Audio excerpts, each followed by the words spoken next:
Good morning and welcome to today's New York City Council hearing for the Committee on Landmarks, Public Sightings, and Dispositions.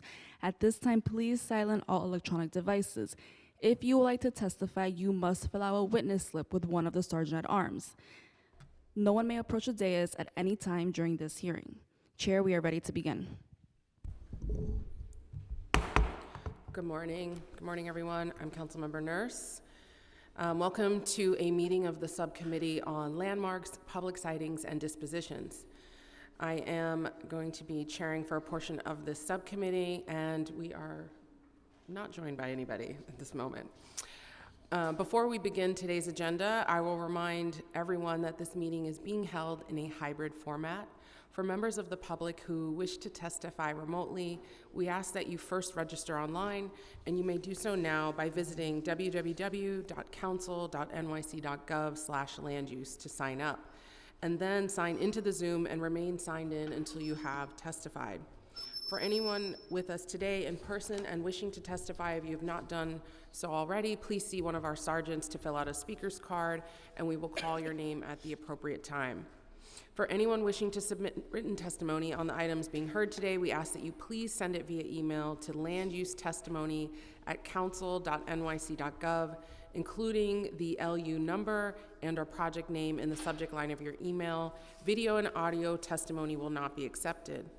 I remind members of the public that this is a government proceeding and that decorum shall be observed at all times. As such, members of the public shall remain silent unless and until called to testify. The witness table is reserved for people who wish to testify. No video recording or photography is allowed from the witness table. Further, members of the public may not present audio or video recordings as testimony, but may submit transcripts of such recordings to the sergeant for inclusion in the hearing record. Okay. So we will now hold a public hearing for LUs 393, 394, and 395 for the applications related to the New York City Housing Preservation and Developments Project, known as the Arvin East Amendment, which includes an amendment to a project previously approved by the Council on March 25th, 2021, located in Councilmember Brooks Powers' district in Queens, and 2 Article 11 applications. The amendment will increase the project's number of affordable homeownership units from 72 to 90, a change in the overall homeownership percentage increasing from 5 to 7% of the project. In addition to the amended project, the applicant seeks the approval of 2 Article 11 tax exemptions pursuant to Section 577 of the Private Housing Finance Law, one for the portion of the project known as Arvin East Building D Open Door, which will become an affordable homeownership co-op, and for Arvin East Building D Rental, which will become rentals. Appearing today on this proposal is Kevin Paris. To those wishing to testify, I already explained how that can happen. And I will turn it, oh, sorry, Councilmember, do you want to give any remarks? I just have questions. Okay, so I will invite the panelists to come to the dais, and Council will swear you in.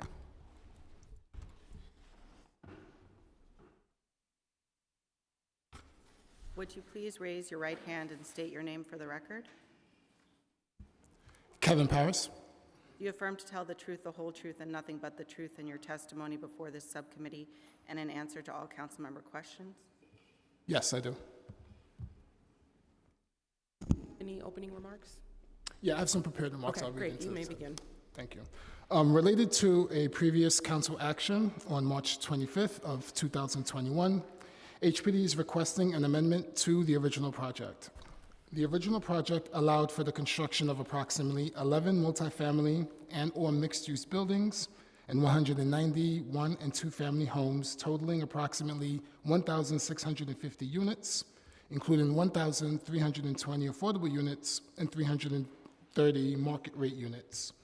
Under the original project, approximately 5% of the affordable units were permitted to be cooperative homeownership units, with the remaining units to be rental units. With the amended project, HPD is proposing that approximately 7% of the affordable units be permitted as cooperative homeownership units, with the remaining units to be rental units. The overall unit count remains unchanged. That's it. Thank you. I will now turn it over to Councilmember Brooks Powers for her questions. Thank you, and good morning to you. I know we've spoken prior to today's hearing, but I still would like to get certain things on record. And so I apologize in advance for the redundancy. So pathways to homeownership are critical in my district and across the city. That is why I'm excited to see that there's movement on homeownership units for the Arvin East development. Can you please provide us a timeline for when you expect this project to close? So we are anticipating and projecting to have this project close at the end of this calendar year. I'm sorry, I didn't hear you. This calendar year, at the end This of this calendar year? Okay. Okay, and then I have two questions not related to Arvin East, but still wanting to be on the record that we discussed.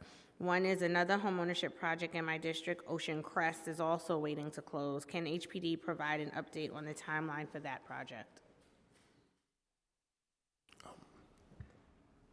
So we'll get back to you on that specific project. Can you give me on the record, because yesterday you told me this calendar year? Yeah. So I'll have to confirm, because I'm here speaking to one specific project, but we'll be able to come back to you and confirm that. So again, when we spoke yesterday, Yeah. privately, I was told this calendar year. I'm looking for the same response on the record. Right, and I'm saying I'd have to come back to you. I'm going to invite HPD up to directly answer the question, and council is going to swear them in. Could you please raise your right hand and state your name for the record? Justin Domlin. You affirm to tell the truth, the whole truth, and nothing but the truth in your testimony before this subcommittee and in answer to all council member questions? I do. Thank Sorry, Councilman, allow me to clarify there. So we do believe it will be this calendar year. In the time between the conversation we had yesterday and today, I haven't gotten a chance to follow up with our development folks, from HPD Development, so I will be able to get the answer for that for you for this week. Okay, my only concern with that is, yesterday affirmatively you said that it would be within this calendar year, and we left, on positive terms. So to hear today on record, HPD being unable to make that confirmation on the record is concerning for me.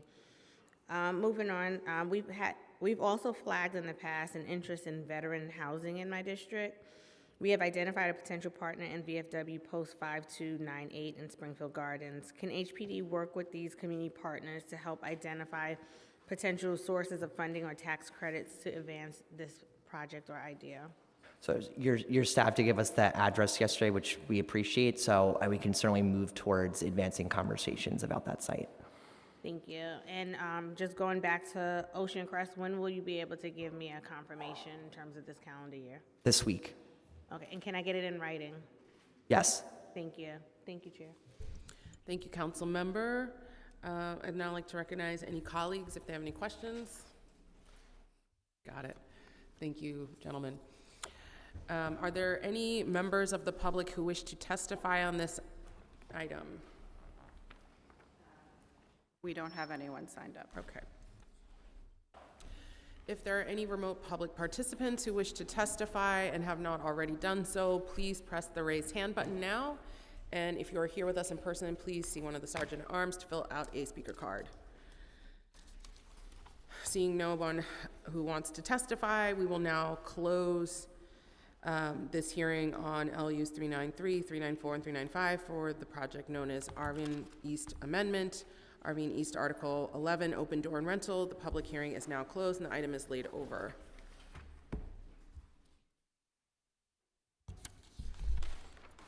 Okay. We will now hear an application for land use item 383 for a project known as H&H River Commons, an application by the New York City Health and Hospitals Corporation pursuant to Section 7385-6 of the New York City Health and Hospitals Enabling Act for an approval of a proposed 99-year ground lease with River Commons Housing Development Fund Incorporated and River Common Owners LLC as the beneficial tenant to rent approximately 42,000 square feet, which is currently part of the parking lot and annex structure of New York City Health and Hospitals Gotham Morrisania in the Bronx in Councilmember Stevens' district. The site will be redeveloped as a 17-story, 359,000 square foot mixed-use building with approximately 98 supportive units and approximately 230 affordable units for households earning less than 80% of area median income. Additionally, the building will include approximately 6,000 square feet of community facility use and approximately 7,500 square feet of open space. Additionally, New York City Health and Hospitals seeks authorization to sign a sublease with RC Health Master Tenant LLC, the tenant's affiliate subtenant, for approximately 43,000 square feet on the cellar, first and second floors of the building, to be used by New York City Health and Hospitals at the facility for its clinical operations and a parking facility for the use of the facility staff and patients. Appearing today on this proposal is Annie Tershwell, Winifred Campbell, Leora Jontef, sorry. Those wishing to testify remotely must register online. We've already told you many times how to do that. I'll now turn it to council to swear you all in. Chair. I have to swear. Oh, I'm sorry. Panelists, would you please raise your right hand and state your name for the record? Leora Jontef. Go after the alternate. Sorry. Annie Tershwell. Ted Weinstein. And do you affirm to tell the truth, the whole truth, and nothing but the truth in your testimony before this subcommittee and in answers to all council member questions? Yes. Yes. When the presentation's up, the applicant panel may begin. Okay. Can we ask for a second?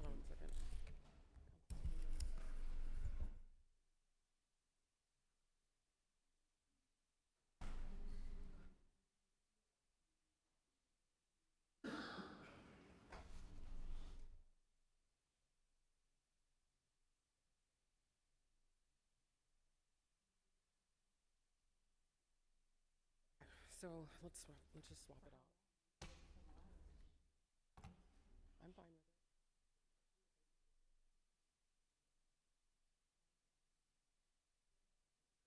it. Okay, so we need to make some time accommodations. I'm sorry, we're gonna pause this hearing and bring up the other application in order to accommodate. We have many hearings going on today and we're juggling. It was a little bit juggle act. So apologies, we'll call you back up in a few minutes.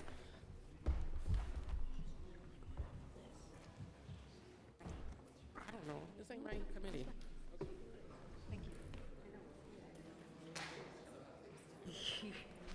Okay, we will now hear an application for LUs 384, 385, and 386 for a project known as ICOS Senior Living, an application by the Department of Housing Preservation and Development for a zoning map amendment to change R5 and R5/C1-2 zoning districts to C4-5 and C4-2A zoning districts, zoning text amendments to map MIH option 1, and designation of an urban development action area and approval of an urban development action area project in order to dispose of a city-owned site and facilitate the development of new affordable housing for seniors for property located in Councilmember Caban's district in Queens. Appearing today on this proposal is Annabelle Munier, Saki Yakas, I'm sorry, I'm butchering these, Alexa Mandel, and Dr. Richard Ross. I will, while you all are getting settled in, I will recognize Councilmember Caban with a statement. I don't have any other statement other than I'm obviously very excited about this project. We need 100% affordable senior housing in our district. I do have some questions that I anticipate asking, but looking forward to your testimony. Thank you, Councilmember Caban. I want to recognize Councilmember Salam and Sanchez have joined us. Panelists, I know. I'm going to have the council swear you in. Panelists, would you please raise your right hand and state your name for the record? Annabelle Meunier. Alexa Mendel. Richard Ross. Saki Yakas. And do you affirm to tell the truth, the whole truth, and nothing but the truth in your testimony before this subcommittee and in answer to all council member questions? I do.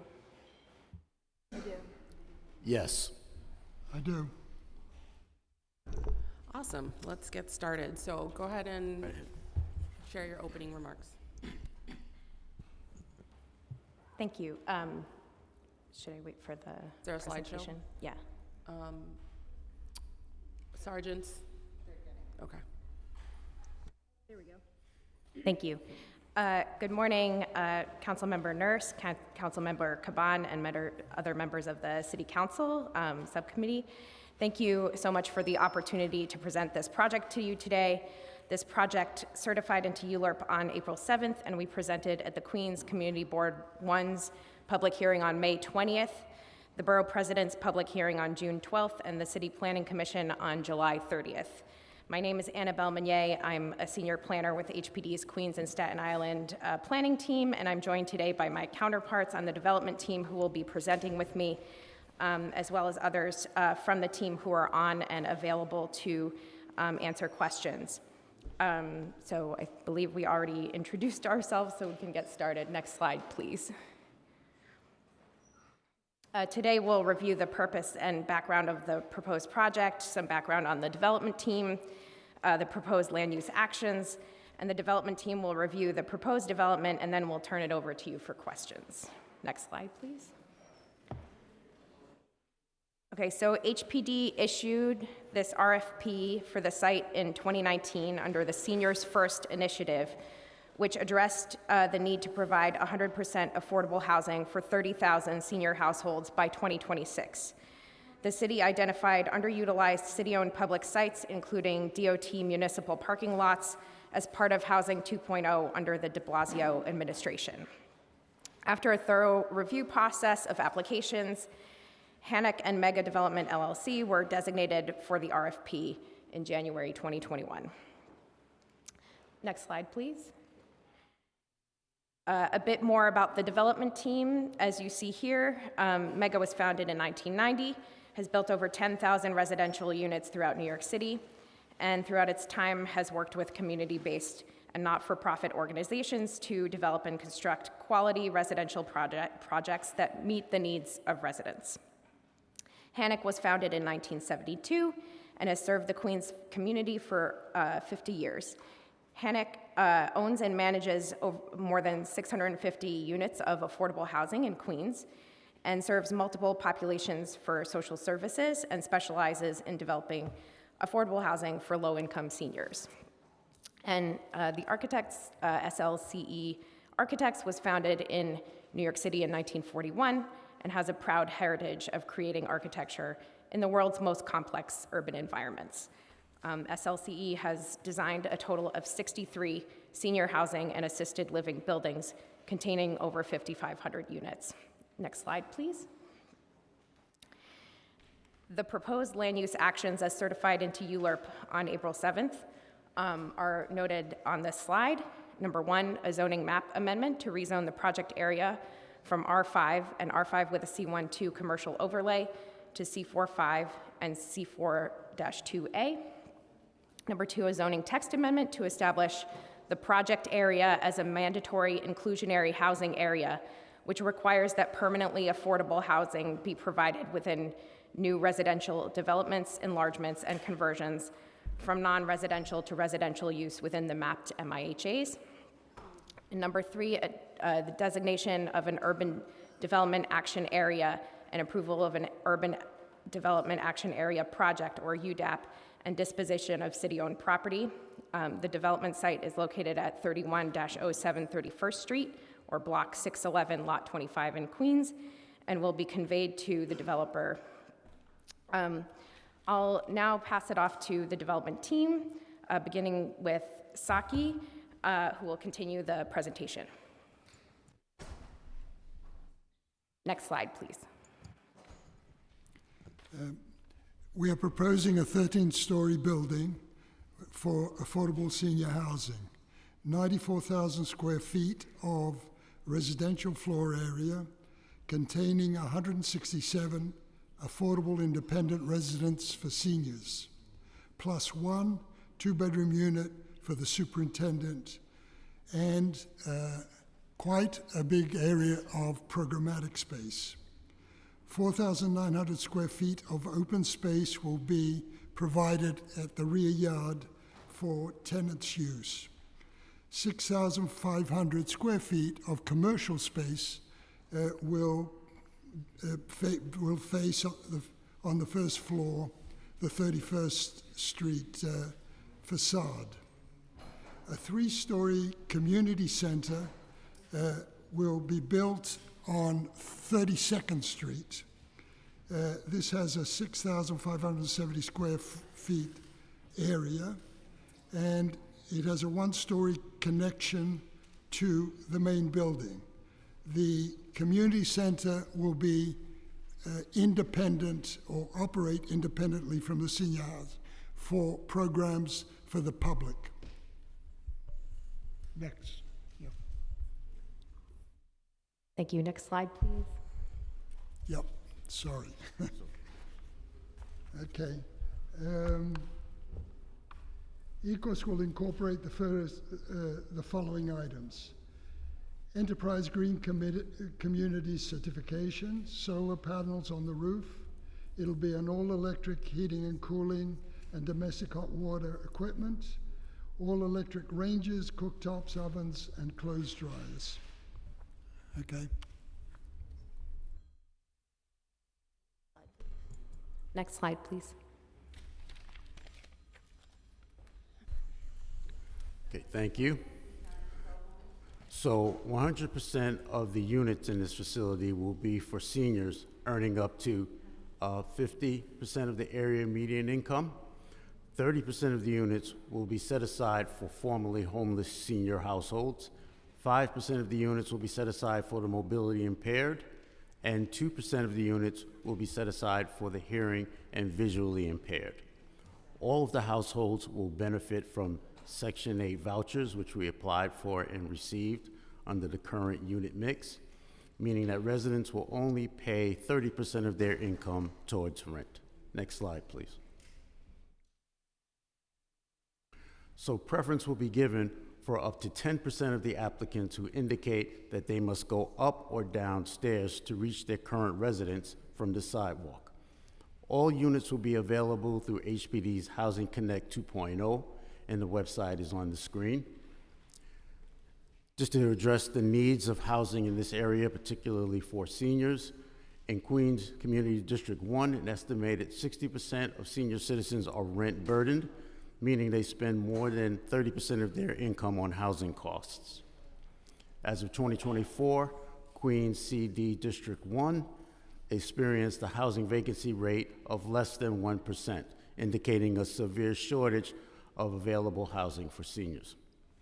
According to Queens CD1 Statement of Community District Needs, community residents request additional senior housing due to the rapidly growing senior population.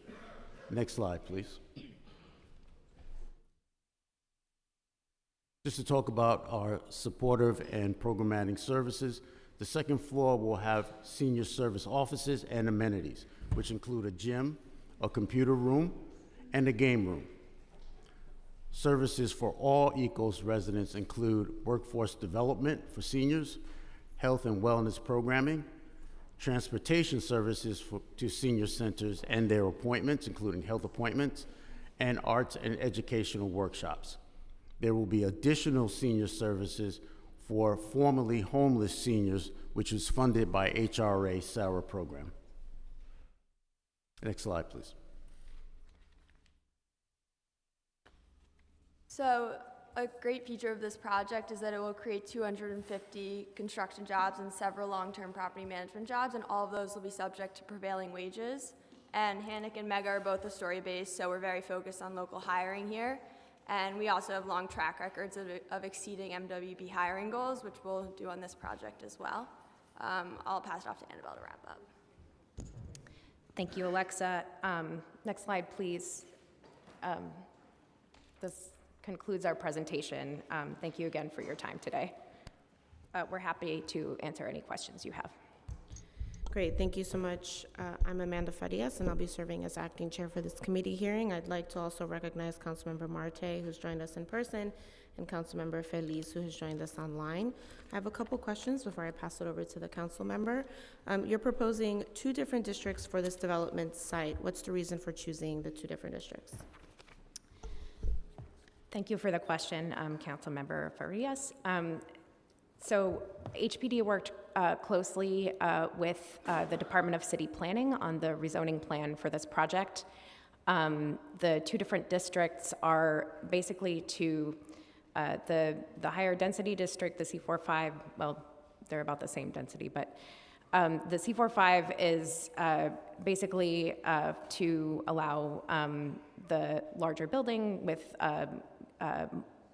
sort of connecting the commercial corridor that's already established both on Broadway and 31st Street. And the C42A was basically to make it more continuous. There's a C42A across the street, and that's in the lower residential part of the neighborhood off of the main boulevards in the residential side streets. Okay, and what's the reason for this C45 zoning district, and why did you choose that height factor district as opposed to a contextual district with the height limit? So we had to look at several different zoning district iterations to be able to facilitate a better project. We wanted to make sure that it was all one building because it works better for the financing. And so we had to connect the building and also provide more units. And we, again, worked with city planning on choosing an appropriate zoning designation. Okay, and the rezoning area also includes non-applicant controlled sites across the street, as you mentioned. What communication have you had with these property owners? We have not had any communication with them. We do know that the site there is an existing 1-story commercial building on the site that has been used and is currently being marketed for commercial rent. And are those any potential developments expected on any of these non-applicant controlled sites? We are not aware of any plans at this time. Okay. Those are the questions before me. I'd like to now recognize Councilmember Caban with any questions. Thank you. I think also to put some of the information in context that you talked about that was delivered to you by CB1, we're in the process of doing really a big community input project where people across the district are also very clearly naming the need for senior housing. But I want to talk about what kind of housing, the type of units. What I'm looking at here is, and I know we've talked about this before, 80% of the units I believe that you're proposing are studios. I want to see more 1-bedrooms in the building. Obviously, while studios do a fine job of housing seniors, 1-bedrooms afford seniors more space and dignity.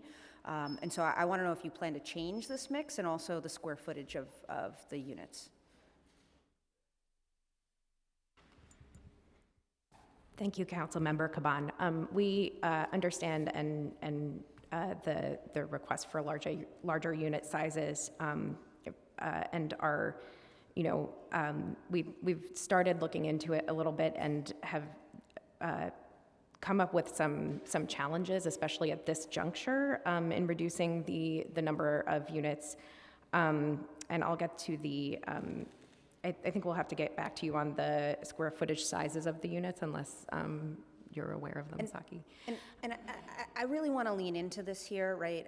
I'm going to also just put my nerd hat on. I'm currently reading this book called Being Mortal, Medicine and What Matters at the end, and it talks a lot about the senior experience, the elder adult experience, and where we have gone wrong and how we create spaces for and care for our elder community. And, when I hear things like, well, we're having issues with the size, it's like, well, I mean, less units, fine. Let's make sure that we are providing a living space that allows for dignity, that allows for comfort, that allows for mobility, that really puts an individual in the position to enjoy their later years and not feel stuck or limited. after putting in all of the hard work that you do to get to enjoy a retirement or your later years. So I really want to urge you to do the work to make changes to this plan to provide more space for individuals. Thank you, Councilmember. We definitely appreciate your bringing up your perspective and your remarks, and I think that HPD will take that in and consider it. For the purpose of practicality, our response is that the building as designed is, it's already at capacity at the maximum residential floor area, so it will, looking at the unit mix again, will result in fewer units. Also, as Dr. Ross mentioned, this project already has 167 Section 8 project-based vouchers approved. So the current proposal, would house all the more seniors. This is an increasingly valuable federal resource. We just want to make sure that more seniors would have their rent covered with Section 8 units in this neighborhood. This project is already expensive due to the sustainability features. The project is providing also community facility spaces and the commercial space. So,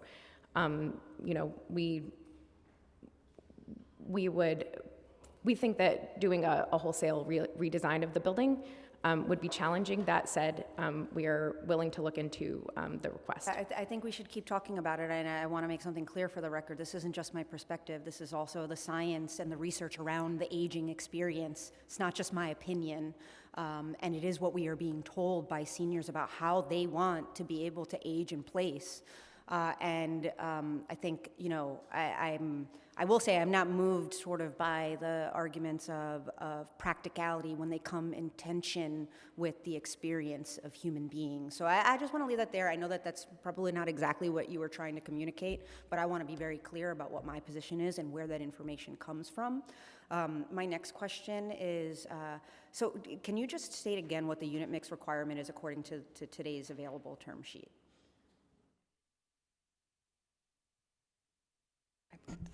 Sorry, I didn't.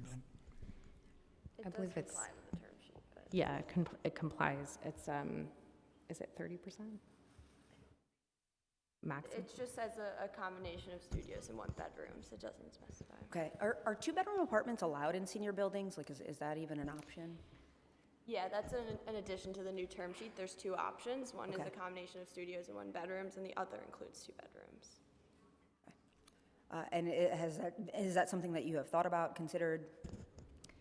Again, to reconsider it because it presents so many practical and financing challenges. I think, at this juncture, it would just be just really challenging to think about. No, I do want to make sure we talk about square footage in the 1-bedroom and studio spread.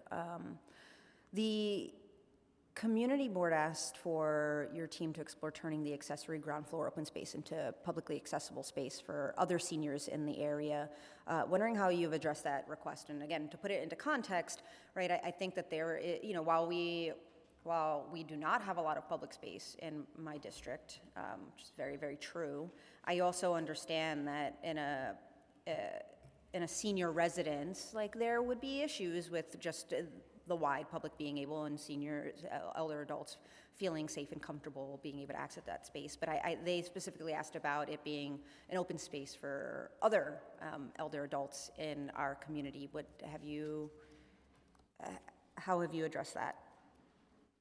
Well, first of all, to your point about the vulnerability, I think that's why we don't typically provide public open space with senior buildings for HPD projects.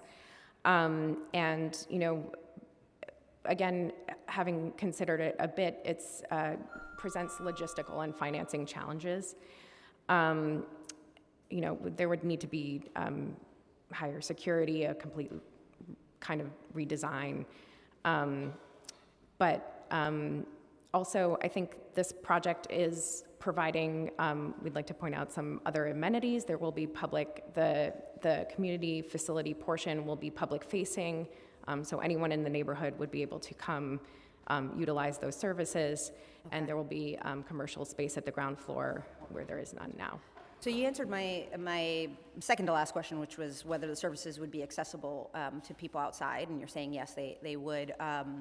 What types of commercial uses can the commercial space accommodate, and do you have a tenant in mind? I don't believe there's a tenant in mind, but it's a local retail. So it would be pedestrians accessing from the subway. So it would be like a coffee shop or deli or something. We're open to things that fit in with the community, but we don't have a tenant yet. Thank you. Recognizing Councilmember Nurse for questions. I guess I don't really have a question. I just want to reaffirm my colleague. This is feedback that you all are getting across the board. For many projects that you present, 300, 330 square feet to live in is not dignified. And we really urge you all to revisit your term sheets and account for bigger living space that creates a quality of living, an experience of living that is worthy, and not cubby space for people who are at the end of their life. So I just want to back you up on that, because it's definitely a hill for me to die on, and I know other council members have successfully done that. There's a lot of units in this project, and taking some out to create bigger spaces is not harmful to the overall benefit of the community and the benefit of people who live there.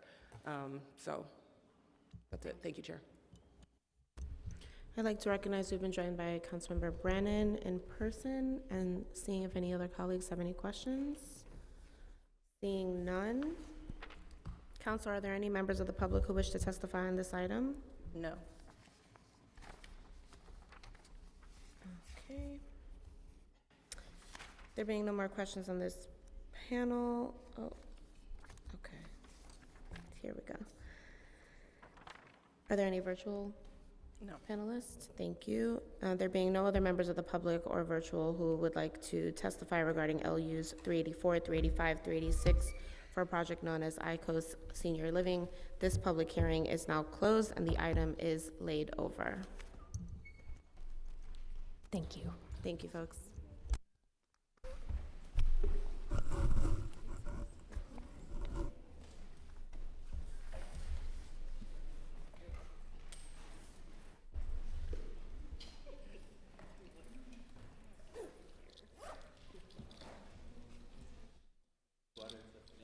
Thank you.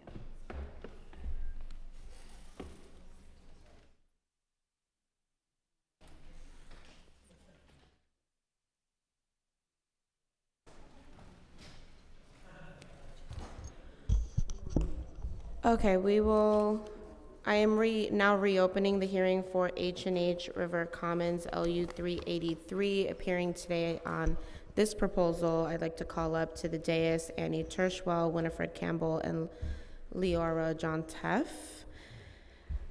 Those wishing to testify remotely must register online by visiting the council's website at council.nyc.gov/land use. Panelists, please ensure that your microphone is on, which is indicated by the light.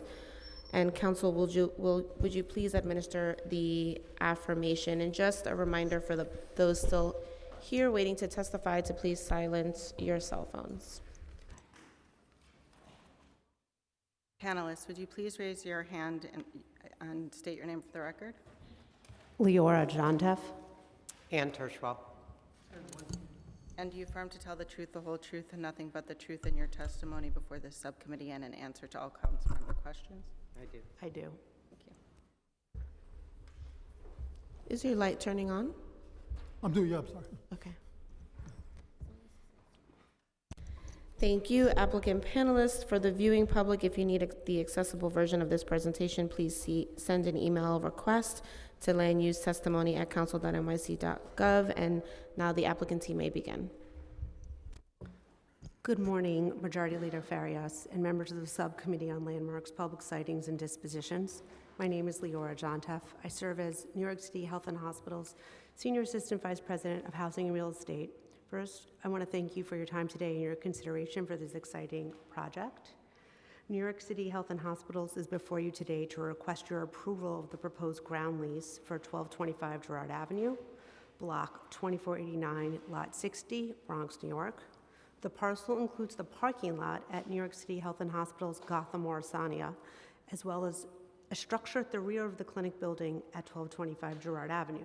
If approved, the site will be developed as the Morrisania River Commons project, which will include 43,000 square feet expansion of New York City Health and Hospitals Gotham Morrisania, 328 units of affordable apartments, including 98 supportive housing units, 7,500 square feet of community green space, and 2 ground floor spaces to be occupied by the African Resource Center and the Bronx Works Empowerment Center.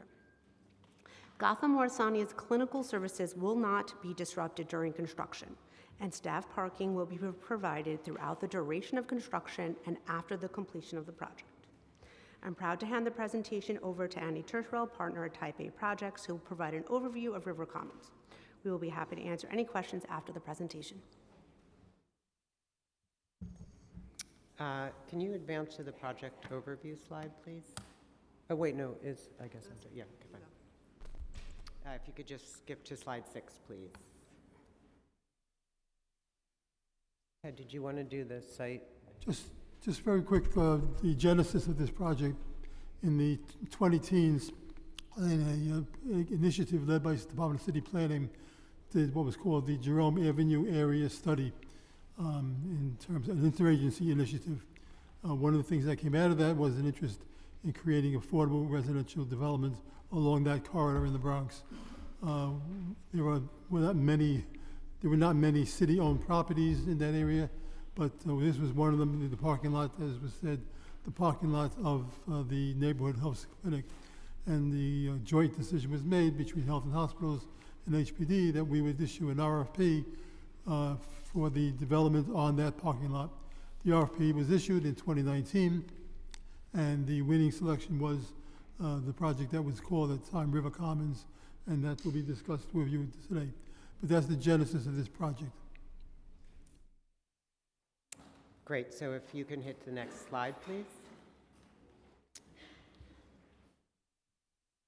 So again, I'm Annie Tirschwell. I'm a principal at Type A Projects, the lead developer at River Commons, and Type A is a proud WBE developer and incredibly grateful for the city's efforts to support WBE businesses in the development sector of New York City, so thank you. We are excited to present this dynamic building to you today, serving housing, health, and social service needs of the community. As Leora stated, we will do so with 328 apartments, 98 of which will be set aside for formerly homeless tenants, a new high-quality 43,000 square foot healthcare facility to be operated by Health and Hospitals, inclusive of a 75-spot parking garage, 4 H&H, and 6,000 square feet of community facility space that will be split between Bronx Works and the new African Resource Center. These 2 organizations will provide a range of community-based social services, including legal, educational, health and wellness, job training, and benefits assistance. The building will provide a roster of tenant amenities, including ground floor 24/7 security staff and on-site supportive services provided by Bronx Works to support our tenants and the productive operation of the building. Our tenants will also enjoy a large fitness room, a residence lounge, co-working space, and a kids' playroom, among other amenities. Next slide, please. So this 350,000 square foot 7-story building was designed to both activate River Avenue and fit elegantly into the streetscape. 350,000 square feet is a large building, and we wanted to make sure that it didn't loom over the community. The project seeks to transform an imposing and barren stretch of River Avenue at grade with residential, healthcare, and community facility spaces, as well as 7,500 square feet of new public open space, all of which will be beautifully lit for pedestrian safety. It is important to acknowledge that healthcare facilities and open space were both important stated goals of the community board during the Jerome Anthony rezoning that enabled this project. This environmentally sustainable building will utilize solar and geothermal energy in its mechanical systems.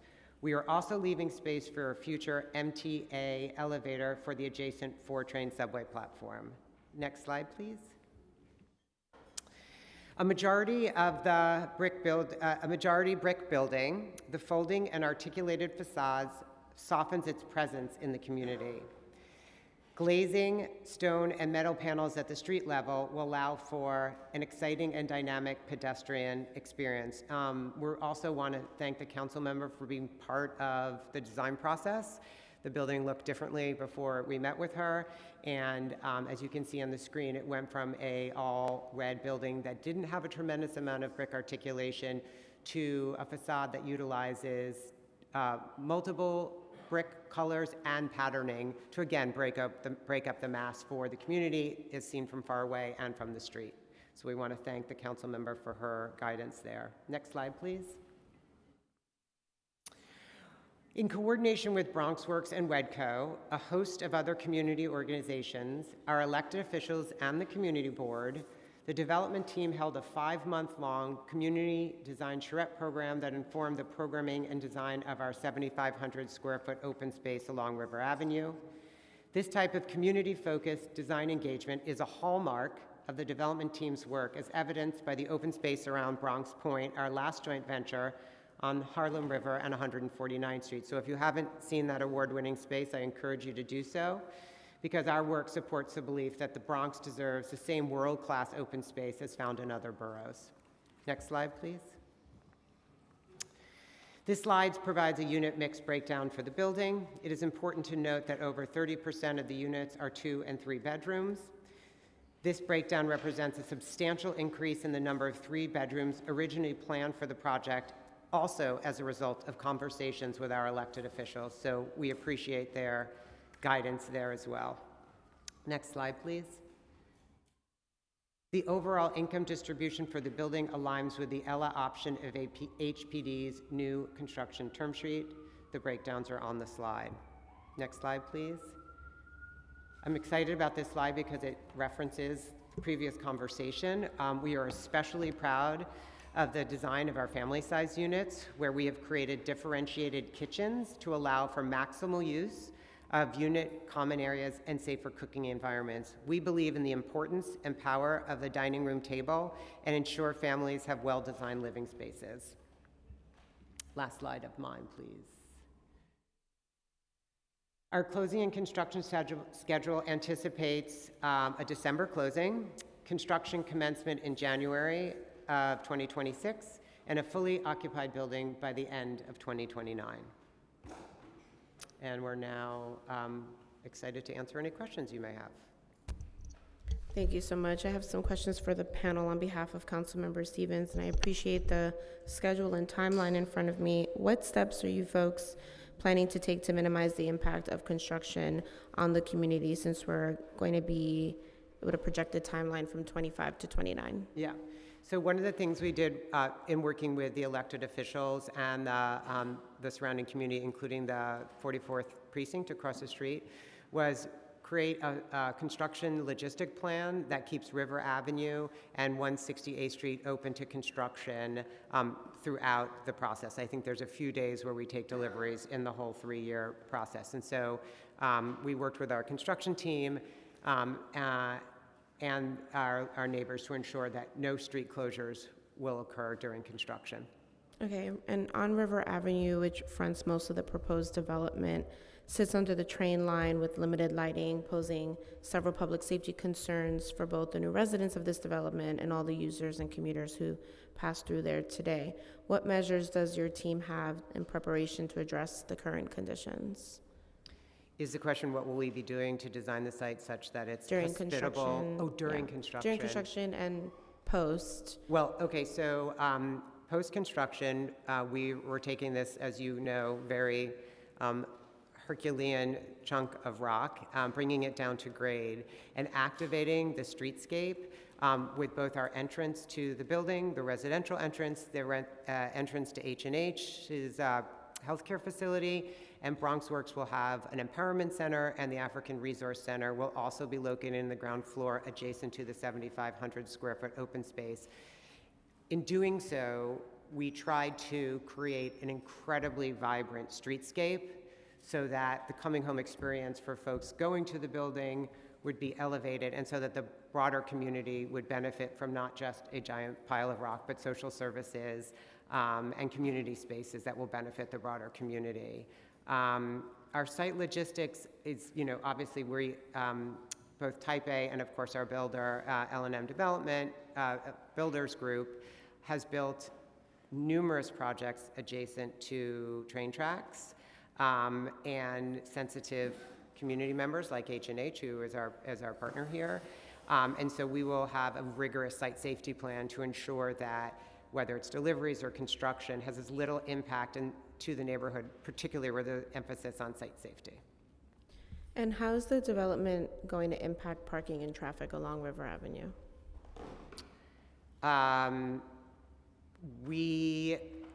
During construction, we will provide, since we're taking away the parking that's currently on this elevated, giant, enormous piece of rock, we will be providing temporary parking spaces for H&H that was once on in that parking area. So we do not anticipate any of that additional parking to spill over into the community, because we will are renting space for them a number of blocks away to accommodate them. And then we will be building that 75 car garage permanently to replace the parking that was lost.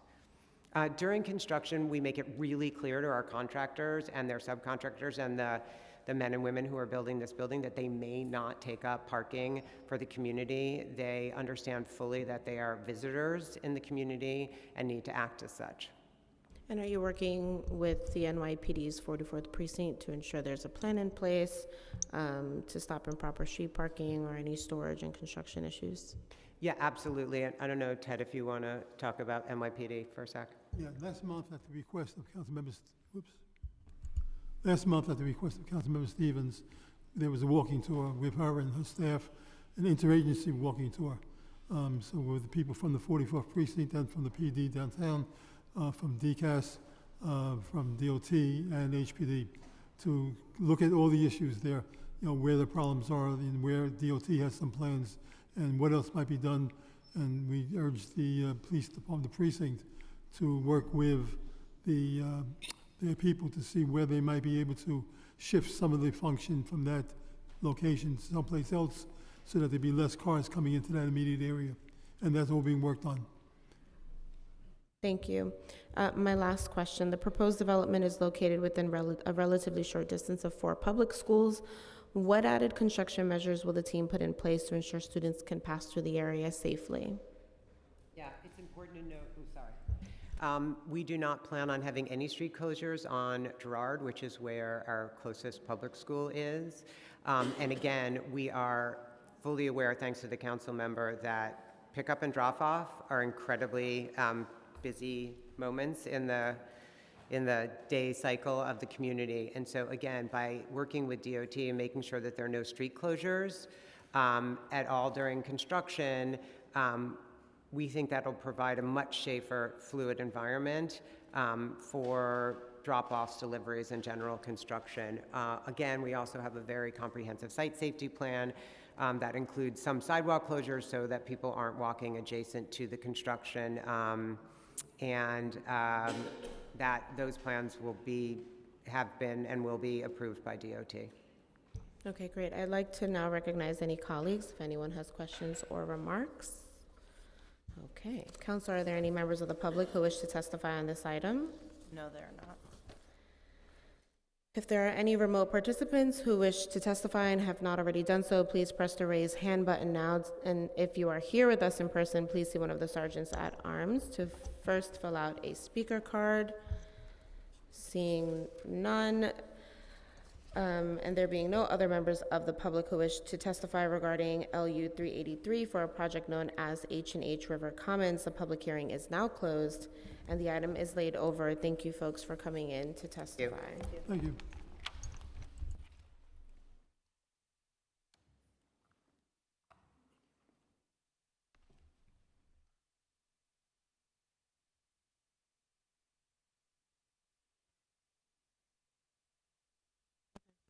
We will now hear application for LUs 365 through 367 and 382 for a project known as Claremont House, 1640 8th Anthony Avenue.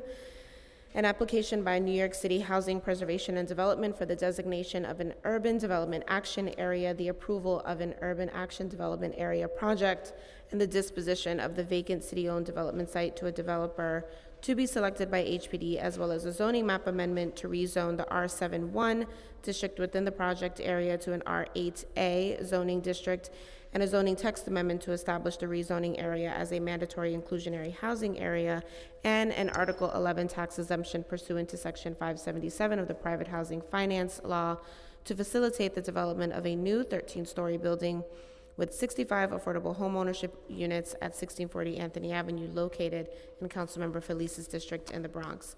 Appearing today on this proposal is Adam Beckerman, Sammy Jower, Satya Fisher. Those wishing to testify remotely, please register online by visiting the council's website at council.nyc.gov/council.nyc.gov/land-use. Panelists, please ensure that your microphone is on, which is indicated by the light. Council, would you please administer the affirmation? Panelists, would you please raise your right hand and state your name for the record? Adam Beckerman. Satya Fisher. Sammy Joa. You affirm to tell the truth, the whole truth, and nothing but the truth in your testimony before this subcommittee and in answer to all council member questions? I do. I do. Thank you, applicant panelists. For the viewing public, if you need an accessible version of this presentation, please send an email request to landusetestimony@council.nyc.gov. And now the applicant team may begin. Good morning, council members. My name is Adam Beckerman, and I'm a senior borough planner at the New York City Department of Housing Preservation and Development. We're excited to present to you today Claremont House. Claremont House is a proposed 65-unit affordable homeownership project located at 1640 Anthony Avenue in the Claremont neighborhood of the Bronx. Next slide, please. This project certified on May 5th, 2025, and received favorable recommendations from the Community Board and Borough President, and most recently received unanimous approval by the CPC on August 13th, 2025. To facilitate the development, we are seeking the following land use actions: a zoning map amendment to rezone the area from R71 to R8, a zoning text amendment to map MAH on the rezoning area, designation of an urban development action area, and approval of an urban development action area project, disposition of vacant city-owned land, and approval of an Article 11 tax exemption. To provide some background on this site, in 2018, the Jerome Avenue Neighborhood Plan included recommendations to create more affordable housing in the study area. As a response, in 2019, HPD released a Jerome Anthony RFP that included 2 sites, with Site B being designated for affordable homeownership opportunities. HPD, through the competitive RFP process, chose this project and the development team consisting of Habitat for Humanity, Camber, and Allmet Urban, who will introduce themselves in a moment. The Bronx has some of the lowest home ownership rates in the city, so we're excited to be able to bring you this project today. I'll now hand it over to the development team to talk more about the project details. You will have to indicate next slide. Next slide. Thank you. Good morning, council members. My name is Satya Fisher. I'm the senior project manager at Habitat for Humanity. Like Adam said, the Claremont House project will be developed by a joint partnership between Habitat for Humanity, Camber Property Group, and Allmet Urban. All 3 have extensive experience developing affordable housing in New York City. Next slide, please. The design and construction team will be made up of Robert Amstern Architects, Ramza, and Fifth Avenue Builders. Next slide. The location. So one of the great things about this project is its location. It overlooks Claremont Park and has Crotona Park less than a half mile away, so residents will have easy access to many neighborhood amenities. Next slide. So like Adam said, the project will be a 65-unit affordable homeownership project with 1 supers unit. A focus of the project will be sustainability and resident health and wellness.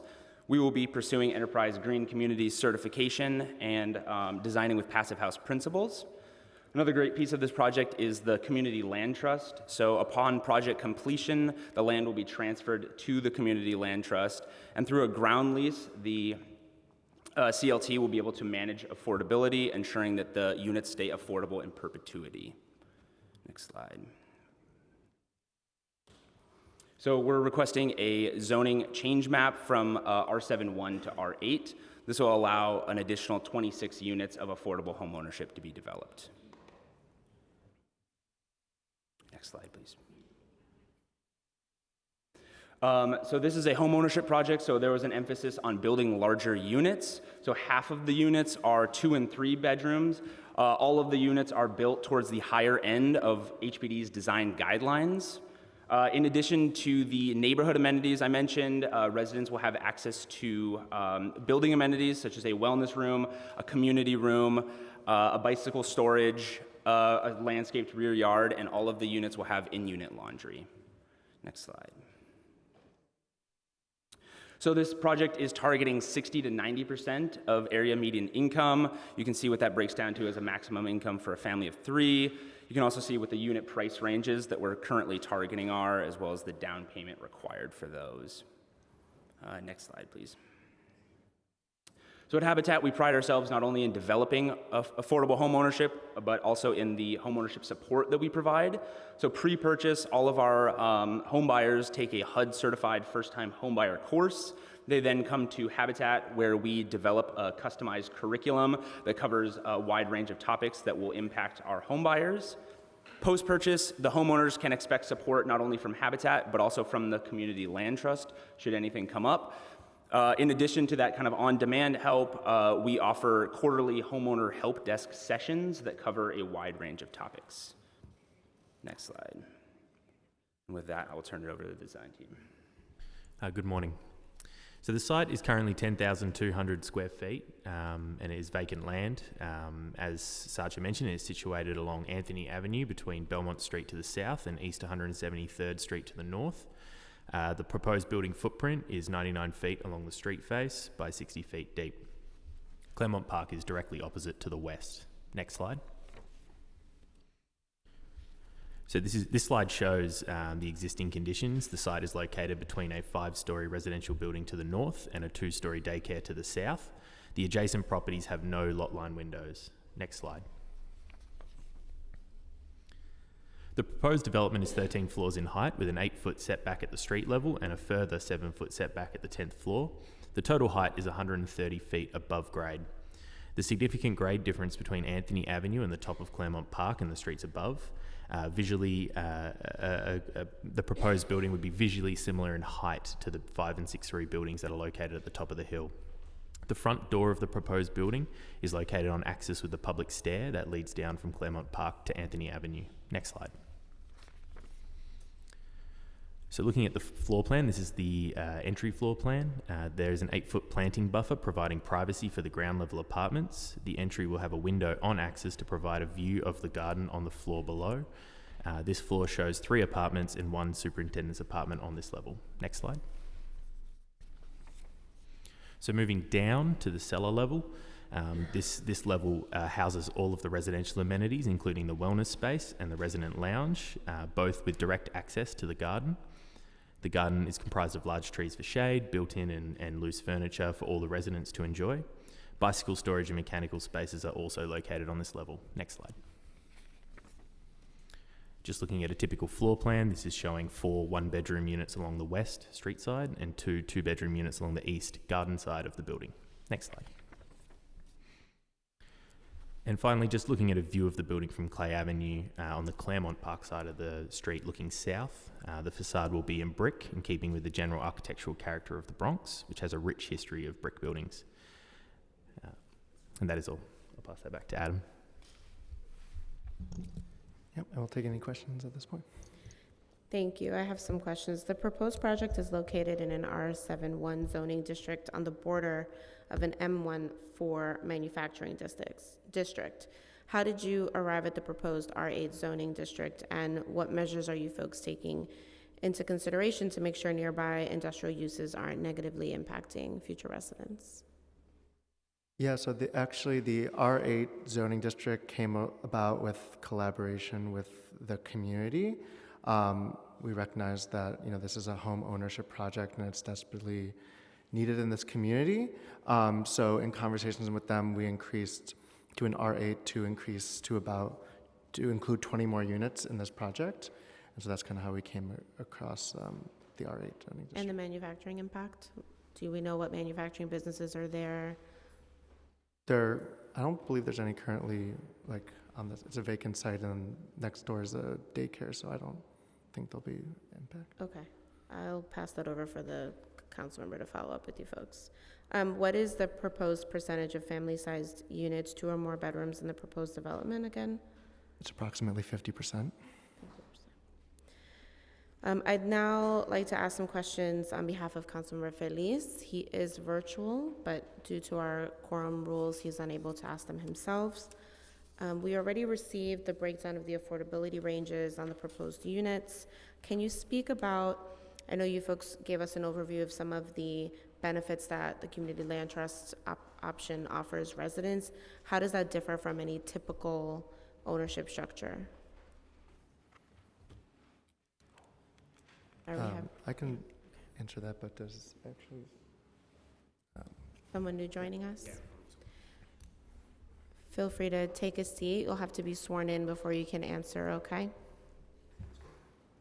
If you can raise your right hand, state your name, and then we'll swear the oath. State your name for the record. Matthew Dunbar. And could you affirm to tell the truth, the whole truth, and nothing but the truth in your testimony before this subcommittee and in answer to all council member questions? I do. Thank you. So the question was related to the difference between the CLT ownership model and a regular co-op model, is that correct? Yeah, yes, the typical ownership structure. Great. So with the Community Land Trust model, and sorry, my name is Matt Dunbar. I'm the Chief of Staff with Habitat for Humanity, New York City and Westchester County. I also am a board member of Interborough CLT.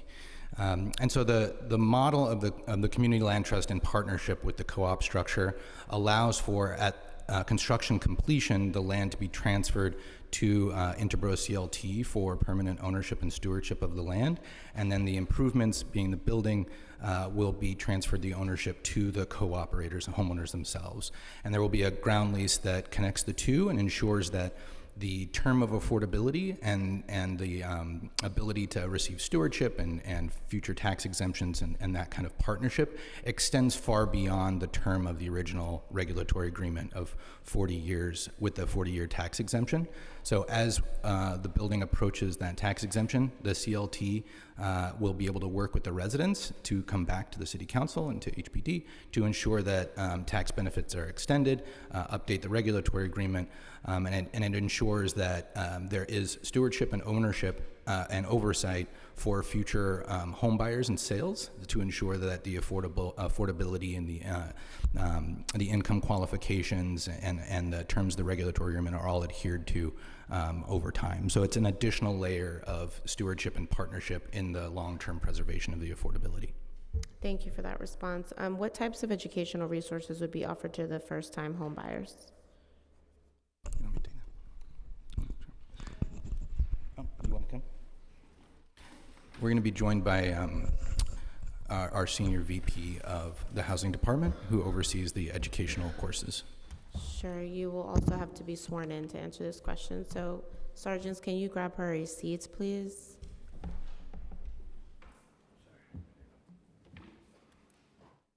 Would you please raise your right hand and state your name for the record? Charlotte Bell. Make sure that you affirm to tell the truth, the whole truth, and nothing but the truth in your testimony before this subcommittee and in answer to all council member questions. Yes. Hi, good morning. I'm Charlotte Bell, Senior Vice President of Housing at Habitat NYC in Westchester. Sorry, before you begin, let the sergeant move the microphone over for you. Okay. So all of our home buyers are required to take a first-time home buyer class with HUD, and the program that Habitat offers our home buyers focuses on cooperative ownership.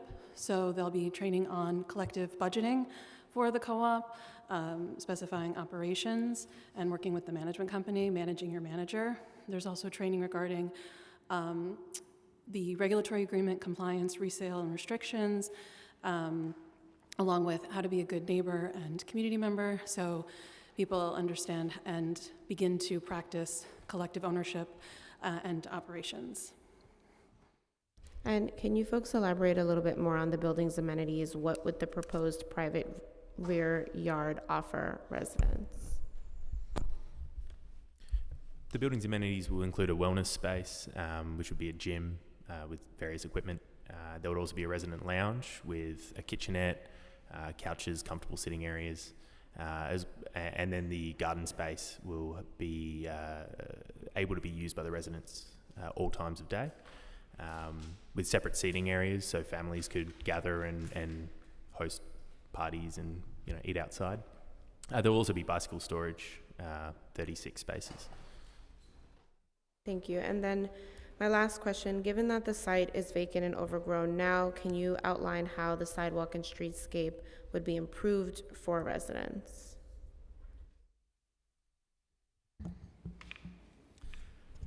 Yeah, as mentioned, this is kind of a vacant, overgrown lot right now.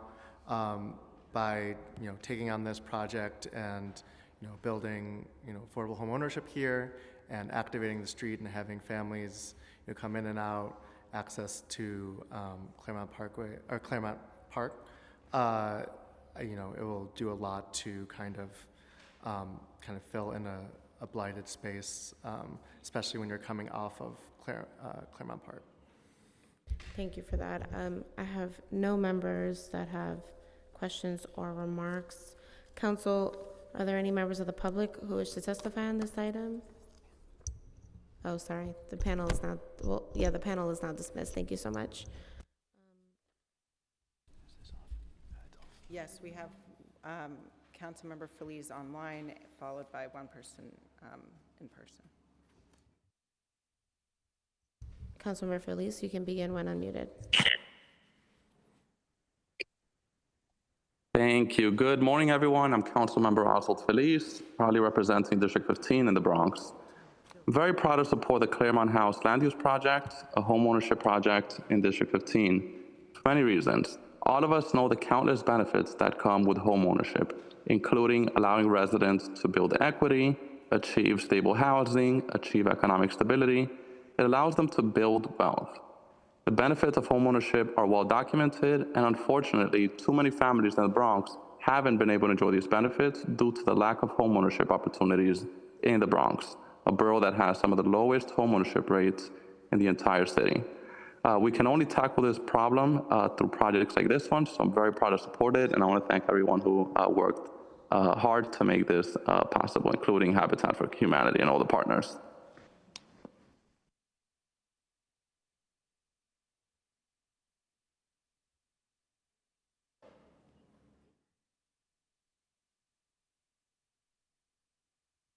Thank you. In person, sorry. I dismissed them already. Is Aaron Buchanan?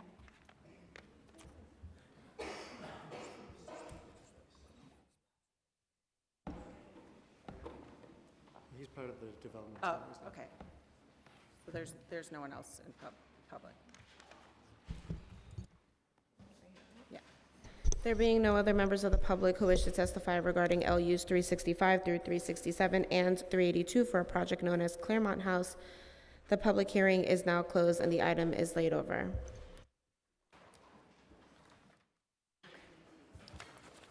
This is the last one.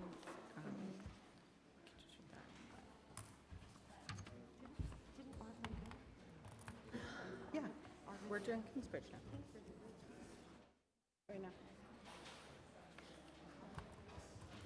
Does that make sense? Yeah, but I'm not reading those. No, I'm just letting you know. Sorry, I was going to pass it to you earlier. If you're leaving this chamber, please leave quietly and expeditiously. This is a friendly reminder from me for those of us in the room. We are going into the final phase of this hearing for Kingsbridge that we are doing next. We have an overflow room where people are also waiting to testify. I will give everyone 2 minutes, and I will hold you to 2 minutes because we have plenty of people that want to testify. Those of you that are in this room, once you are done testifying, you're free to go to the overflow room to continue watching if you'd like to do so, but we're trying to funnel people in and out to ensure everyone will get their moment to speak. So we will now hear application LU 387 through 391 for a project known as Kingsbridge Armory redevelopment, an application by EDC, DCAS, and a private applicant to facilitate the redevelopment of the landmarked Kingsbridge Armory and the construction of a new residential building on the adjacent National Guard site.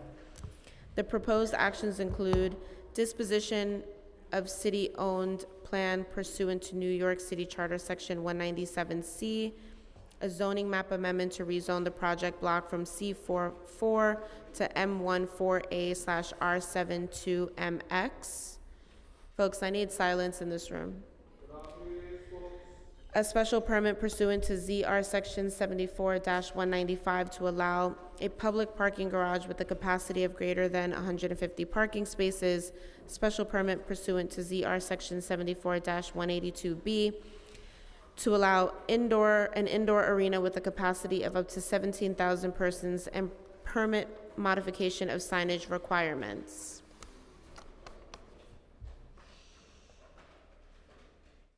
Zoning text amendment to ZR Section 123-90 to establish the proposed MX district, and zoning text amendment to ZR Section 74-182B to increase permitted indoor arena capacity from 6,000 to 17,000 persons and remove specific reference to zoning sections for the modifications of signage and parking and loading provisions permitted in conjunction with such arena.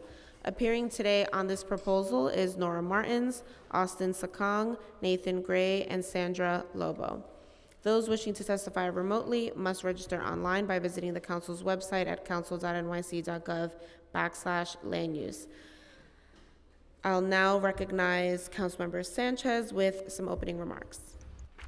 Thank you, Majority Leader. And first, I just want to take a moment to express that my heart is with Chair Hanks, her team, and their families as she's had an emergency tragedy. A tragic event happened last night. And thank you, Majority Leader, for stepping in to chair this hearing today.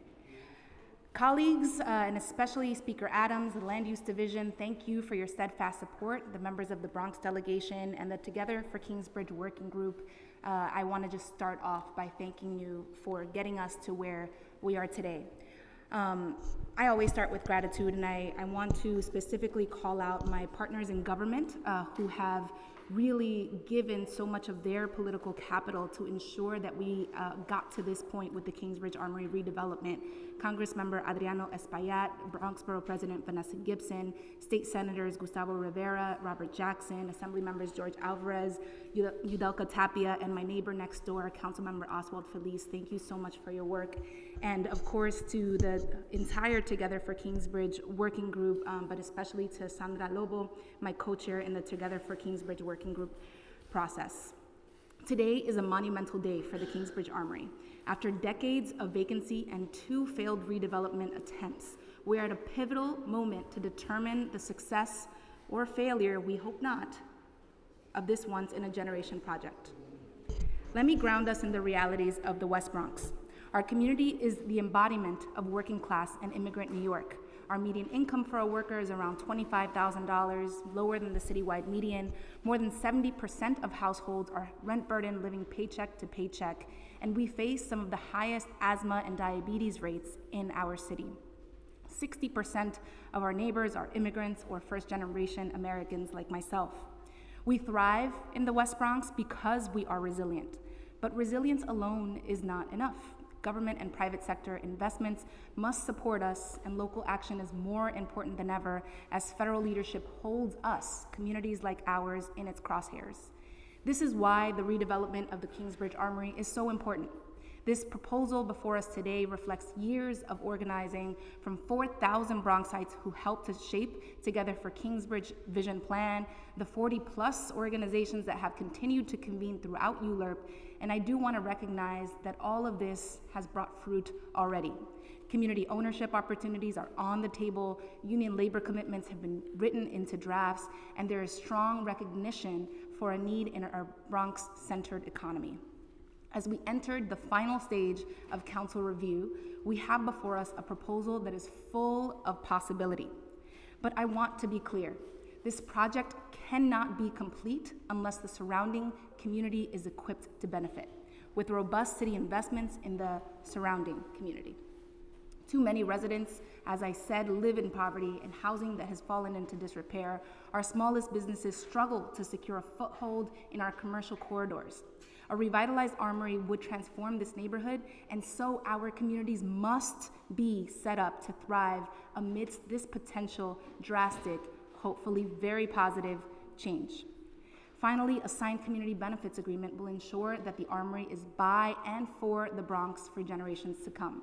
From local hiring to public access to partnerships that support our youth, these types of commitments can demonstrate an exceptional level of dedication to community-driven development.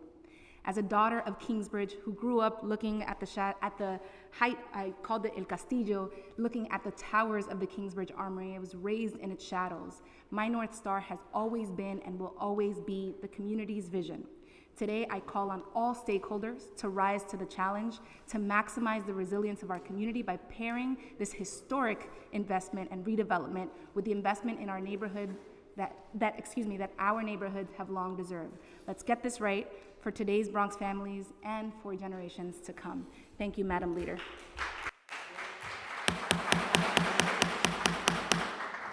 Folks, we're not going to do this today. I'll tell you right now, we're keeping to the 2 minutes, and there will be no disruptions in this hearing. If you'd like to support, you can do this function here. Other than that, I will ask people to be removed from the hearing. We have a lot of people testifying today. Can the following applicants join us on the dais to present? Nora Martins, Austin Sakong, Nathan Gray, Sandra Lobo.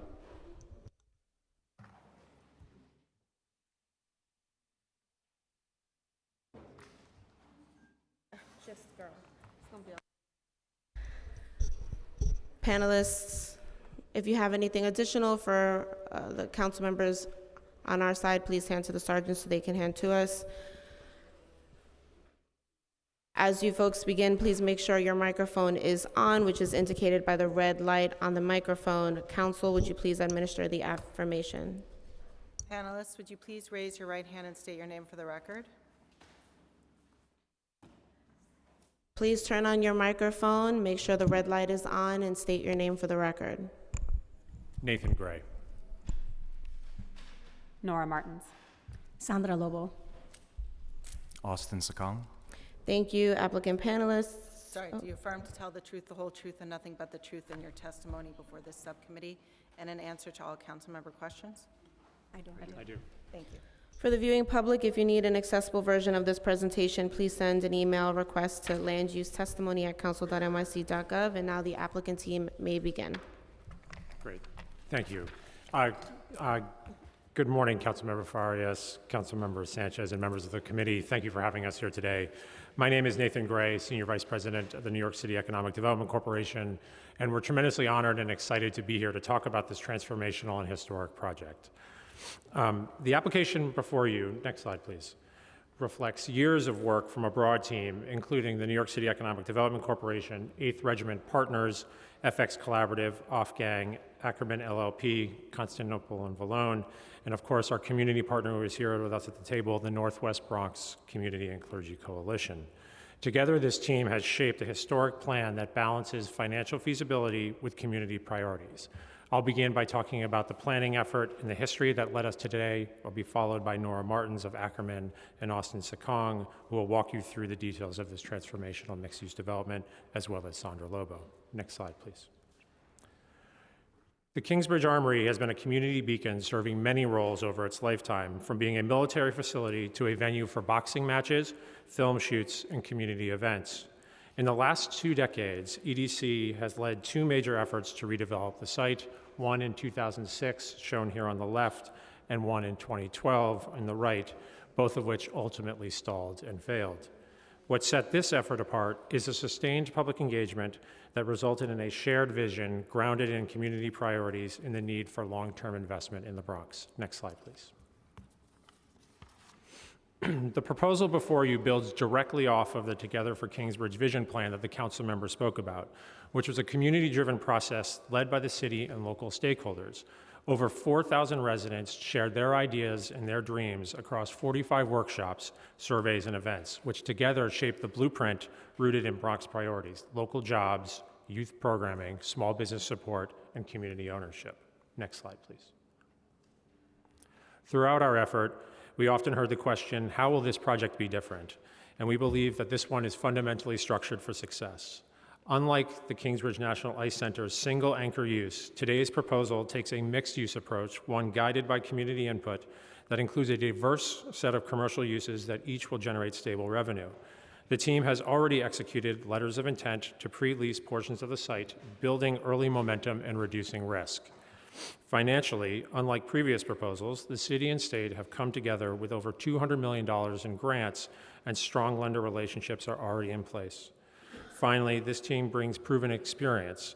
8th Regiment Partners has delivered close to over $500 million in complex projects and has the capacity to raise capital and manage a development of this scale. And with that, I will pass it to Nora to continue the presentation. Thank you. Nora Martins from Ackerman LLP, representing 8th Regiment at Land Use Council. Next, please. So this development program, which has helped guide our overall design, is responsive to the Together for Kingsbridge vision plan that Nate just described, while also being financially viable. It includes adaptive reuse of the historic Armory building to accommodate a mix of commercial, community facility, and industrial uses, light manufacturing, as well as the adjacent development of a new residential building with a new 100% affordable residential building with ground floor commercial use. Next slide, please. While this is still relatively early stages in the development team has done an enormous amount of work and outreach to secure letters of interest from potential tenants that are diverse but complementary, including Live Nation, RPM and Spanish Broadcasting Services, community-oriented nonprofit organizations, including, of course, the Northwest Bronx Community and Clergy Coalition, which will actually have a real stake in the project, as Sandra will detail in her testimony, Dominicanos USA, and Kingsbridge Heights Community Center, as well as recreational educational facilities, including Asphalt Green and Lehman College. Next slide, please. In order to accommodate this diverse development program, the application proposes the following land use actions: disposition of city-owned land for the ground lease, a zoning map amendment to rezone the development site from the existing C44 to an M14 R72 mixed-use district, zoning text amendments, one to zoning resolution section 123-90 to establish the proposed MX district, and one to zoning resolution section 74-182B to increase the special permit, to increase the capacity that's allowed by the existing arena special permit from 6,000 to 17,000 persons, and further amend that special permit text to modify the signage, parking, and loading provisions for such arena.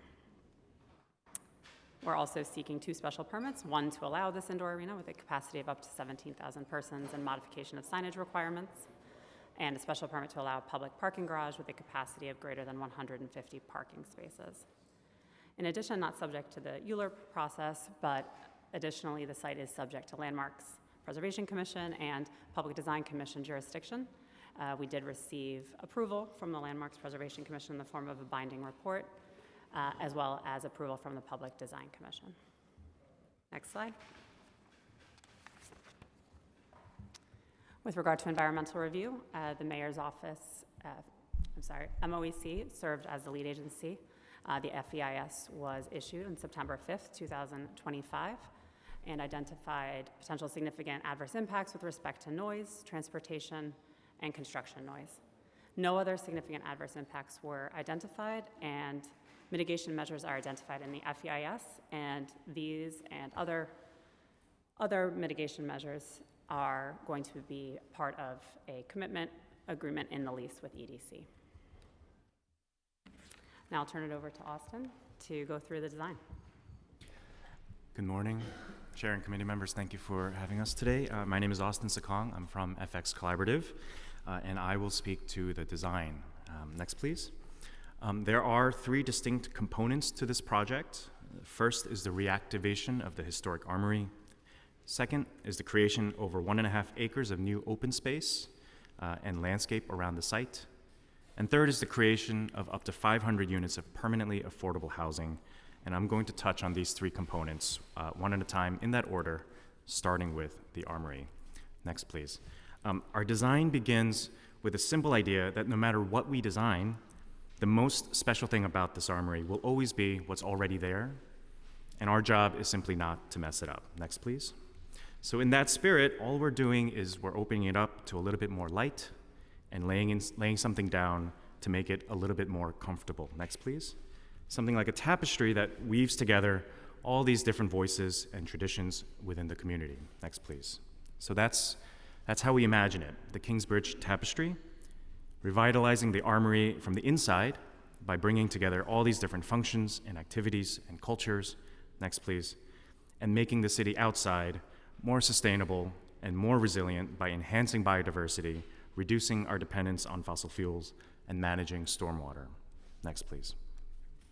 So here you can see the tapestry literally shown in red, structurally inserted into the armory. Next. Which preserves the space and structure of the historic drill hall. We're designing the space to be used by as many people as possible for as many uses as possible. After-school sports, high school graduations, pop-up markets, community events. Next, please. And yes, for 50 evenings out of the year, live music and entertainment concerts that we think will attract artists from around the world to perform at Kingsbridge. Next, please. But whether or not there's a concert, the armory will be active all the time. At the ground level, we imagine a vibrant food hall. Next, please. In the historic head house, spaces for community groups like Dominicanos USA and Northwest Bronx Community and Clergy Coalition. Next, please. In the lower levels of the armory, recreation and entertainment like go-karts and laser tag, arcades, and bowling. Next, please. As well as about 100,000 square feet of community-oriented light manufacturing spaces, which Sandra will be getting into more in a moment. Next, please. We're also making new major entrances all around the armory on all 4 sides at all 4 corners.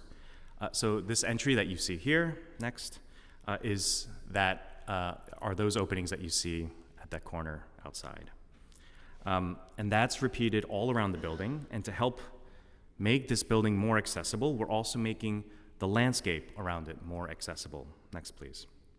And we're doing that through a comprehensive open space design on which we're proudly collaborating with Scape Landscape Architecture.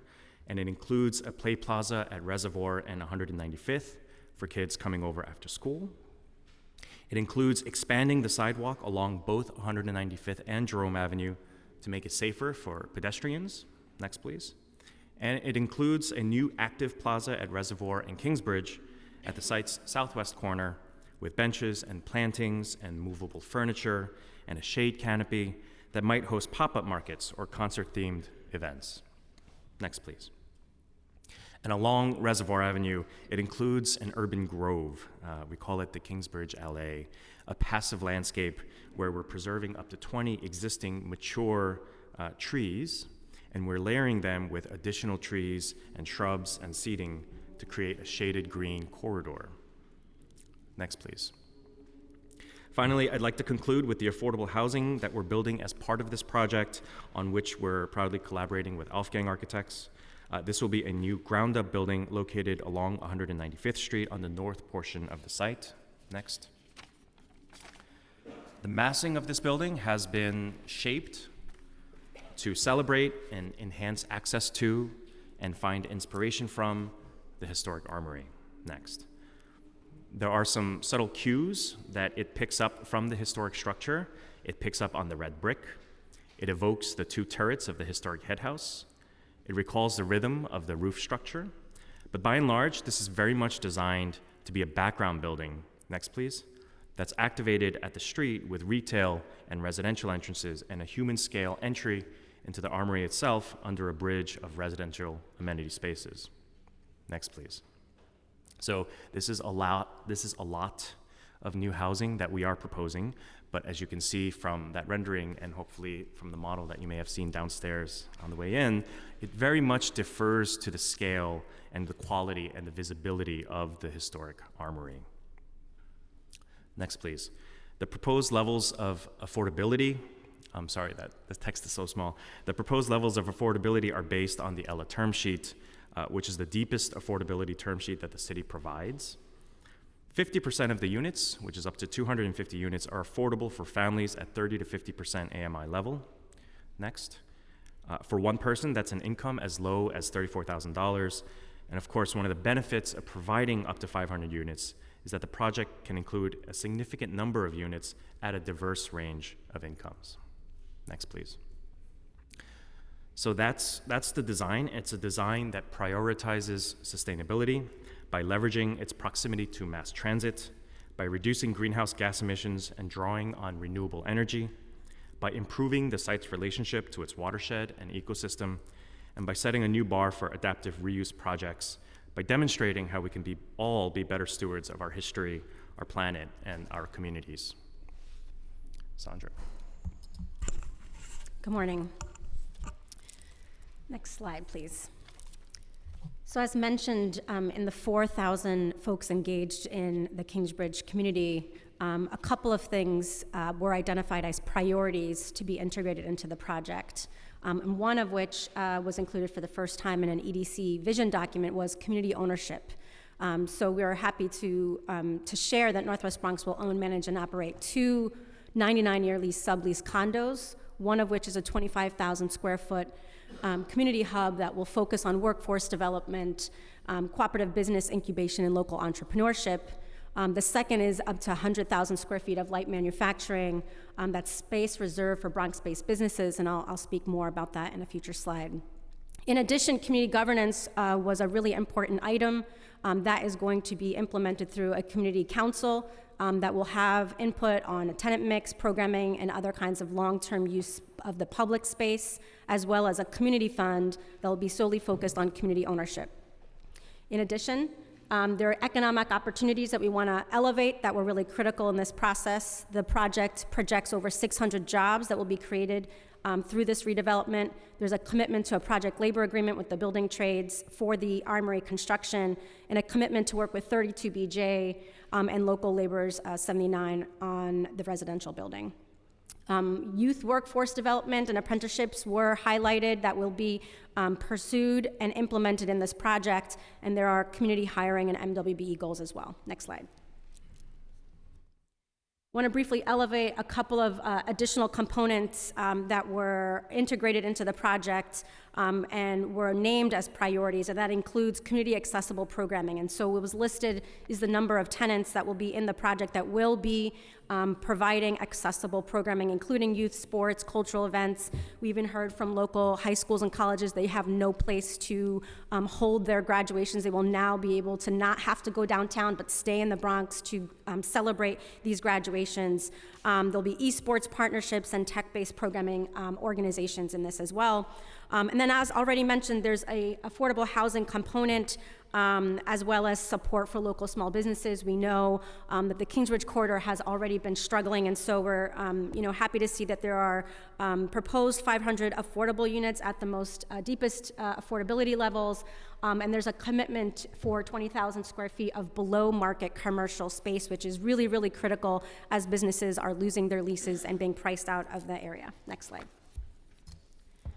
And then finally, I want to just uplift the light manufacturing space. In our market feasibility studies and market analyses, in trying to understand the Bronx economy and what would be a good match for the Kingsbridge Armory, we identified that manufacturing businesses are being displaced from the Bronx. They are also some of the best paid jobs, and yet they're being these manufacturing Bronx-based businesses are being pushed out of the Bronx. So this 100,000 square feet of light manufacturing is really envisioned to bring some of those businesses back to the Bronx. Examples of this that we've talked to are Port Morris Distillery that no longer is in the Bronx. It's a real loss to our borough. Don Carvajal Roastery, Soul Snacks. There's many of them that started in the Bronx that want to employ workers in the Bronx and then don't get to stay and grow in the Bronx. And so this space is preserved for them. It will offer long-term below-market rents to these small and mid-sized companies. And it will also support a pipeline of additional MWBE and immigrant-owned producers, manufacturers, and artisans. And I want to name that these are clean, small-scale manufacturers. So as I mentioned, coffee roasters, artisans, and others that will not have environmental impacts in the community, and yet will support local small businesses where we see some of the best paying jobs. We're very excited to offer these benefits and that they are embedded in the program. Thank you. That's the end of the presentation? Yes, that concludes our presentation. Okay. Now I know. Thank you. Okay. I'd like to ask some questions. The Armory was rezoned in 2013 to a C44. This application proposes establishing an M14A/R72 special mixed-use district. Can you explain the rationale for seeking a mixed-use zoning framework in this location, and how does it differ from a C44? Sure. So really the number one reason for seeking the mixed-use zoning designation is to allow this up to 100,000 square feet of manufacturing space, which is such a unique and important aspect of the project. The C44 zoning district does not allow light manufacturing use. It does allow some in a very small square footages, but it doesn't allow the kind of flexibility we need to make this space a success. Got it. The redevelopment has 2 phases: adaptive reuse of the Armory itself, followed by 2 affordable housing buildings on the former National Guard site. What's the expected construction and completion timeline for phase 1 of the Armory? Just to clarify, it's actually 1 residential building. It looks like 2 buildings, but it is 1 building connected by a bridge. For the Armory, I believe, I have to confirm this, I believe the construction period is estimated to be 3 years. Sorry, say again? I believe it's 3 years. 3. And the phase... for the residential building would be 24 to 30 months. Sorry? 24 to 30 months. Got it. So the 1 building, the construction is, the entire construction is going to begin at the same time for the whole building? For the residential, the Armory building would commence construction first. Right. As phase 1, and then the residential building would be phase 2. Okay. The Armory is at a New York City landmark and listed on the state and national registers of historic places. Can you detail how the design approach responds to the building's historic character? With pleasure. We engaged in really extensive conversations with both Landmarks Preservation Commission of New York City and the State Historic Preservation Office at the state level, and those conversations have been really productive. There's a number of things that we're doing both on the Armory itself as well as in the design of the residential building that responds to the historic character. So with your patience, I'm going to go through just a little bit of each. For the Armory itself, one of the things that we worked really hard to preserve was the experience of walking into the Armory and seeing the scale and the structure of that drill hall, whether or not you're there for a concert, whether or not you're a ticket holder. And so that's why in those renderings of the venue space, you could see the entirety of the space. And that's why when you walk in at the ground floor, even if you're not at the concert level, you can see the trusses of the structure above you. So the experience of the drill hall was a significant component. The interventions made into the building envelope, into the facades of the different buildings, different sides of the building, those interventions were carefully tuned so as they're never interfering with ornament or detail. They're always in areas of plain masonry, so that we're not, mucking up historic details. And they're always done to the right scale and size, so that they're not competing with the historic turrets and the bartizans above. And so that was a careful balancing, because on the one hand, there's a lot of people coming out of the space, right, during a live events time, and there's a lot of people coming in. So, we needed to make new entrances. So making those entrances harmonize with the ornaments and the details of the historic structure was a really key component of the design. And we're very proud to have gotten a unanimous approval from Landmarks Preservation Commission on those interventions. I'm sure I'm leaving a whole bunch out, but I'll also just note that in the shaping of the residential building, which sits so close to the Armory building, we did things like, for example, the reason why it looks like two buildings instead of one is because we broke up the massing so that it doesn't become a solid wall that blocks the view. That even on 195th Street, you can see, you can see the Armory. We shaped the ends of the residential buildings to pull back from the corners so that you're not blocking the corner reading, the corner views of the Armory. So you can always see the Armory as a significant solid thing rather than something tucked behind, a wall. And then finally, and this dovetails into some of the sustainability conversations, we're also balancing trying to make this building as sustainable as possible while also respecting the historic integrity of the building. Sure. So we have like 25,000 square feet of solar panels on the south side of this roof, and you can't see it from the road. You can't see it from the street. It's not visible from the public right of way because it's sitting on the part of the roof that's out of view. So we're achieving both and, right? It's more sustainability, but it's also not interrupting the historic quality of the Armory. So those are just a couple things, and I know I'm taking up too much time, but there's a lot of things that we're doing to ensure that we're respecting the history of the Armory. We appreciate the intentionality, and the more you give us here, this is the time to talk about it, so thank you. My last question before I kick it over to Councilmember Sanchez.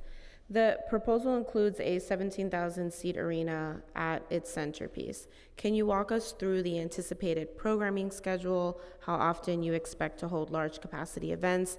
I heard in the testimony there's 50 available days. So can we talk a little bit about that more? Yes. So out of the 365 days a year, we anticipate about 50 of them to be reserved for live events. Of those 50, some of them will be the full capacity. We don't exactly know what the balance is. Some of them will be much smaller, 5,000 person events, 2,000 person events. For each one of those events, they sort of pair up in twos because they come for the weekend, right? So what that means is for 25 weekends out of the year, we're talking live events. So each pairing constitutes sort of one setup time and one breakdown time. Breakdown after an event is pretty easy. It's usually done overnight. They're gone by the morning. You never know that they were there. The setup is often where events tend to trip up with the community around them. So we're anticipating that all the truck marshaling for when a famous artist comes to town, they bring with them tractor trailers full of stuff, right? We anticipate that all the truck marshaling for that event actually happens off-site, far away from the Armory. Maybe it's in Jersey, maybe it's somewhere else. Basically, trucks are timed, they're queued in 4 at a time, and so 4 trucks will come in, they pull into a loading dock that's inside the body of the Armory, and what that does is it prevents trucks from idling on the street, right? It prevents trucks from contributing to air pollution and idling, and it's not great. So we designed the loading dock to be inside the Armory. The trucks get unloaded on forklifts. They get lifted up to the venue, and then once those trucks are all unloaded, then they leave. And at that moment, 4 more come in until the show is set up. We anticipate all that to happen basically in the span of one morning per event, early in the morning, and we would coordinate that with the neighborhood to make sure that it doesn't conflict with school drop-off and pickup, right, for example. And as those trucks are coming in, because they're not small cars, we anticipate staff members to be on site with flags and traffic cones to make sure that pedestrians are safe and that it's all being managed in a fluid and seamless way. Is this going to be an entire division that is out of the armory? Because I imagine you can't tell Beyonce she needs 16 of her trucks to be sitting in New Jersey because only 4 can That's come all in at a managed time. by the events operator. Okay, so you will have like a team of people that are managing? Yes. Okay, I look forward to hearing more about that. Before I move to the council member, I want to remind the public, as you are supporting or not supporting or opposing any comments made or questions made, you can make the supportive gesture, you can do a thumbs down, you cannot speak. Your job here is to remain silent unless you are recognized. I will pass it over to Councilmember Sanchez. Thank you, Majority Leader. She does not play games, so let us. No, thank you, Majority Leader. I think we're double lucky to have you chair as the chair also of Economic Development. So thank you for bringing that wisdom to this hearing and to all these topics. Austin, I'm very upset that I didn't hear you talk about the magic carpet, but that's okay. So I wanna start my questions with a grounding. This has been a very collaborative process with community stakeholders, with elected officials, with all the stakeholders, my colleagues in government. And we're really trying to do something different. And what we're trying to do is make sure that on the one hand, all of any and all mistakes of the past are corrected for. We have deeper community engagement, we have stronger financial footing, we have more stakeholders involved. But also we want to be very mindful of the surrounding neighborhood. And so my first questions are for EDC, and as EDC, not just as the project lead, but as the representative of the administration in this investment and in this project. So starting off with displacement, one of my greatest concerns with this project is around displacement, both of existing residents and small businesses in particular. With a project of this scale comes rising property values for those who rent their homes or local commercial spaces, and the FEIS did not seem concerned with our concern, the community's concern. It found neither indirect business nor residential displacement would result in a significant adverse impact. So my first question is around the FEIS. Can you explain how the analysis was done? The explanation for indirect residential displacement doesn't make sense to us. It only examines the new housing being added rather than the ripple effects of a mega development on nearby property values. Great, thank you for the question, Council Member.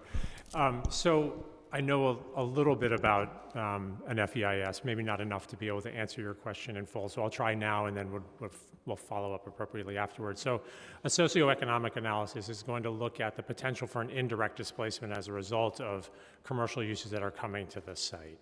I don't know the specifics of what it looked at here, so I would have to get back to you on that, but if there's others on the team that could answer that here, otherwise we'll have to come back to you. Okay.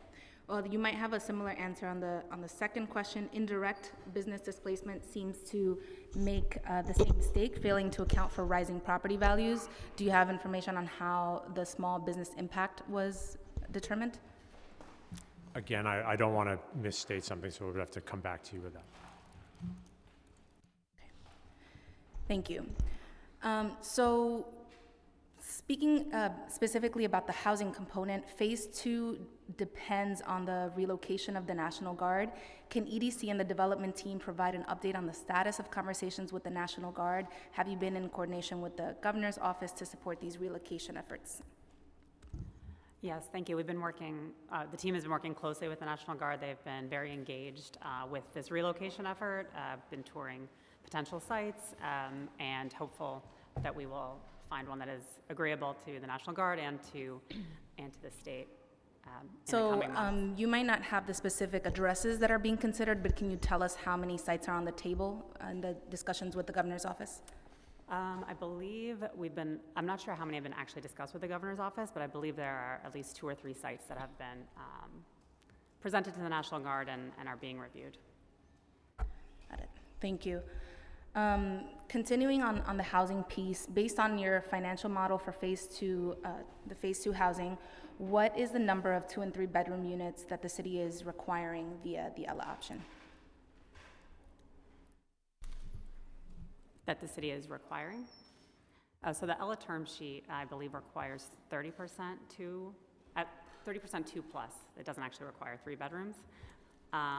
We have looked at what we can do here with, it's obviously a balance. We're trying to maximize the number of affordable housing units, but also really taking to heart the requests that we have heard over and over for 50% 2s and 3s.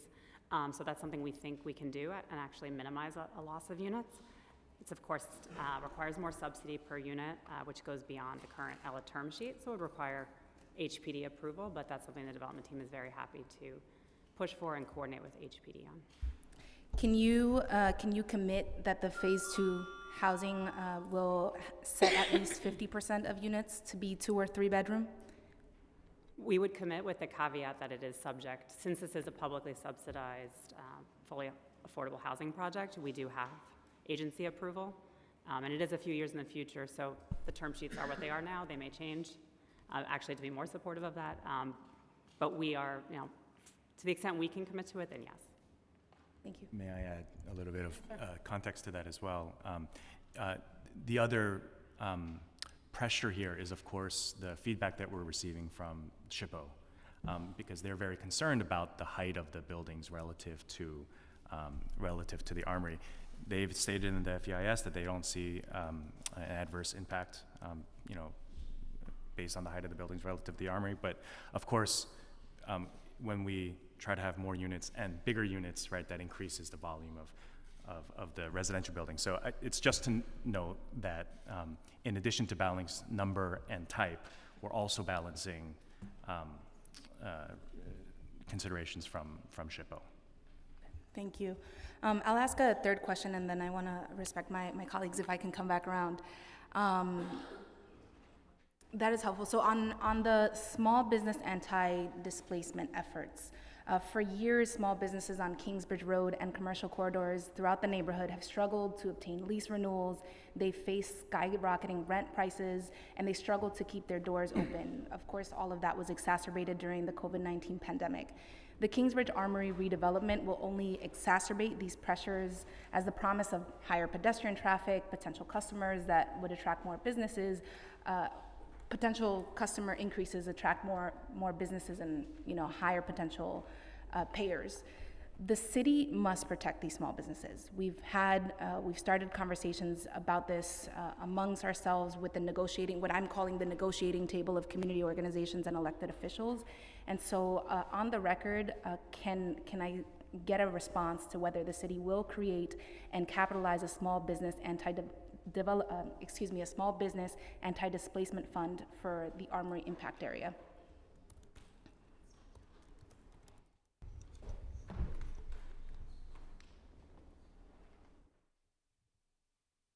Hi, Mikhail. Question, You'll have to Councilmember. raise your hand Sorry. and be sworn in for the record. Thank you. Please state your name for the record. Mikhail Adgate. Do you affirm to tell the truth, the whole truth, and nothing but the truth in your testimony before this subcommittee and in answer to all council member questions? I do. Thank you.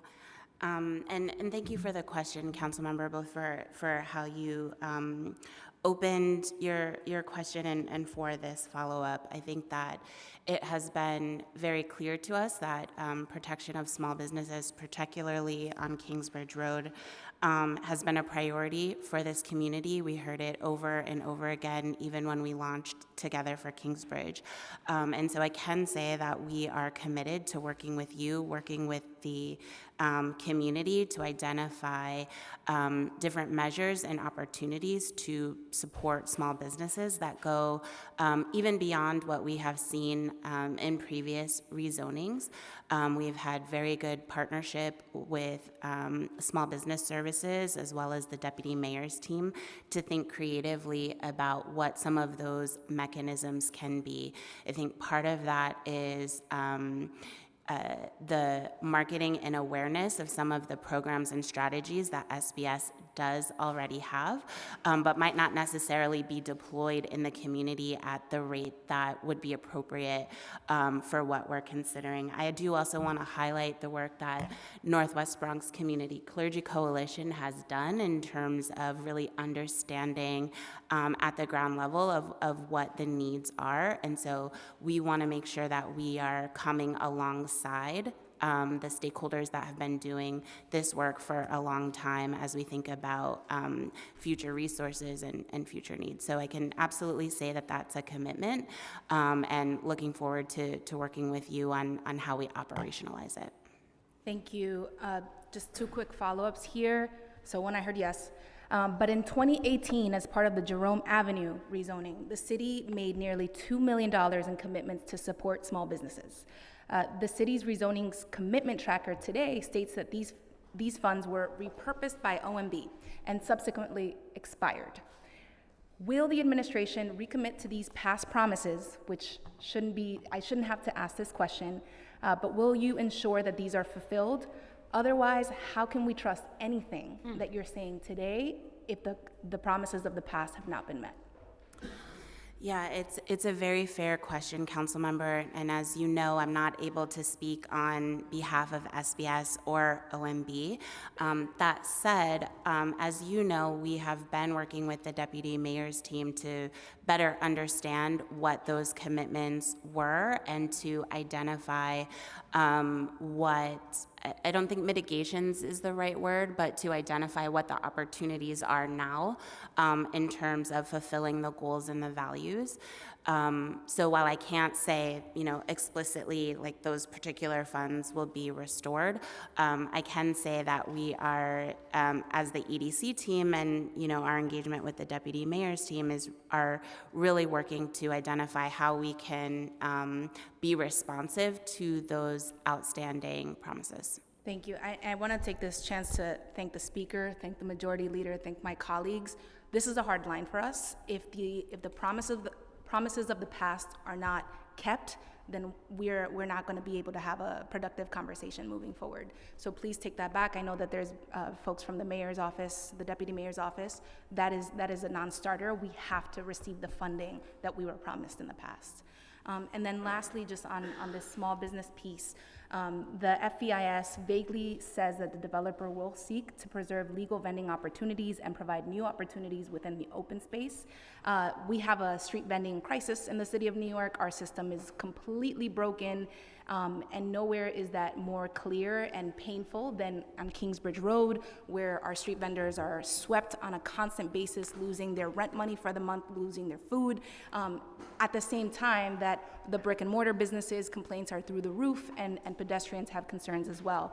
So the Kingsbridge Armory is a critical place to show how we can dedicate vending spaces, how we can work with our street vendors and treat them with dignity at a specific large-scale site. We've talked about this many times before, but can I have on the record if the city in particular will approve or needs to approve a site-specific vending plan that preserves existing legal spaces and adds new one? And can you, from the development team, tell us where you are in conversations with the street vendors? Where can we expect that there might be dedicated spaces for them? So the conversations that we had with the Street Vendor Project was, I thought, a very productive one and very helpful. And to be honest, they daylighted a lot of very simple spatial issues that I was glad to learn about, and that we, as a design team, are excited to continue to develop our open space plan in response to. So, things like lengths of planting beds and distances allowable from curbs and things like that. I think all of that will be a layer of richness that, as we fold that into the design, it will make the project better. So we look forward to how the design progresses along those lines. Thank you so much, Madam Leader.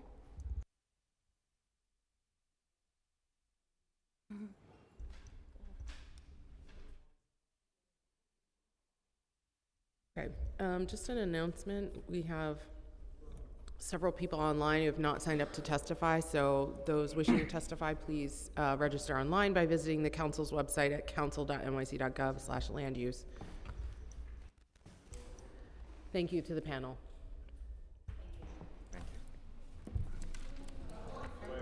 Oh, sorry, we have questions, sorry.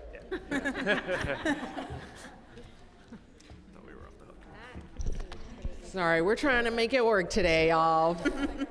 Okay, so I have questions, but I'll give it to Councilmember Marte first. Yeah, I just want to say a statement. I want to reaffirm what Councilmember Sanchez said. Typically, when a rezoning happens, the city offers us the world and makes the best deal possible for our communities.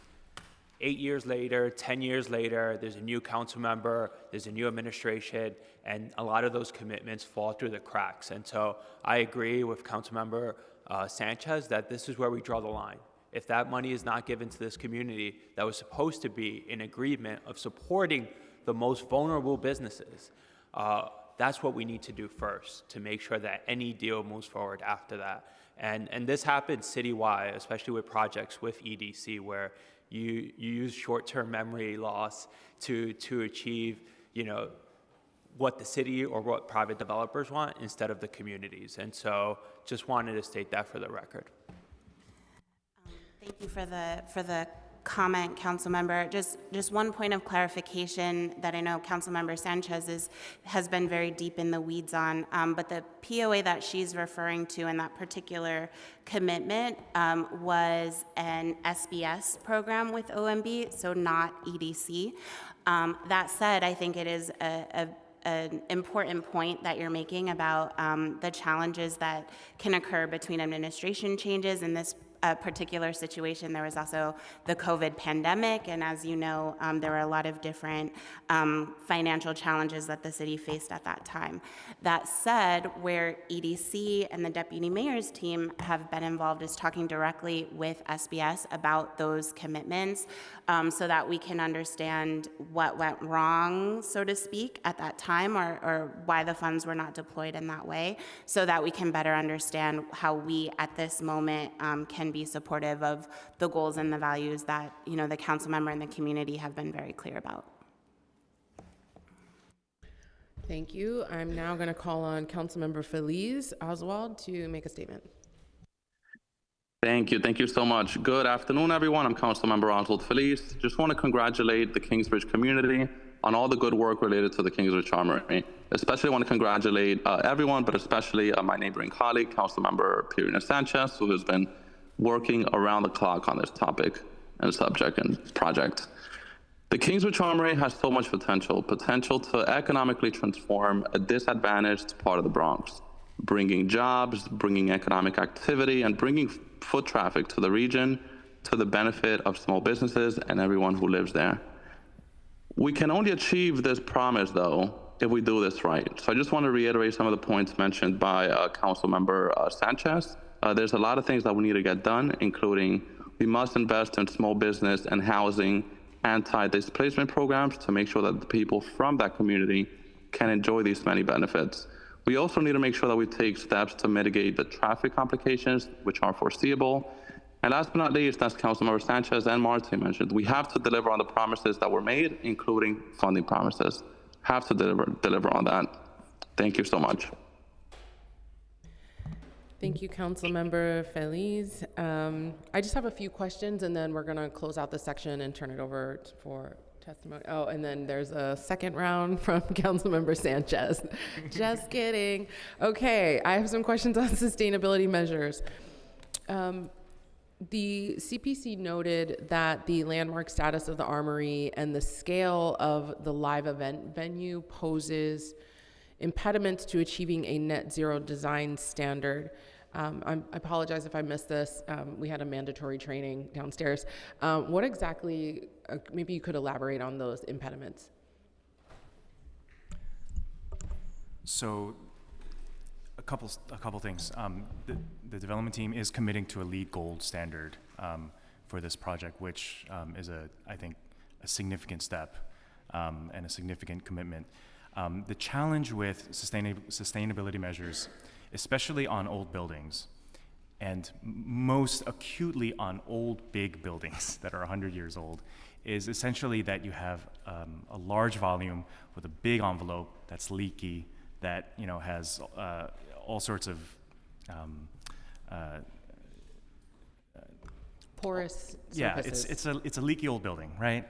So it becomes sort of exponentially difficult to achieve, the highest levels of sustainability, like passive house or net zero. These kind of measures that are, easy and not easy, but doable in like smaller tenement buildings, doable in smaller buildings across the city, but very difficult for buildings like the Armory, let alone the largest armory in the world that spans a 4-acre space. So that said, I think the measures of design that we are implementing, like the huge amount of solar power panels that we're arraying across the roof, like the commitment to all electric systems, like the retention of stormwater on site.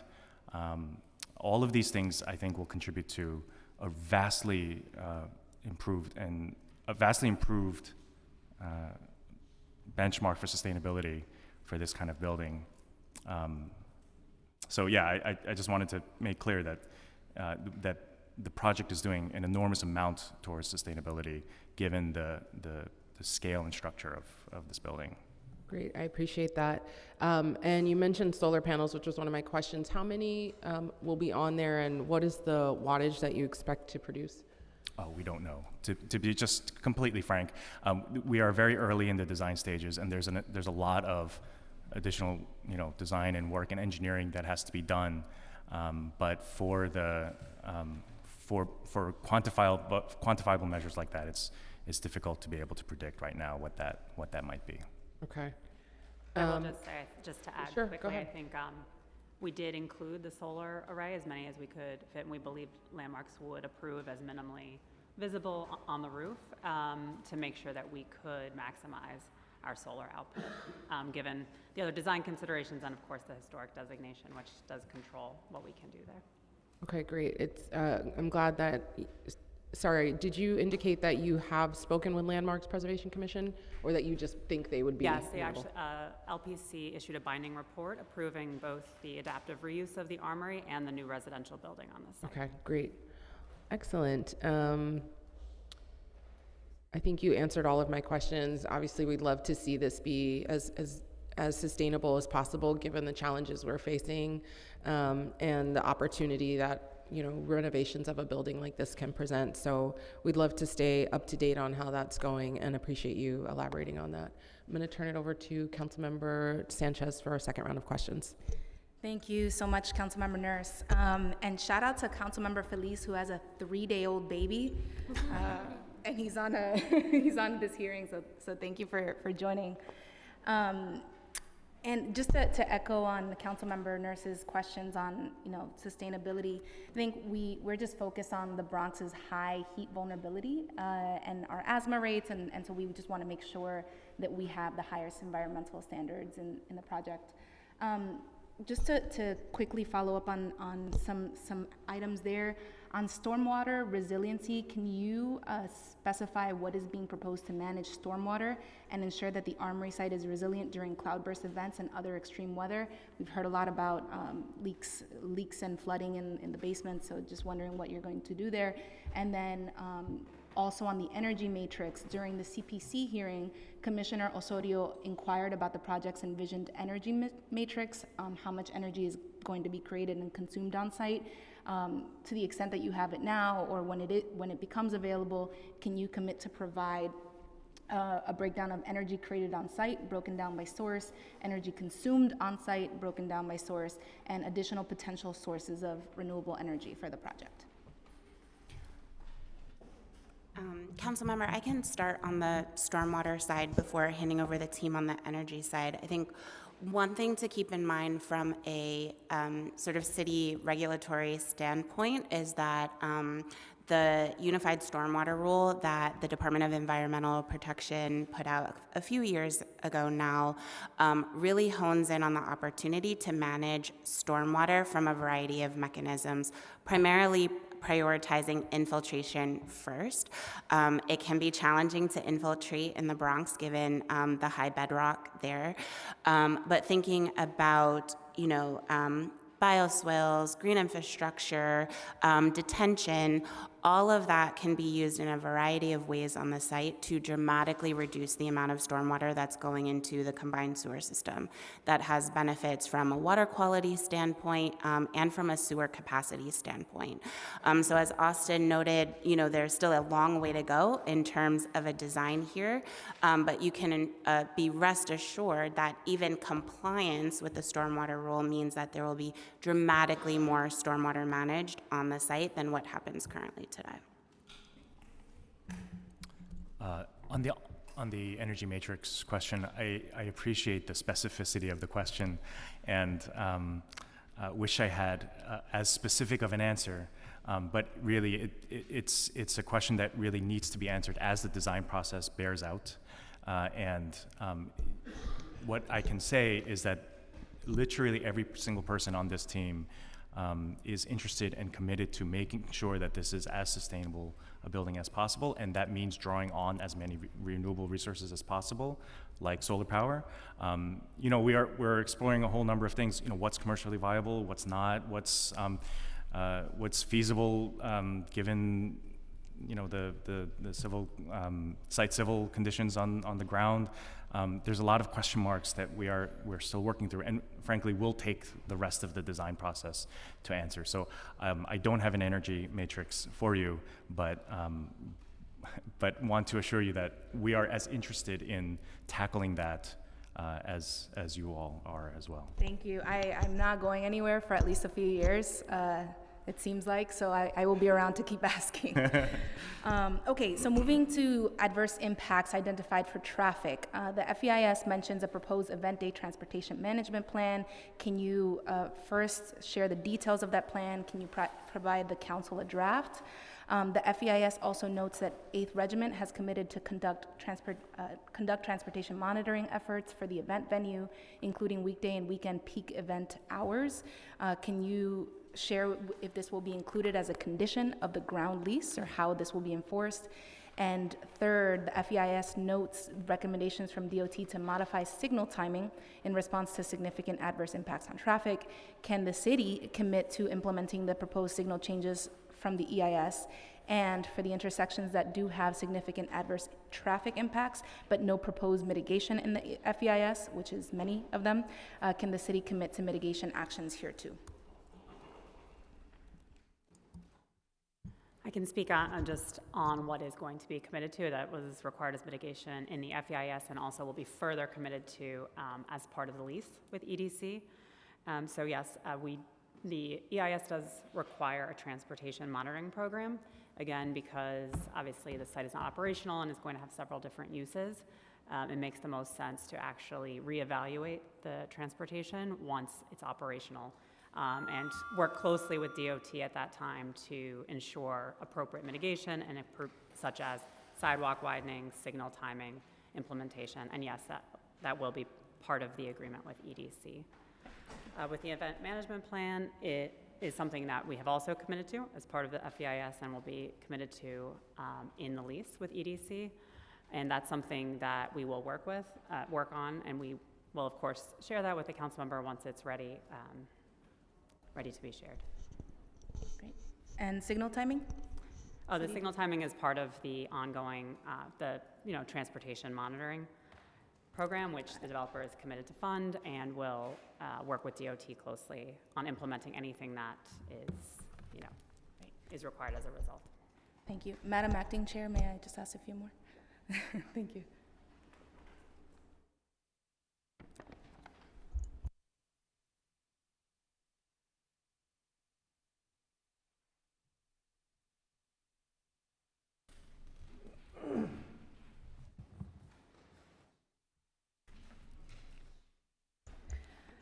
Okay, with respect to public transportation, the Kingsbridge 4 train station, the FEIS notes that the stair widenings can address the impact that was identified and states that the developer will be responsible for coordination with New York City Transit and for the cost of implementation.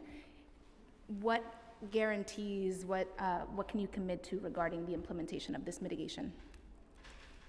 Again, that's another example where we will continue to work with MTA, with New York City Transit, on actual usage of that station and the need for the widening. And if a widening is identified, then that developer would commit to that. Excellent, thank you. Okay. Question number 6, please hold. They're all out of order.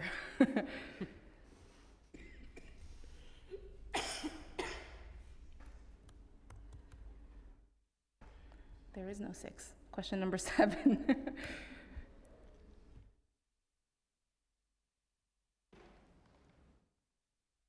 Okay. This is for the city again. Talking about the surrounding neighborhood, our district is one of those that has borne the brunt of the overdose crisis in the city. Councilmember Feliz, Senator Gustavo Rivera have been leading many conversations over the last year to address so many neighbors that we have right in front of the Kingsbridge Armory, in the underpass, who are struggling with addiction.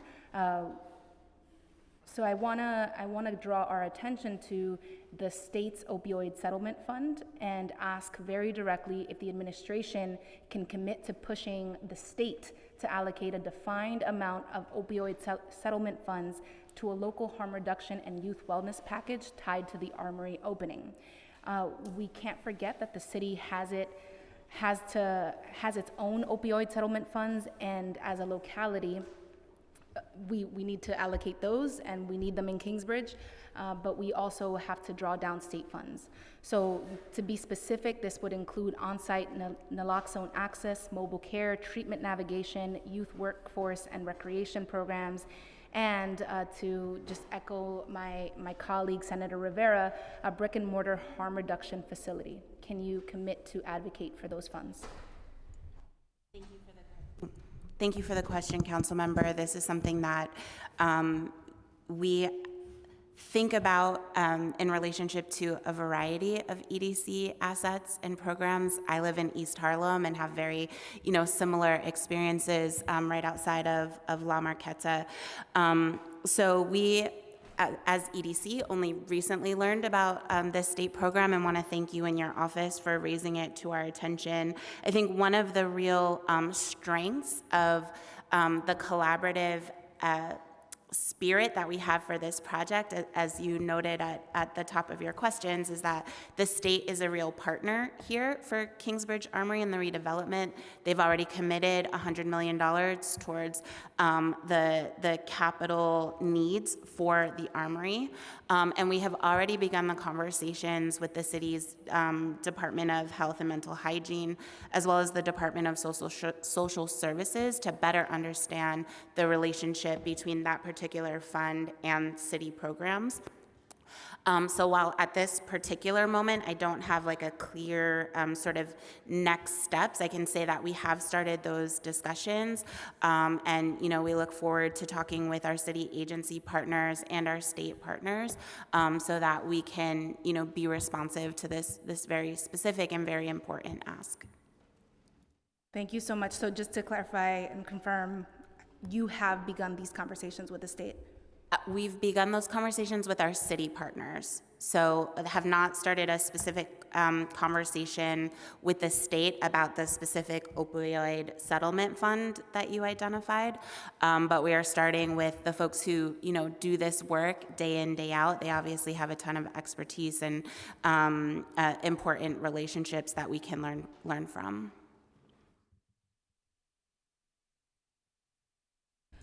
Okay, so thank you, and I look forward to that. I know our state senators who are on the working group and negotiating table and our assembly members are on board to help with that advocacy, so please take advantage of how organized we have all become together. Next question, my next to last question, is on transfer provisions. My understanding is that under the terms of the draft ground lease, 8th Regiment is unable to transfer its interest without EDC's consent. If EDC did approve a transfer to a new majority owner at some point in the future, for whatever reason, how would we ensure that all the commitments made to the community are carried over to that new owner? Thank you for the question, Councilmember. So at this point, I want to hand over to my colleague from our real estate transactions team to speak more specifically about that. So. You'll need to be sworn in.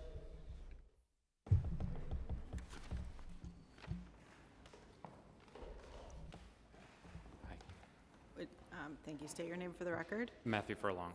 You affirm to tell the truth, the whole truth, and nothing but the truth in your testimony before this subcommittee and in answer to all Councilmember questions? I do.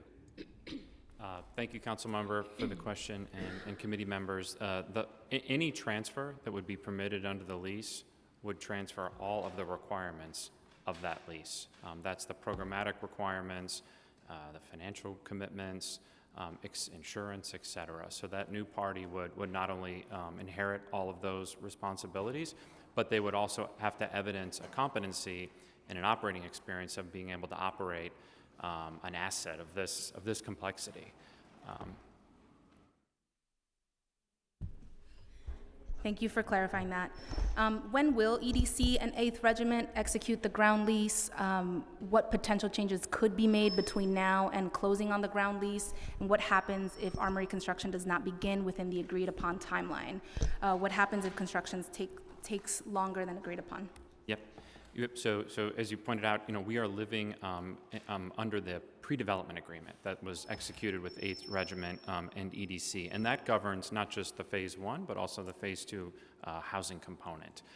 In that agreement, it sets forth a number of things. All the conditions required to close on each phase, the approvals that are required, and a host of closing conditions that I can get into. Once the project is entitled, and through ULURP, the developer has 1 year to close on the ground lease for Phase 1. They can then buy an extension for an additional year, but that would be the time frame where they would have to close. Then they have a 3-year construction obligation to complete the Armory. That's a requirement of the lease, and if they aren't able to do that, that is a default under the lease. And what happens if they default? We have recourse in the extreme where we can actually take back the property. There's an opportunity to cure a default under the lease. Public-private partnerships, emphasis on partnership is the key word. So we want to maintain a continuing dialogue and try to make sure that doesn't happen. Thank you. On the record. Love it. What are the deliverables for both EDC and 8th Regiment that must be demonstrated before closing? Yep. So the commitments for the 8th Regiment, you have, like we said, completion of environmental review, completion of the entitlements process. That's through ULURP, LPC, SHPO, everyone. You have a big one being securing financing. That evidences a fully funded project. So in addition to the public subsidy that's going into the project, all of the commercial sources that the development team would have to pull together, evidenced with executed agreements, binding agreements with those either debt or equity providers. So that needs to be evidenced for closing. A laundry list of other things. We'll refresh the background check. We will get an updated budget, which we know your team and are grateful that your team is tracking with us and asking really good questions about to make sure that that's representative of the program in the terms of those underlying user agreements, needing those user agreements, insurance. It's quite a list. I can come back to you with a comprehensive list. Great, thank you. And shout out to our Deputy Chief of Staff for Land Use Policy and all the things, Ben Ratner, who God sent to our office right on time for this negotiation. In terms of the pilot, my understanding is that 8th Regiment will owe a payment in lieu of taxes. How much will be owed and for what period of time? We're going to have to get back to you on the exact calculations, and I know your team has inquired about this before.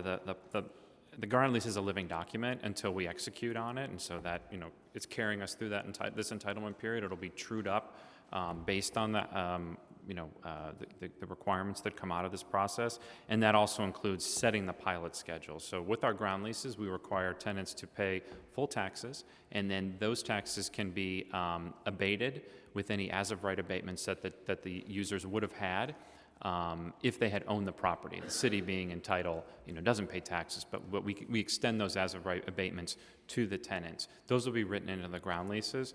ICAP is one of them that would be that the manufacturing space, that the commercial spaces would benefit from, but there's others as well. A non-for-profit owner of the leasehold condominium would likely benefit from a tax abatement, and then on the affordable housing component as well. But they're fluid calculations, and we really, that would be, and it's also done, by DOF. So we can come back to once we have a firmer grasp of those numbers. Thank you. One more financial model related question, and then I want to ask my final question, which is around community oversight. With respect to the financial model, thank you for your transparency with our office and with the council, sharing information about how the project is going to be financed and what is coming. For the benefit of the record, can you talk about the different financing sources for this project, walking us through anticipated sources of funding and that will cover development costs? And given our federal context at this time, are there any known threats from the current federal administration to either the new market tax credit or the federal historic tax credit? I might hand it over to the development team to answer this, but I don't want to understate the importance of the public commitment that's made to this project. $200 million, almost double what was committed in the last round in free and clear grants, takes a real bite out of the core and shell, the remediation, the structural work that's needed to just stabilize that building. So that's a big deal. But I'm going to hand it over to the development team to give you a better answer. Thank you very much. Thank you. And while the development team comes in and gets sworn in, again, taking the opportunity to shout out my colleagues, the speaker, our overlapping electeds for their help in securing those benefits. Can you raise your right hand and state your name for the record? Jorge Madruga. Do you affirm to tell the truth, the whole truth, and nothing but the truth in your testimony before this subcommittee and in answer to all council member questions? Yes. Thank you. Thank you. Thank you, Councilmember.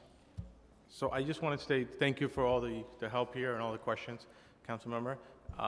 Really appreciate the clarity of the questions and the detail that you're going into. So really appreciate that. Very important is to definitely be able to keep those $200 million that we're talking about, because if that doesn't happen and that commitment don't happen, this project will not happen, right? So I just want to put that in the record, that $200 million is money that is needed exactly for what was stated, to bring the building back to life. That's what is going to be needed for this project to even be feasible for a project. So I just want to make that clear. So with that great help, and of course with all the tenancies that we're going to have at the Armory, right, the project is able to happen because of all the different subsidies as well, right? We have, as you stated, so the $200 million, there are funds from yourself and the borough president coming in, right? There is a historical tax credit that is a very important part of this project, and why we need to be very careful on what we do to the building and how we develop this building, because that could impact what credits we get in this building, right? Just for example, so it's a 20% tax credit. So just for example, if there's a $500 million hard cost budget here, right, you're able to apply for a 20% credit, which is $100 million of historical tax credits that would come into the project, and those could be either sold into an investment bank, and that could be funds that come into the project to pay for the project. So it's a subsidy that will come in to help develop this project, right? There is also a brownfield credit. We will be going after brownfield credits on this project. We are doing basement work and removal of slabs and remediation of the building for brownfields. So that will also could be $30 to $40 million of brownfield credits that would come in to help subsidize this project as well, right? On top of that, there is the new market tax credits, right, that we will be going after, maybe in 2 different tranches, right? There's a lot of different phases here of the project, and when I make phases, I mean the main development building of the project, and maybe there is a second phase for the light manufacturing spaces that we would go after a separate tax credit application for that. But both of those, we are right now thinking of about $100 million of new market tax credits that will yield another, let's say, $20 million net to the project as credits. that will help. And then the balance of the project will be financed typical regular financing, where it would be backed by the rents, basically the revenue of the project, right? So based on the revenue of the project, we're able to close the budget and be able to finance the project. Excellent, thank you. And my final question, for real this time. I was encouraged to see that in the FEIS, the 8th Regiment is committed to entering into a community benefits agreement that includes a permanent community advisory council that will meet quarterly to provide updates on the project and to seek further community input on future tenants and the operation of the armory. Once the community council is established, can both EDC and the development team commit to engage quarterly with that body to provide updates on the project and any agreed upon commitments? And what is the status of conversations around a community benefits agreement? Yeah. I think I could, we can definitely commit to meeting quarterly, you know, to update the Community Advisory Council. I think that's something we've always been happy to do. I think we're really excited that we have been in the midst of these community benefit agreement negotiations. They're still ongoing. I think there's a lot to discuss, which is a good thing. There's a lot that can be done here. There's a lot of opportunity. And so we really just want to thank the coalition of the local organizations that has been given so much of their time and dedicated to this project, and we're excited to execute that agreement once it's finalized. All right, with that, thank you for being a unicorn developer. Those are not my words, those are Senator Gustavo Rivera. I think he's watching somewhere. You've been so leaned in, you've been so willing to talk with us, with members of the community. It's been a really pleasant process so far, so I look forward to being able to bring it to the finish line with the city's partnership and investments. Thank you. Thank you, Madam Leader. Thank you. Thank you so much. I love seeing that. Seeing no other colleagues here for questions or remarks, this panel is now excused. And council, are there any members of the public who wish to testify on this item? Yes, we have about 23 in person and several more online. Hear it. I'm now going to recognize New York State Senator Rivera, who will be testifying online. Thank you, Madam Chair. I'm very glad to be here. So good morning. Actually, good afternoon at this point. And thank you, Acting Chairwoman, for allowing me to share a few words on this hearing. So my name is Gustavo Rivera, State Senator for the 33rd District in the Northwest Bronx, and I'm here today to voice my strong support for the Kingsbridge Armory redevelopment project by 8th Regiment partners. Certainly, I want to thank my colleague, Councilmember Pereira Sanchez, for her staunch advocacy for the community, and above all, I want to thank my neighbors who have consistently demanded opportunities for public input ahead of the ULURP process, through the Together for Kingsbridge visioning process, and the one that we are in right now. Now, when I was first elected back in 2010, the Armory was part of my district and just 2 blocks away from my apartment. Matter of fact, I joked all the time that I could see it from my window. But after 2023 redistricting, the Armory now sits just across the street from my current Senate district, but I obviously represent a whole lot of folks who are going to benefit from this. And I still, I remain accountable to those tens of thousands of Bronxites who deserve to benefit from this redevelopment. And as we near the end of the ULURP process, the aspirations, the needs, and concerns of the community must be central to the project's priorities and approval. And we expect the developer to commit to an even stronger community benefits agreement than the nationally renowned agreement that the community won during the previous redevelopment. And to just remind ourselves, the previous CBA, which I believe should be considered a standard, included things like local hiring, training, living wages, permanent union jobs, sustainability standards, community space, community benefit fund, community governance and oversight, etc.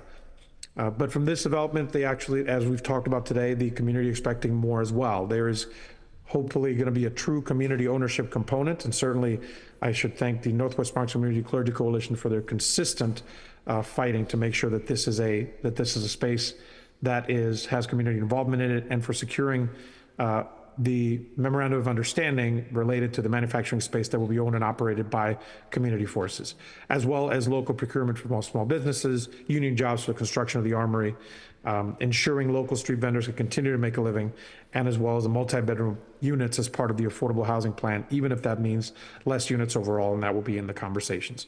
We also should say that we expect NYEDC to offer a lease agreement that truly benefits the Bronx. The reality is that after 30 years of passive neglect, costs of mitigation have ballooned, and the developer will need to spend tens of millions of dollars simply to get the site construction ready. The Bronx receives less services, less funding, and less investment than anywhere else, and I believe that EDC must recognize that this project is a chance at redemption. So I'm urging EDC to finalize this agreement where the city breaks even so that the developer and their partners can keep as much revenue as possible for the community fund, union labor, youth and community programming, and other local benefits. I don't believe this is a project that should be seen on EDC's book as a boon to the city coffers. The Bronx is owed an investment, and the Armory is our chance to get what we are owed. And as regards to the city, as I bring this in for a landing, we expect the city to commit to revitalizing our community through strong anti-displacement measures to protect local businesses, including capital funding access to both loans and grants, legal support and financial coaching, dedicated city and state opioid settlement fund dollars to support community health and safety. I'm very glad that the council member was able to bring that up. Supporting a robust community revenue fund instead of a citywide public purse. And we know that $200 million investment is just a start, as Jorge told us. The community has been waiting for 30 years for the Armory to put us on the map, but not at the expense of those waiting those 30 years to see it transform. And so this development project must be for the Bronx and no one else. I've worked for years to ensure that our borough sees a benefit from the transformative redevelopment in this site. Time and again, we've seen all over the city that a small percentage of people benefit from projects like this, but they leave out local communities, including small business owners, and this cannot happen to our Kingsbridge community. I will continue to support our community and our key stakeholders to ensure that this project fulfills its true potential. And just so that we're clear, I have been here through 3 mayors, 2 borough presidents, 2 council members, and 2 governors, and I will be here for the ribbon cutting to enjoy this space along with my neighbors. Thank you for listening to my testimony today, and let's get it done. Thank you, Senator Rivera, for also reminding us how long you have labored. I'm old! That's what I'm saying. Through this process. Okay, as a reminder, if our other council members have questions, witnesses are asked to remain online or to stay seated at their microphone after their testimony until they are excused. For those participating online, once you or your group has been excused, following any questions, participants may continue to view the live stream broadcast for this hearing on the council website. Members of the public will be given 2 minutes to speak. Please do not begin until the sergeant at arms has started the clock, and we will now hear from our first panel. I'd like to call up to the dais, and as I call your name, please join us: David Levers, Jack Marth, Elizabeth Ortega, and Rebecca Sander. Any seat, they're all good.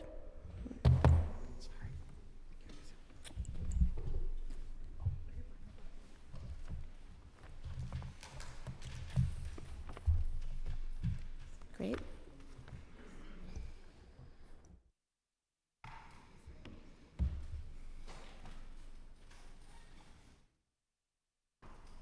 David, you can begin when ready. David? Good afternoon. Good afternoon, Majority Leader Farias, Councilmember Sanchez, members of the subcommittee, and community stakeholders. My name is David Levers. I serve as the Director of Government Relations and External Affairs at Bronx Community College. And I'm here to testify today in strong support of the Kingsbridge Armory Community Benefits Agreement. At Bronx Community College, our mission is to advance equity, inclusion, public higher education as pathways to opportunity. The redevelopment of the Kingsbridge Armory is a once-in-a-generation project, and we believe it must be anchored in a clear commitment to the people of the Bronx through a strong, enforceable CBA. Opportunities for youth. For our students and for the young people in the Bronx, this project must create meaningful opportunities.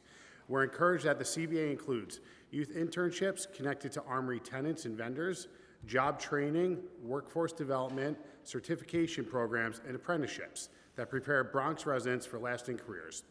In addition to partnerships with local college local colleges, including Bronx Community College, to design direct pipelines from education into the workforce.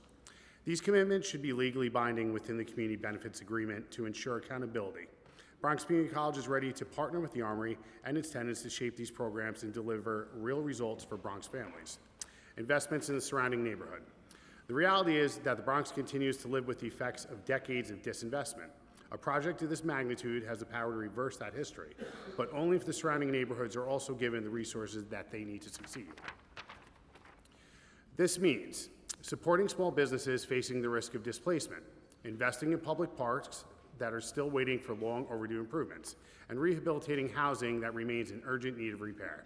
The city must pair this redevelopment with robust, visible investments in the Bronx to ensure the Armory benefits not only those within its walls, but the community as a whole. In closing, Bronx Community College proudly supports a community benefits agreement because it reflects our mission and values, and because we know that when the Bronx is given opportunity, we thrive. Thank you. It's right on the money. Don't go anywhere. Anyone next? Yeah. Good afternoon. My name is Jack Marth. I live in the Kingsbridge Heights neighborhood of the Bronx, and I've been in the community surrounding the Armory for over 40 years.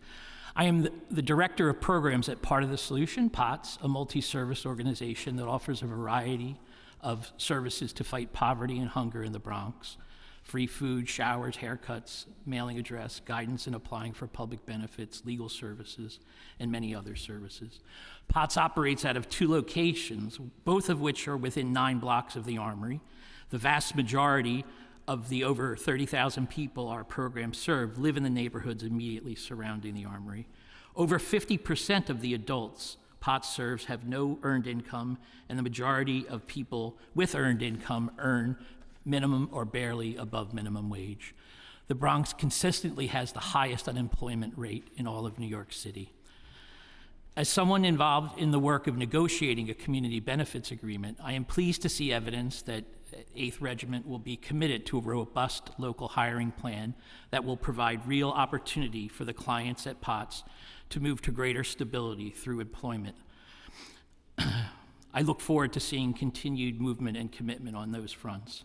At the same time, I am not yet convinced that there is the same level of commitment to ensuring that the jobs that people in the community will obtain will be jobs with a living wage.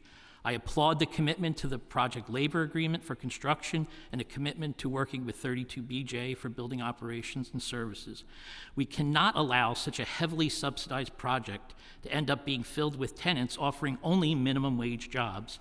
If this is what we were fighting for all these years, we should have just gone with the related project, which would have done that for us. I asked the City Council to help push 8th Regiment to work with the community to create a plan to ensure that everyone working at the Armory will have a living wage. Elizabeth, you can begin when ready. Hello, my name is Elizabeth Ortega Bailey, and I'm a lifelong resident of the Bronx. Right now, I'm working several part-time jobs just to make ends meet. That is not unusual here in the Bronx. Most of us knows what it means to have a main job and then a side hustle just to survive. And it makes me ask, how can community enjoy the services or businesses that will open in the Kingsbridge Armory if we are all not paid living wages? For far too long, the Bronx has been giving projects that promise opportunity but deliver poverty wages and unstable work. We cannot let the Armory repeat that story.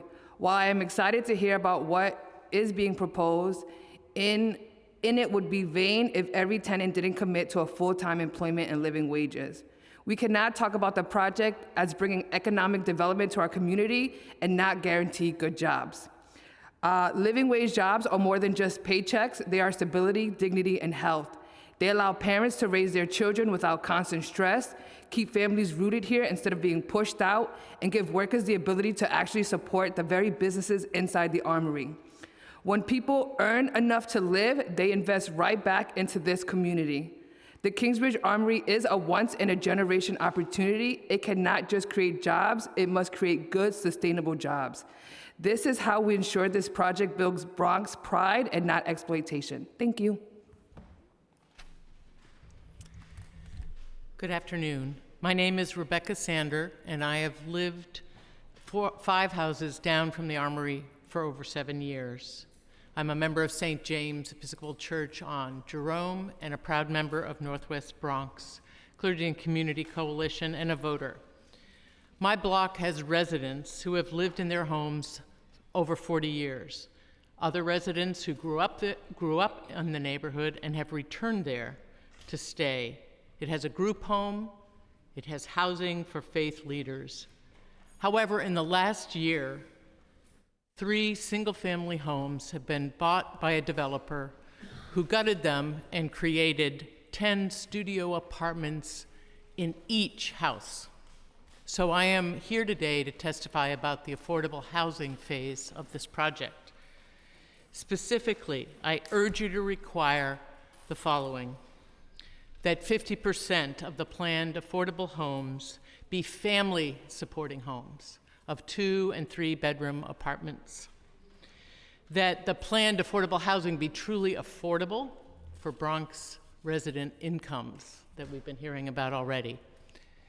That 10% of the planned housing be designated for home ownership, no renting, no leasing, and that the phase 2 housing construction start within 12 months of the lease closing.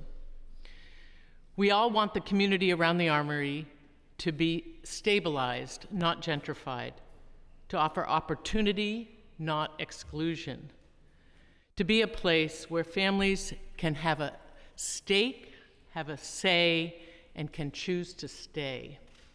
Thank you for your time and for your consideration. Thank you. Any questions for these panelists? You are now all excused. Sorry for the up and down, but I got a process here. Friendly reminder, when I call you to the dais and you testify, please stay throughout all the testimony in case there is a question for you, and then I will excuse you. I'll now call the next group of panelists, and please join me and sit in the order that I call you: Elizabeth Thompson, Brenda Irizarry, Brian Mack, and Taf Sorov.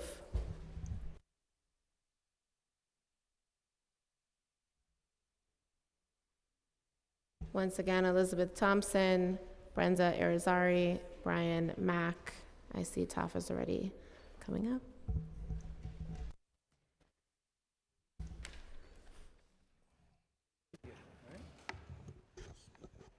You may begin when ready. This is a treat for me. I haven't spoken to you all for a while. My name is Elizabeth Thompson. I'm known as Miss Liz in the area. I've been fighting this project for over 40 years. When Kingsbridge Heights was open, we were doing that over there. I live on the west side. I'm 2 blocks from the Kingsbridge Armory. And my grandson is 31. They've been fighting it for 30 years. I don't know why the biggest armory in the world is not re-renovated and something is there for our community. It's sad. The west side and the upper part of the Bronx seems like they don't get any money for doing certain things, and it's sad. We have work, we're city workers, we're state workers, and have worked hard, and we should have something for our generation. And I feel that transportation is terrible. I believe that I will take the bus to Fordham Road and ride up on the elevator to the train station. All 4 sides did not work. I had somebody help me up the stairs. So it's a lot of things in the Bronx that is being neglected, and I feel that the Bronx need help. And as city, state, like I said, we pay our tax, and we should get a lot of things for the Bronx. The Bronx is being neglected. Thank you.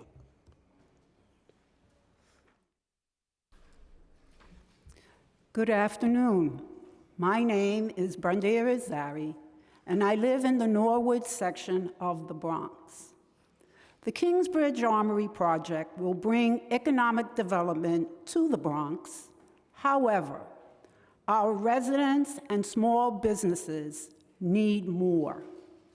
A community benefits agreement that ensures local hiring, living wage jobs, free public access to athletic facilities, 30 hours per week for Bronx residents, and allows street vendors to sell their goods within the Armory. In addition to community benefits, the city needs to do its share to improve, support, and upgrade the area and nearby communities. I urge the City Council to consider the following recommendations.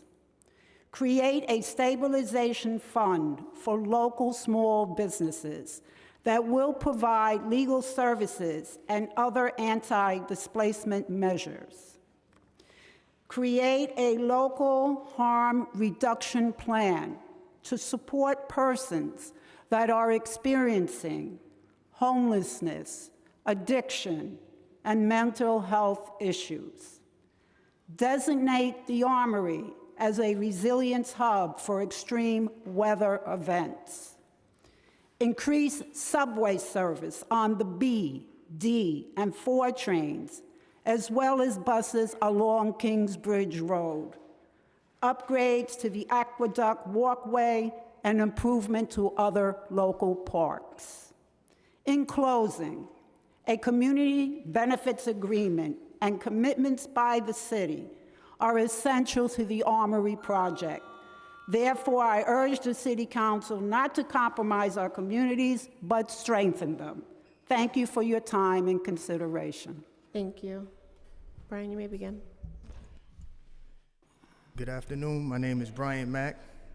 I'm a lifelong Bronx resident and a proud member of Local 79 Labor Union. I'm here in strong support of the Kingsbridge Armory redevelopment project. For once, this project is for us and by us. From day one, workers and community members have been in the same room, shaping the vision side by side. That doesn't happen often in New York City, but it happened in the Bronx. This just isn't another development. It's a blueprint for community and community-rooted investment. Jobs will be paid at a prevailing wage. That means good union jobs. That means stability for working families like my own and many others. That means resources poured into a part of the Bronx that's been long neglected. The community agreement and ownership and other benefits is something to truly be proud of, in my opinion. The project proves that when labor and community come together and fight together, we can win together. I urge the board to move forward with this project, and that's my time. Thank you. Good morning. My name is Ty Fedar, and I grew up in Kingsbridge. I went to Roosevelt High School, Belmont Prep specifically, and I spent a lot of time buying empanadas from every store around the Kingsbridge Armory, and as a young person, a youth leader at the Northwest Bronx Community Clergy Coalition. So it's been underutilized and empty for decades, and for my 4 years of high school, that was my slice of those decades, seeing nothing be done with the Armory. But in the time since, it's been amazing to see what the elected officials coming together with community and labor have been able to push almost to the finish line. I strongly support this redevelopment because it's a model of development done the right way. Just on my side as a union member, the redevelopment, it's going to create hundreds of union construction jobs, and every single union construction job that we make for Bronx residents brings fair wages, healthcare, and retirement security to our communities at a time when there's so much economic distress. And these are the types of careers that can lift families out of poverty and set us up for generations of success, breaking generations of cyclical curses. Secondly, community investment. The redevelopment, it must put the Bronx first, ensuring that local small businesses, nonprofits, and cultural institutions are going to have a place inside of the Armory. And when we do it right, it's going to reflect the vibrancy and creativity of the Bronx and serve as a true hub for the community. Thirdly, opportunities for local residents. We urge the inclusion of strong local hiring commitments and pathways for our youth and justice-impacted workers by connecting residents to apprenticeship and pre-apprenticeship programs like the one that myself and my brother over here graduated from. Finally, accountability. Having a strong and enforceable community benefits agreement is essential. It's a once-in-a-generation chance, and the Kingsbridge Armory can either remain a symbol of missed opportunities, or it can be a model of inclusive growth and be a light for how this city can move forward for all future generations. Thank you. Any questions for this panel? No, I just want to say thank you. Keep holding us accountable. Keep making sure that every single one of these items that we are discussing today stays on the agenda and is a part of the final discussion.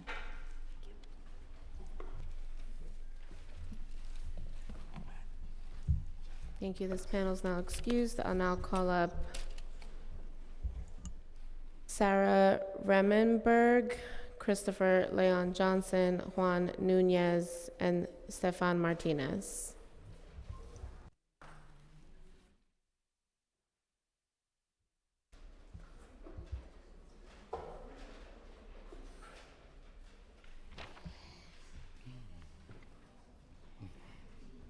If you are leaving the committee room, please do so quietly.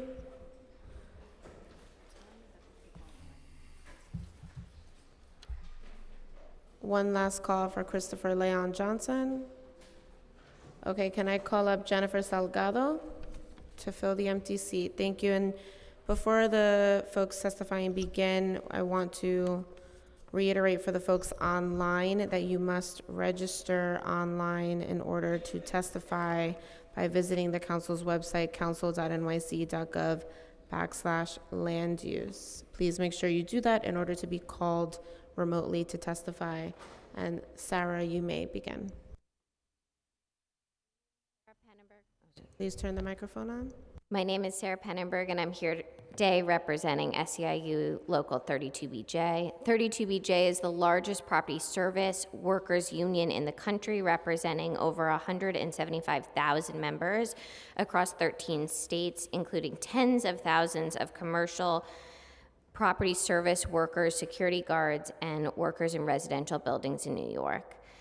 32BJ supports responsible developers who invest in communities where they're built, and I'm happy to report that the developer of this proposed project has made a credible commitment to creating prevailing wage jobs for workers who will permanently staff the building, both residential and in the Armory. We estimate that this rezoning will allow for the creation of roughly 24 property service jobs. Good jobs like these mean prevailing wage, meaningful benefits, and a pathway to the middle class for local community members who tend to fill these positions. We need more housing to be built in every neighborhood of New York City to ensure that working families are not displaced by dwindling supply and skyrocketing rent. The proposed development would include 400 residential units, which would be permanently income restricted for low to middle class residents, 400,000 square feet of community space, and live event space. We are excited for the possibility that this will bring to the neighborhood and to the Bronx. As the cost of living rises and working New Yorkers struggle to stay in their homes, it's more important than ever to create affordable housing and good jobs which uphold industry standards. For this reason, 32BJ is in strong support of Kingsbridge Armory. Also, thank you to the elected officials for all of their dedicated support on this project. Juan, you can begin. Good afternoon. My name is Juan Nunez. I am an organizer with the Northwest Bronx Community Clergy Coalition and a longtime resident of Kingsbridge. My family still lives there, and I'm here because I am in support of the project, but I want to ensure that we stop the ongoing displacement and gentrification that's happening in our neighborhoods, and we do it in a lot of different ways. But number one, pay our people a living wage, right? Create a local hiring plan beyond the requirements from the EDC. Our folks need to make money in order to stay in the neighborhoods, and you heard from other panelists, that's not happening right now. We want to make sure that our local businesses, brick and mortars, and our street vendors are supported as well. I appreciate Councilmember Sanchez and Councilmember Farias for pushing the street vendor reform package that needs to be passed ASAP. Vendors are getting harassed by sanitation police, NYPD, and now ICE, so that has to happen as soon as possible. And then our local businesses, they don't have access to long-term leases. There's no policy in place to protect them long-term, so they need that. So reiterating the need to create a small business stabilization fund to support the businesses and provide legal services for them as well, and ensure that the Armory's outdoor space and street design preserves for street vending spaces. Last but not least, we need upgrades to our parks like Aqueduct. We cleaned it up twice last year and that wasn't enough. We need more funding for our parks and more support for that. And then I'll end with ensuring that there is a thorough, legally binding community benefits agreement signed before this gets voted on. Thank you. Stefan, you can begin. Hello, my name is Stefan. I grew up on the Boynton and Watson Street of the Bronx. My whole life living in this, I lived my whole life in the same place, so I witnessed many changes, both good and bad. The most impactful, the rise of poverty and gang affiliation. A lot of youth, kids as young as 8 years old, are falling for the false glamours of being affiliated, taking steps into picking up bad habits such as smoking, with most famous lines among middle schoolers and elementary groups saying, yo, you got Nick, referring to nicotine devices or vapes, or yo, you smoke as a generalized question, as like having interactions with marijuana or any form of smoking device. The Armory has to be a place for these younger youth to do other activities other than normalizing smoking weed. The rise in poverty with families in my area, such as homes with single moms and more than 3 children on welfare, they shouldn't have to settle for only housing option with a rundown apartment in the hood. No place uninhabitable should be considered a home to possible upcoming leaders of the state and country. Situations like these are becoming increasingly common. Homes for families should be negotiated instead of giving price tags they can't afford. The Armory development could be an escape for the younger youth who need to get away from what's becoming the new norm. Thank you. Jennifer, you can begin when ready. Good afternoon, members of the council. My name is Jennifer Salgado. I'm a lifelong resident of the Kingsbridge Heights neighborhood and current advisory board member of the Street Vendor Project. The Street Vendor Project is a membership-based organization that champions the rights of street vendors as small businesses to earn a living and contribute to the culture and life of New York City. I'm here today to express our support for the development of the Kingsbridge Armory with the condition that this development prioritizes community needs and the continued existence of street vendors. Today, we want to uplift the priorities that Bronx vendors have advocated for to be included in this project. 1, the preservation of existing legal vending spots and committing to honor anti-displacement practices. 2, we ask that the project ensure that any kind of vendor market that is created centers community ownership and prioritizes the engagement of vendors who already operate around their neighborhood and the broader Bronx. 3, continuously commit to finding opportunities to include street vendors in rolling projects within the Armory. And 4, the creation of a commissary space, which the Bronx unfortunately lacks. This project has the opportunity of bringing in much opportunity for the Bronx, but we must ensure that street vendors are not left behind in the process. As we continue to move through the process, we must also be firm in saying that while these are our priorities for this project, City Council must not forget our biggest priority, the full passage of the street vendor reform package. Thank you to the members of the council for hearing my testimony. Any questions for this panel? Thank you. This panel is now excused.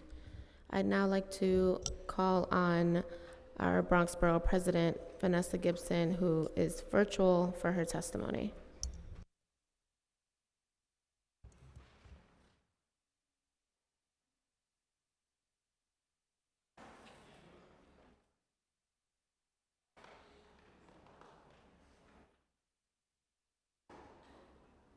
Good afternoon, New York City Council. Good afternoon, Madam Chair, Councilmember Amanda Farias, our Majority Leader. Thank you for allowing me to testify this afternoon. Unfortunately, I could not be there in person, but you know my heart is always with the City Council. I want to acknowledge our Chair, Councilmember Camilla Hanks, as well as Councilmember Pierina Sanchez, and all the members who have joined today at the Subcommittee on Landmarks, Public Sightings, and Dispositions. Thank you for the opportunity to testify virtually on a very important topic that everyone is absolutely familiar with, the Kingsbridge Armory. I am so excited about the potential that our historic armory presents, and it is a long-awaited but yet a significant project for our borough. I recognize that the Together for Kingsbridge Working Group, led by New York City EDC, and co-chaired by Councilmember Pierina Sanchez of the Bronx and Sandra Lobo, Executive Director of the Northwest Bronx Community and Clergy Coalition. Thank you, everyone. This coalition embarked on a 9-month process that engaged more than 4,000 residents, stakeholders, advocacy groups, educators, healthcare providers, and so many partners that we represent in the Bronx. All of our industry stakeholders firmly agree that for 25 years, the Kingsbridge Armory, a landmark 588,000 plus square foot of opportunity, has largely stood vacant. This proposal represents a once-in-a-lifetime, generational, transformational opportunity to breathe new life into this historic and iconic site. As the Bronx Borough President, I am committed to ensuring that this project honors the community's vision, a vision that will deliver lasting impact and change and significant benefits. Here are a few points I briefly want to bring to your attention, to the members of the New York City Council and the public.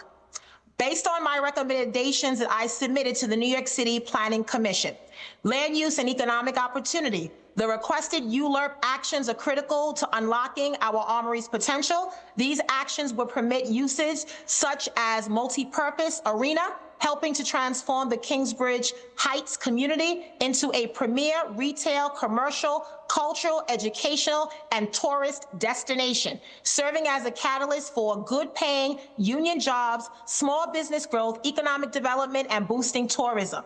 The historic preservation and sustainability. As a designated New York City landmark, the Armory must meet all preservation requirements to ensure the historic character is protected. The plan's commitments to LEED Gold certification and 1.5 acres of public open space is essential.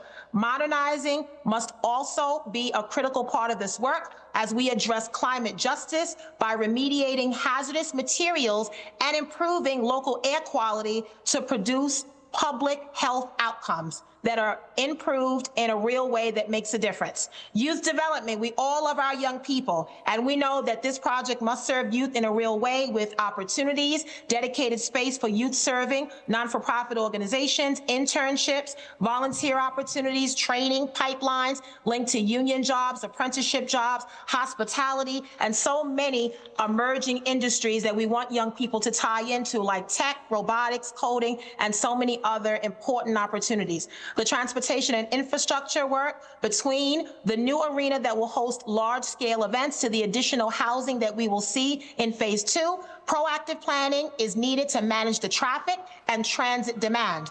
Expanded bus service, traffic management plans, and coordination with DOT and MTA are essential to protecting local streets on Jerome and Kingsbridge. We want to make sure that all residents and pedestrians are safe and we have sufficient access for residents, commuters, and visitors alike. The housing affordability is critical. 500 units of affordable housing must meet Community Board 7, where the median household income is about $40,000. At least half of them should be afforded to those at the 30 to 60 AMI bracket, with at least 50% of all of our units being for large families. Madam Chair, you fight for that as well. 2- and 3-bedroom apartments. We want to make sure we have to address the crisis in affordable housing. Jobs and community benefits so critical. This project will create over 3,400 jobs, commitments to local union hiring, MWBE commitments, living wages, and making sure we have youth entrepreneurial opportunities and apprenticeship. The proposal includes space for workforce development and training, cooperative business incubation, and affordable commercial space for Bronx-based businesses. These commitments must be secured in a strong, enforceable CBA, including the local hiring, the job quality standards, commercial tenant protections, free and low-cost access for local schools and community groups and youth organizations, ongoing cultural, youth, and community programming, and a transparent enforcement mechanism for our Community Advisory Council that we have called on as well in this process. And finally, as I close, I want to acknowledge the team, my office, all of the elected officials that have been a part of this, Congressman Adriano Espaillat, Assemblyman George Alvarez, Senator Gustavo Rivera, Councilmember Pierina Sanchez. This has really been an all-hands-on-deck moment for us in the Bronx. You have been a part of these conversations, and we really appreciate the commitment and attention that's been given to the Kingsbridge Armory. $100 million commitment from Governor Kathy Hochul, $100 million commitment from Mayor Eric Adams, and over $15 million from the City Council. Thank you for your support, and thank you to Councilmember Sanchez for her leadership. We've designated about $3 million, $1 million from the congressman, so that we are pouring money into this project because we believe that the time is right and it is so necessary. In my recent strategic policy statement, I identified the Kingsbridge Armory as a critical driver for our economy and for our future. So today, ladies and gentlemen, we have a chance, a real chance, to turn the page on decades of underserved communities, of vacant units, of turning this pain into purpose and promise and potential and prosperity. And I look forward to working with you and urge this subcommittee to support the actions on the agenda that is necessary to allow El Centro Kingsbridge to become a real reality for our borough and for our city. So I thank you for your time and recognize that this project represents so much. It's about the history of the Bronx, it meets our demands of today, and it builds a stronger foundation for a better Bronx that we all deserve. Thank you so much, Madam Chair, Councilmember Majority Leader Amanda Farias, and thank you to Councilmember Sanchez and all the members of the City Council. We look forward to the continued partnership ahead. Thank you so much. Thank you so much, Borough President. Seeing no questions for the BP, I'll now call the, recognizing Councilmember Sanchez. Thank you, Madam Leader. I just wanted to say thank you to Borough President Vanessa Gibson for everything that you and your team have put into this process. Jutan is incredible, and I also want to thank your former deputy, Janet Peguero, who was just always on time and always on board for all of the proceedings. So thank you for all of your leadership and partnership on these efforts. Absolutely. Thank you so much, Councilmember, and we look forward to the continued work. Our planning and development team, led by Jatan Hortzman and Kimberly McNabb, are doing amazing things in our borough, and we have a lot of opportunity. And I guess for me, all I ask is that the Bronx has a chance. Give us a chance to level the playing field, to be at the table, to lead these important conversations, and make sure that every project that is for us is by us. And with the Kingsbridge Armory, we absolutely can achieve a win. We deserve it, and this is the time to happen right now. So thank you so much, Councilmember, and thank you to you and your colleagues for the chance to testify today. Thank you. I'll now call up to join us on the dais in person Alfred Valdez Rosario, Anthony Rodriguez, Stephanie Thomas, and Dr. Shaquan Hoke.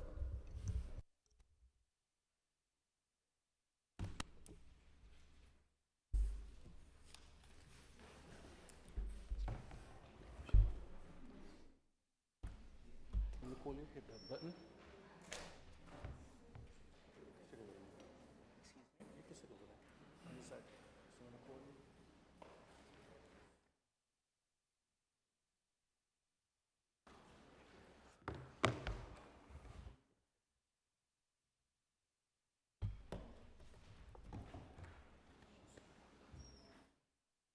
You may begin when ready. Hello, it's nice to meet you all. My name is Alfred Valdez Rosario. I've been living in the Bronx for 15 years, right next to Tremont, and I have 3 demands that I would like to talk about today. The first is youth employment and youth internship programs and the workforce opportunities. I know that there are many young voices in the Bronx that have never got the ability to really express what they want to discuss about in terms of helping the community. And I feel like we need to really shine a light on those people because, like me, myself, and my fellow colleagues here, we've had the ability to actually, talk about what we want to express. But there are a lot of voices out there who really can't because they never get those chances. And then the second I want to talk about is a free public space for us youth and fellow people in the Bronx. Because when you think about the Bronx, there's not a lot of places where you can go and just hang out with your friends for free. Normally, you have to buy something just to sit down. And that's not, that's not nice. Sometimes the only place we can go is school or the park. Can't really go anywhere else. The only times we can hang out is when we go to McDonald's, you have to get a McChicken or you have to pay for something. We don't want to do that. It's not something we want to do. And my third demand is for small business laborers because there are a lot of small businesses out there that are getting taken advantage of by, greedy landlords. Sometimes the rent goes up to like $10,000 and they can't afford that. And I feel like in, Kingsbridge Armory, there should be a space for them to have the ability to, have a manageable rent and, make a profit in order to have a living because they have families to feed in themselves.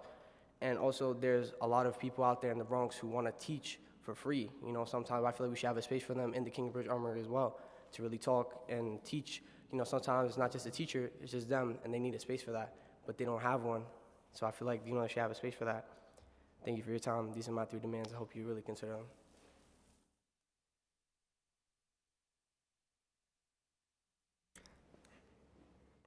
Hello, my name is Anthony Rodriguez, and I lived in the Bronx all my life.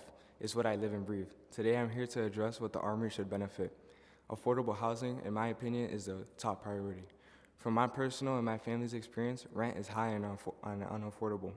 My sister, who lives nearby from the Kingsbridge Armory, gets her paycheck battered because of the high rent for a studio apartment. The committee has to ensure that the Bronx residents do not get displaced because of the Armory and its presence. Community access has to be open to Bronx residents as well. The athletic facilities as well. Bronx culture is very close to the sports scene, but adding a high price tag just to use these facilities will very well cripple the point of the Armory. Sports bring people together, price tags don't. This is why the Armory must protect truly affordable housing and have affordable athletic facilities for current Bronx residents. Thank you for your time.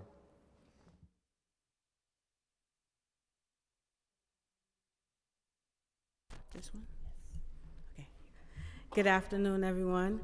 My name is Dr. Shaquan Hoke, and I'm very honored to be here today. Thank you for this space. I am an employer engagement coordinator with Meshulam Montefiore Community Center. I've also lived in the Bronx for over 10 years and raised my family and got married in the Bronx, and I currently still work there today. I also have family members that live in the Bronx. So I'm very vested in the Bronx community. Not only that, in my role as being an advocate, an entrepreneur, and I would say my pink sneakers on the ground, so to speak, I see firsthand the needs of the people. I have clients that come in every day needing services. I am over the Workforce Development Division dealing with the job developer department. And I have many, many people in the community needing employment. I cannot service everyone. I do have a target audience of 18 to 24-year-olds. However, I do my best to serve everyone that I possibly can by even sending them job leads. I often host community job fairs for the community, and business development is crucial. So having the Armory with these business opportunities, with training entrepreneurships, as well as giving everyone the chance to experience what it's like to have affordable living wages, to dispel poverty, and be more self-sufficient is important to the Bronx community as well as myself. Thank you. Good afternoon. I'm Stephanie Thomas, affiliated with Northwest Bronx Community and Clergy Coalition. As a child of Harlem, now a Bronx resident, I can't help reminiscing of the positive impact community programs had on my growth process. Minnesink Riverside Church, NYCHA Community Centers, and Junior Achievement, to name a few, offered experiences that were invaluable. We see our young on the streets every day with minimal programs offered. We even complain about their idle existence.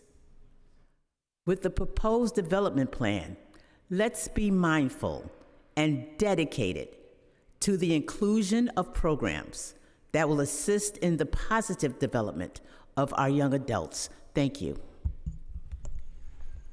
Thank you so much. To Alfred and Anthony, is this your first time advocating on behalf of the Kingsbridge Armory? Yes. Both of you? Excellent. Well, welcome. Thank you. You did an excellent job.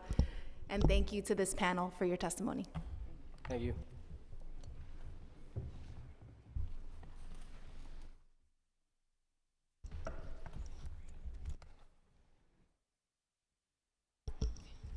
I want to check in if Christopher Leon Johnson is here.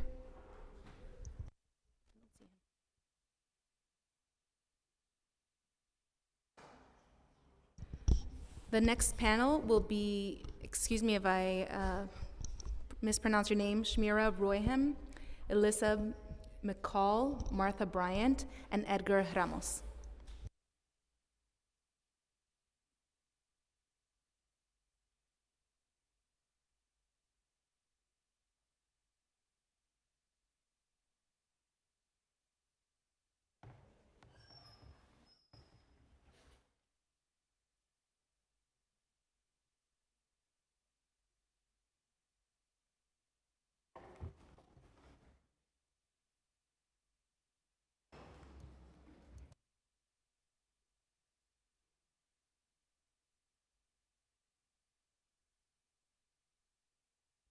Whoever is ready can begin.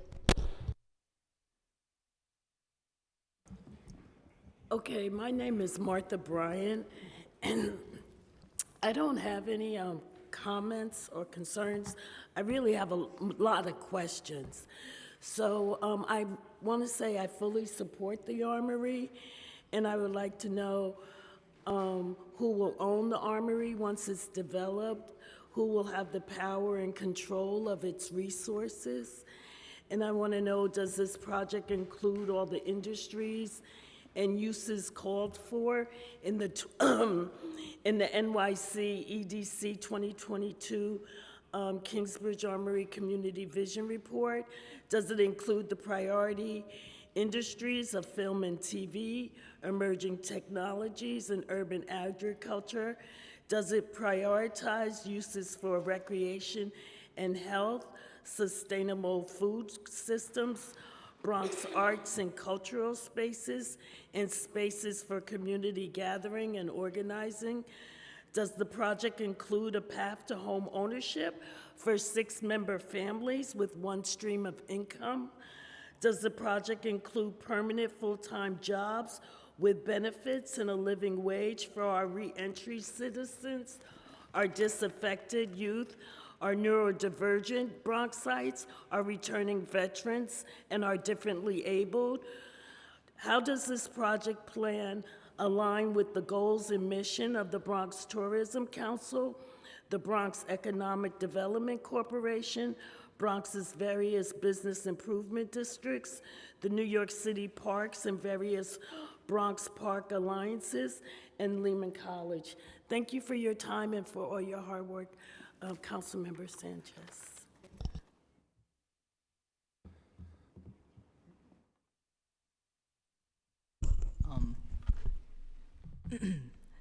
Dear council members, what's a community without culture? My name is Shayan, and I've lived most of my 17 years in the Bronx. If you ask someone what they knew about the culture of the Bronx, it's most likely first going to be that hip-hop music. Generations of world-renowned artists and talents have flourished in the Bronx streets. But how does one develop this creativity without a space to create? A lot of upcoming young creators and artists like myself are making music in their bedroom or off their phone without any resources to really elevate their craft. Many voices are going unheard. The Kingsbridge Armory needs a place for these young creators, a street to collaborate and grow, a block where people could listen to local artists and learn about the industry. These studios, workshops, and venues wouldn't just build culture, they would build opportunities and careers. We gave birth to these sounds, but we don't even have the tools to keep pushing the culture. Music is such a big aspect of my life and other people around my age. This is what's gonna plug us out of the trenches and an outlet to electrify our souls. So I'll say this once more. What's a community without culture? The Bronx gave the world hip hop. The Kingsbridge Armory can give us a way to preserve and develop our sounds, our community. Don't let my voice, our voice, go unheard.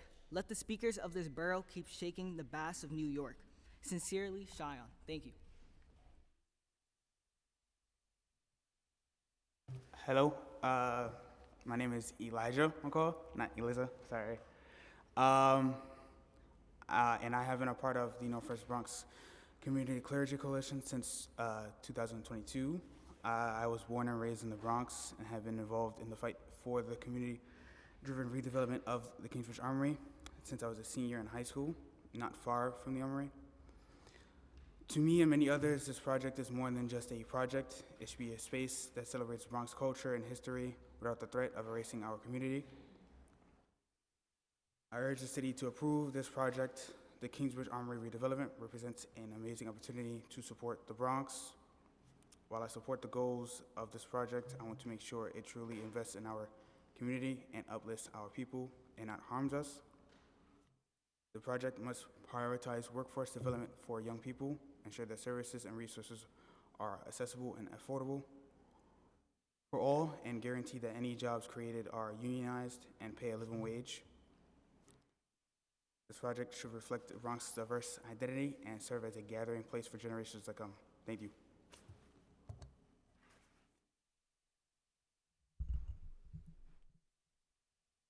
Good afternoon. My name is Edgar Ramos. I'm a longtime resident of the Kingsbridge neighborhood. I'm a Local 3 member, Bronx political coordinator. and Edgar, is your microphone on? Is the light on? Yep, I'm sorry. Oh, okay. I'm sorry. Good afternoon. That sounds better. I'm a longtime resident of the Kingsbridge neighborhood. I'm a Local 3 member, Bronx political coordinator, and involved in the community. I'm a CB7 member, but I'm here representing my own ideas, not representing the community board in any way.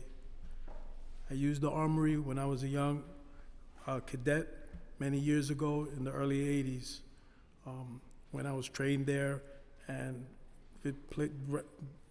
dealt with the cadets back when the 258th Field Artillery was a resident of the Armory.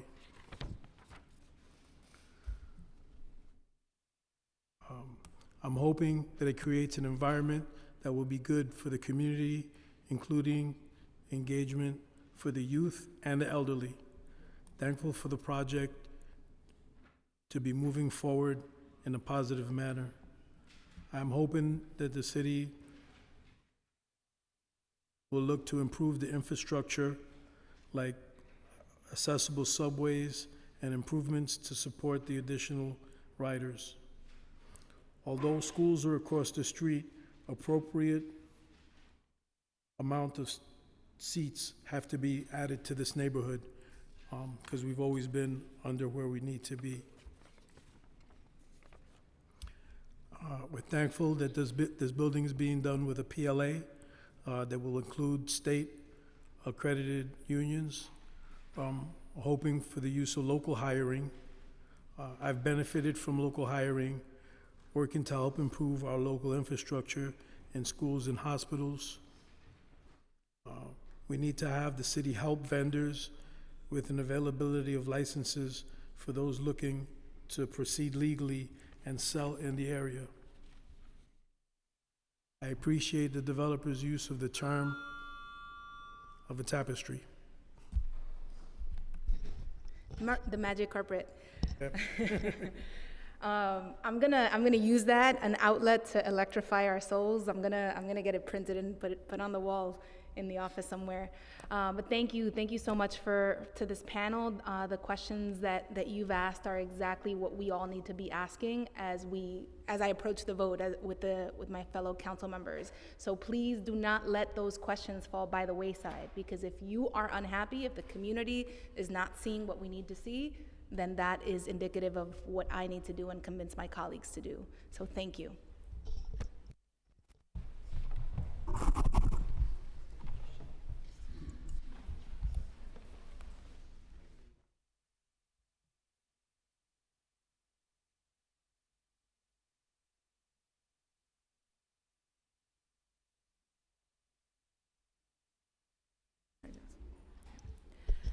Thank you. The next panel is Vicente Ventimilla, Stephanie Fisher. These are the last folks that we have signed up 4 in person. If you would like to testify in person, please see the sergeant so that we can call you. And then we will be moving to virtual testimony. Those wishing to testify remotely must register online by visiting the council's website at council.nyc.gov/land use.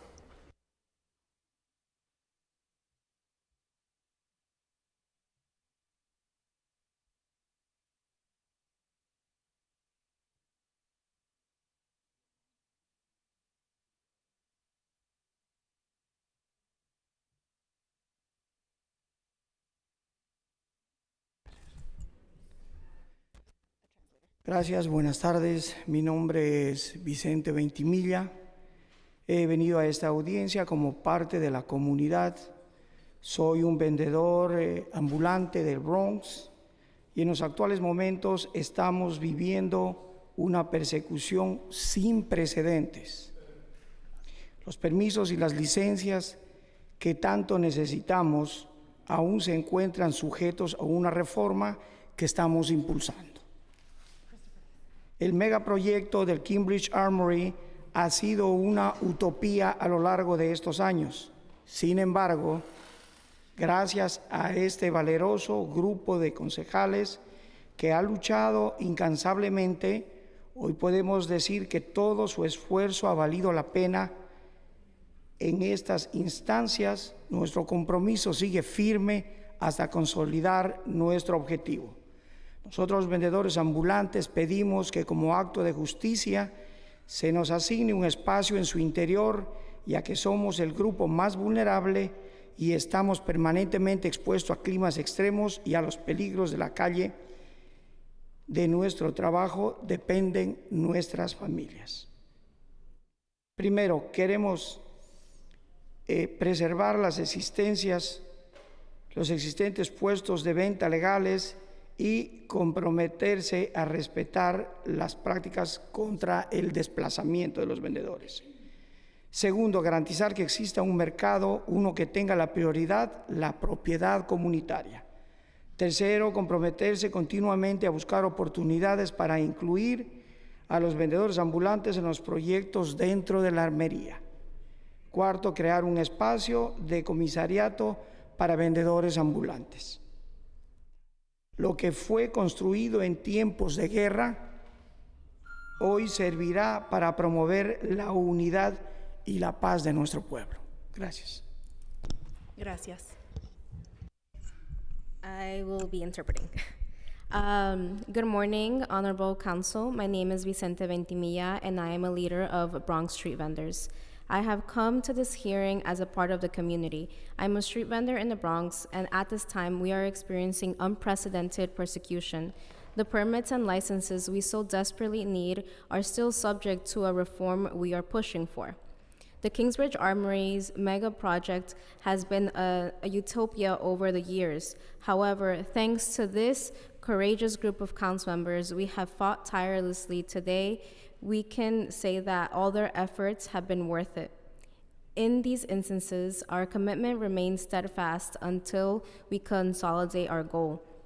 We, the street vendors, ask that as an act of justice, we be assigned a space within the project, as we are the most vulnerable group and are constantly exposed to extreme climates and dangers of the streets. Our families depend on our work. These are our priorities. Preserve existing legal vending stalls and commit to respecting anti-displacement practices. 2, ensure a market exists that prioritizes community ownership. 3, continuously commit to seeking opportunities to include street vendors in projects within the Armory. 4, create a commissary space for street vendors. Lastly, what was built in times of war will today serve to promote the unity and peace of our people. Thank you.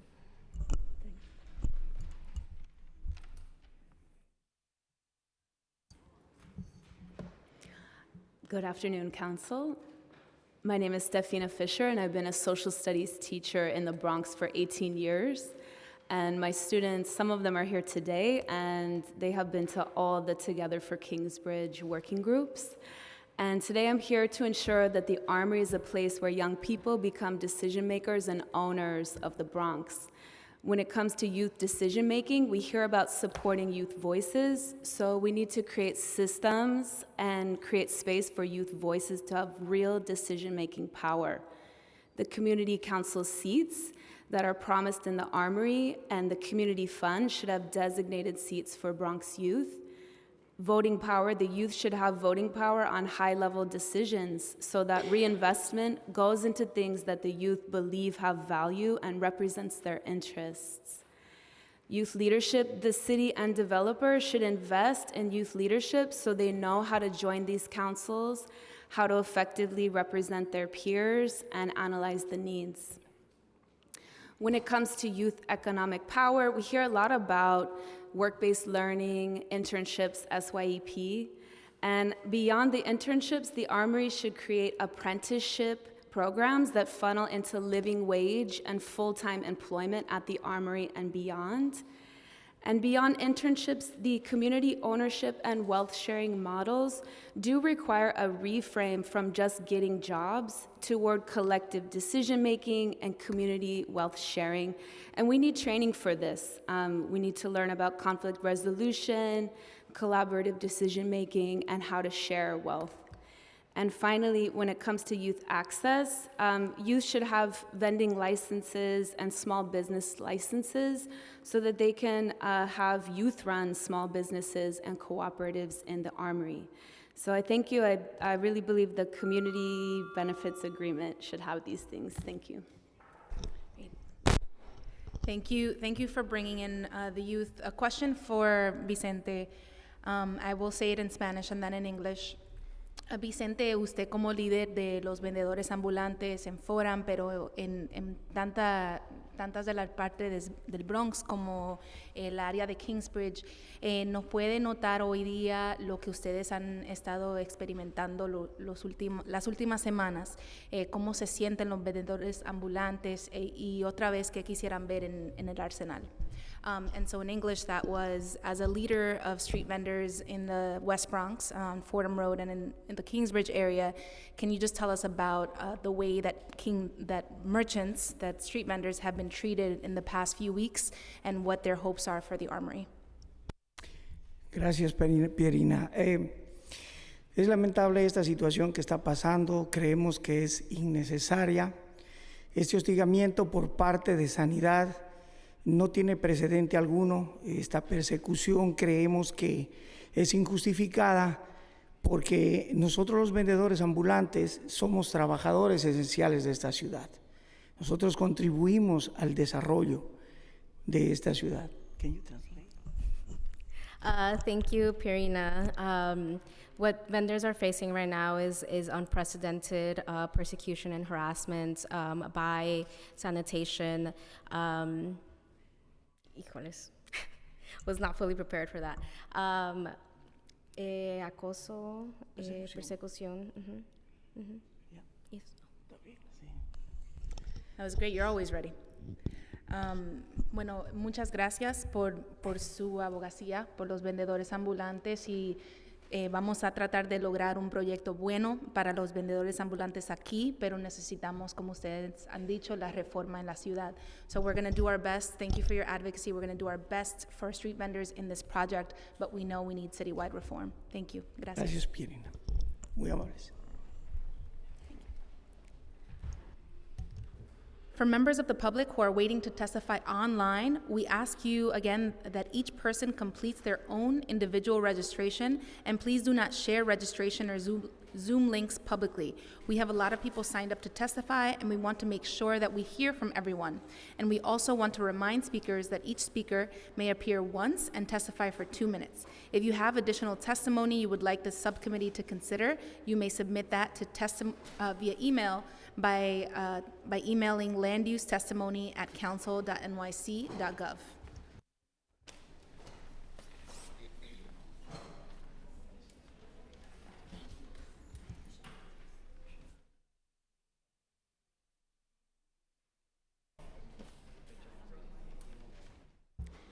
Thank you. The last in-person panel, unless somebody else signs up, we're going to call up Christopher Leon Johnson again and Cesar Tobar Acosta.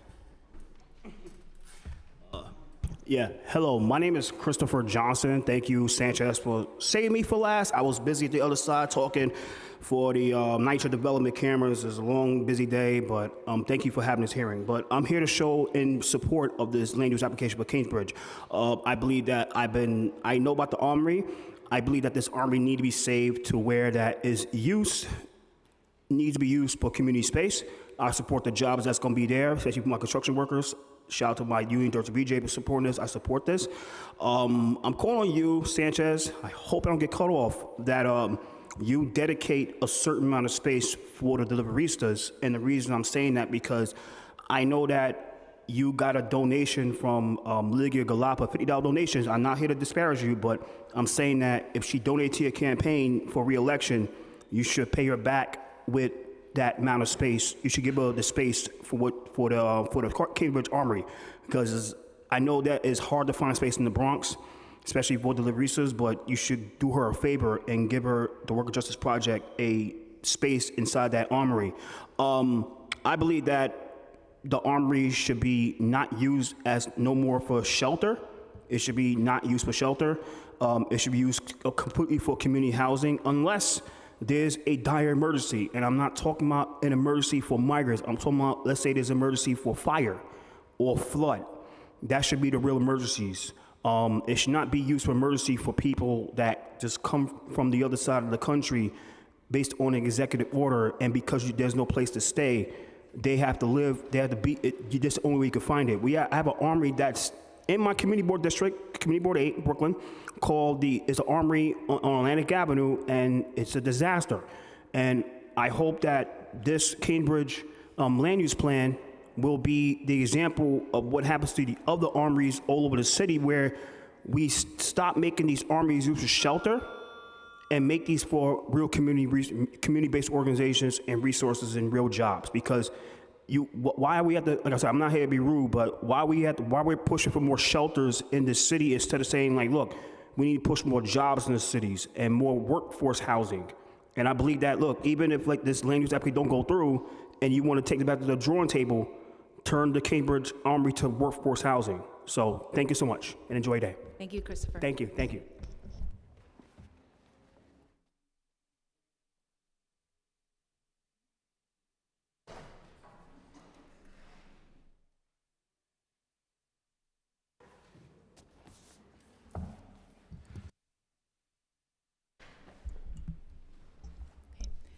Thank you for everyone, for all who testified in person. We will now be moving to online testimony. I'm going to call you 4 at a time so that you know who's coming. Up next is Roberta Todd, followed by Osei Duomo, followed by Simone Stern, followed by Matthew Shore. Starting time. I couldn't hear. Did you call me Roberta Todd? Yes. Thank you. Okay. Thank you for giving me the time, and I apologize that I was unable to come in person. I have lived in the Bronx for over 25 years, Northwest Bronx, and have been engaged with Northwest Bronx community clergy since 2017. And I am pro this project, basically because I think it's wonderful for the collaboration of community, business, government, and labor. And I also think that it has demonstrated that there is enough funding and wealth available that can be shared within the community. There are enough resources that Kingsbridge should be made better. But we look to people like yourself and other elected officials to make sure that practices are put in place to make sure that the community voices continue to be heard and that this project reaches everybody in the community. And that is from youth to seniors. I think that that is very, very important.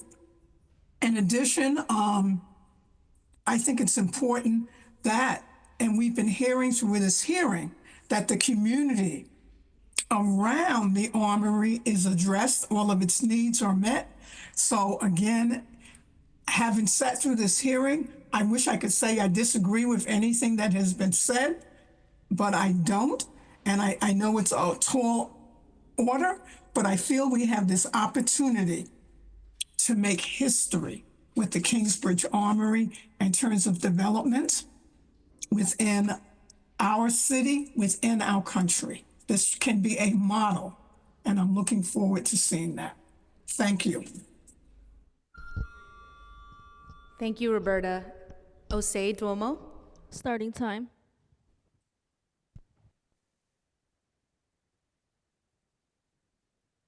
Good afternoon. My name is Osi Jamal, a sophomore at Lehman College and a member of the Northwest Bronx.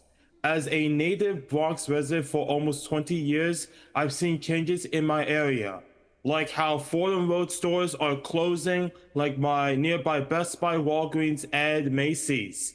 And the decisions we make in the long term should have an impact for years, if not decades to come.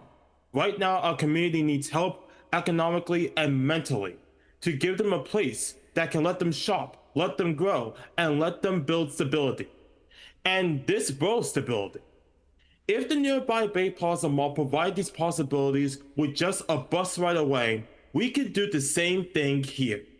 If we want to reduce unemployment, homelessness, and uncertainty, we have to lay the groundwork. The Kingsbridge Armory can be more than just a building. It can be a driver of community stability and growth. That means using union labor and strong local hiring so Bronx residents get the jobs, not outsiders. It means converting unused space into something welcoming, like affordable and family-minded apartments. It means supporting small businesses, NWBEs like the minority women business ones, and worker co-ops so the economic benefits stay right here. And it means maintaining the Armory as a safe, accessible, and environmentally responsible space. With these solutions, we can address homelessness, improve maintenance, and grow our local economy, all while putting the Bronx first. We've been living here since we came here. Let's live with peace of mind. As my friend Ransom Cobb said, the Bronx isn't burning, it's balling. P.S. Going down to Kingsbridge shouldn't have sidewalks dropped from pigeons, like pigeon drop-ins, for rent signs on top of legacy stores that been there for decades, a crowded and sort of chaotic, in my opinion, McDonald's, where employees stress out of their minds, overpriced meals, and inside people who are unhoused and asking for money. Except going down to the spot where I met my 12th grade civics teacher and economics teacher on September 17th, 2023, where that interaction changed everything, and when the Armory is finally built. Thank you for listening and understanding. Thank you so much. Thank you so much. I don't know if you could hear it, but you got some claps in the room, which is against our rules, but you know. They were like, they should be doing that. All right. Thank you. Thank you, Osei.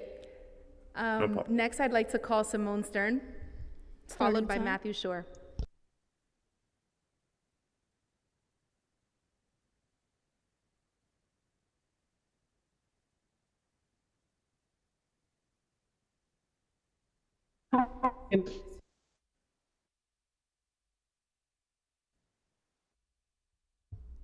Simone, you may begin when ready.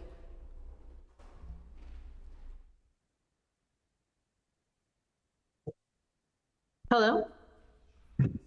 Yes, we can hear you. Hi, I've been in the Bronx since I was 11. I'm a member of the Northwest Bronx Community Clergy Coalition.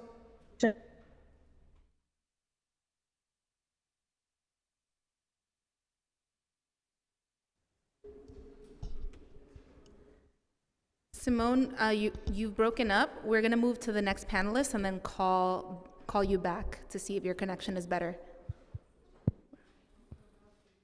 Matthew Shore? Starting time.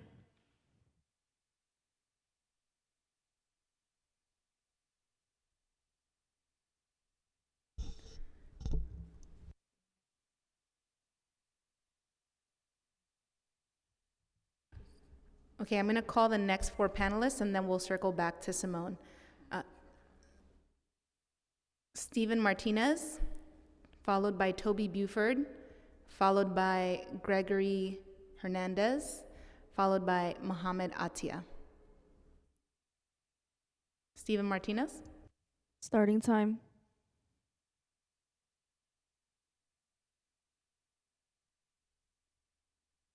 Toby Buford. Toby, if you're on, you can testify.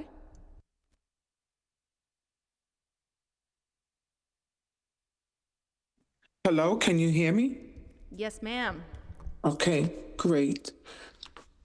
So, hello, my name is Ms. Toby Buford. I've lived in this West Bronx community since 1972. I am here to provide a testimony in support of the Kingsbridge Armory. I am here to state to this elected body, help us make the Kingsbridge Armory smile again. By this I mean, let it provide life in this community. Help us build an economic engine that will sustain this community for decades. Included in this rebuild should be youth empowerment programs, community input, minimum displacement of current merchants, as well as free vendor space opportunities. Access to activities for the Armory must be free to community residents. We want a strong community benefit agreement. In conclusion, when the Armory became neglected, vacant, and dark, we all wished for better days. Well, finally, we are here. We have a realistic plan, an all-inclusive approach to economic stability in our Bronx. Plans made with community involvement. We do not intend to lose. We intend to win because Together for the Kingsbridge Armory is about community. I come here today to say, make the Kingsbridge Armory smile again. This majestic structure will have people sigh with community pride, for we will know this community brought back to life the largest armory in our nation. This community worked together with our Bronx neighbors, our community leaders, to make the Kingsbridge Armory smile again, this time forever. We ask for your support. Say yes. Thank you. Thank you so much, Toby, and thank you for all of your advocacy on this project. We wouldn't be here without folks like you who lean in and show up to every single event. So thank you. You're welcome. Thank you. I'd now like to call on Gregory Hernandez. Starting time. Thank you so much, Councilmember Sanchez. My name is Gregory Hernandez. I'm a filmmaker from the Bronx, and I serve as the executive director for a nonprofit organization called Bronx Independent Cinema Center. We're located at 2501 Grand Concourse, about a 10-minute walk from the Armory. Our mission is to increase diversity and career opportunities within the film and television industry for youth and young adults in New York City. We support filmmakers navigating all aspects of the industry through workforce development, job training programs and below-the-line trades, fiscal sponsorship, dedicated mentorship. We support the redevelopment of the Kingsbridge Armory for the Bronx community because it is crucial. I endorse the Together for Kingsbridge Vision Plan and fully support the Community Benefits Agreement led by the Northwest Bronx Community and Clergy Coalition and over the 4,000 Bronxites who have shared their vision for the future of the Armory. So this Community Benefits Agreement, which secures a 125,000 square feet space, including the 25,000 community hub for workforce development, is so key for filmmakers and those who want to work within the industry. My board of directors and I have met with the NWBCCC and other members of their coalition team to respectfully share our ideas on how job training programs in film and television are key for people in the Bronx. Too many of our programs exist in the outer boroughs, and people in the Bronx have to leave their Bronx, leave their residence, leave their community, leave their neighborhood to go and indulge in these programs and learn. Specifically, programs in virtual production, cinematography, lighting, and grip can fit within the Armory. In conjunction with Bronx Community College and Lehman College and other unions in this city and state. Funding from Empire State Development would be key as well for these types of programming. The Bronx is lagging behind Brooklyn, Manhattan, and Queens in film and television production and job offerings. Yonkers and Newark are seeing significant growth and investment in the construction of new studios, jobs, programs, tax incentives, tourism, and media. Their images are changing through national and unique marketing campaigns. Professionals from the Midwest. Your time has expired. Okay, thank you. Thank you so much, Gregory. Thank you for your time and for joining us. Thank you. Now I'd like to call Mohammed Atia, followed by Julia Roberts. Starting time. Good afternoon, council member and subcommittee. My name is Mohammed Atiyah. I'm the managing director of the Street Vendor Project. We are a membership-based organization with more than 3,000 vendor members. I'm here today to express our support on behalf of vendors who live and work in the Bronx to the development of the Kingsbridge Armory, as long as this development prioritizes the community needs and will ensure that residents of the neighborhood and the whole borough will be on top of mind when decisions are made. We want to ensure the new development is centering the community needs and priorities in their planning and execution. We also recommend the following priorities that our Bronx vendors have advocated for to be included. The first priority is the creation of a commissary garage space that serves local vendors by providing storage spaces for their vending units and merchandise, commercial kitchen spaces, and more. Just to provide context, the commissary spaces are essential and required by the law for any food vendor in New York City, and yet they are a very rare business to find. In New York City, there are about 91 licensed commissaries serving the thousands of food vendors. And out of those 91, there are only 15 located in the Bronx. These numbers speak to the dire need of such a space to be created to serve the community. The second recommendation is the creation of a vending market that centers community ownership and prioritizes local street vendors from the neighborhood and the entire Bronx. Is preserving existing vending locations and avoid any elimination of existing legal vending locations. And with that, I really want to end by saying that as we are discussing the development of this massive abandoned property, it is also time to develop the abandoned, antiquated vending system that prevents street vendors from surviving in our city. It is time to remove the regulatory barriers that have been in place for the last century. It is time for the council to pass the street vendor reform package, and we really thank Councilmember Sanchez and her colleagues for your leadership, and we're looking forward to more reforms and development in the city council. Thank you. Thank you so much, Mohammed. Thank you for all of your advocacy. I'll call the remaining speakers so that you're on notice. You have Julia Roberts is next, followed by Robin Rowland, Christina, can't see the last name. Christina Callender, perhaps, followed by Ray Barbieri, followed by Shakir Seegers, excuse me. Julia? Starting time. Good day, Council. My name is Julia Roberts, and I represent the Women's Housing and Economic Development Corporation, or WEDCO, which has worked for 33 years in the Bronx to support thriving neighborhoods through high-quality affordable housing, youth and family programs, social services, and economic opportunity.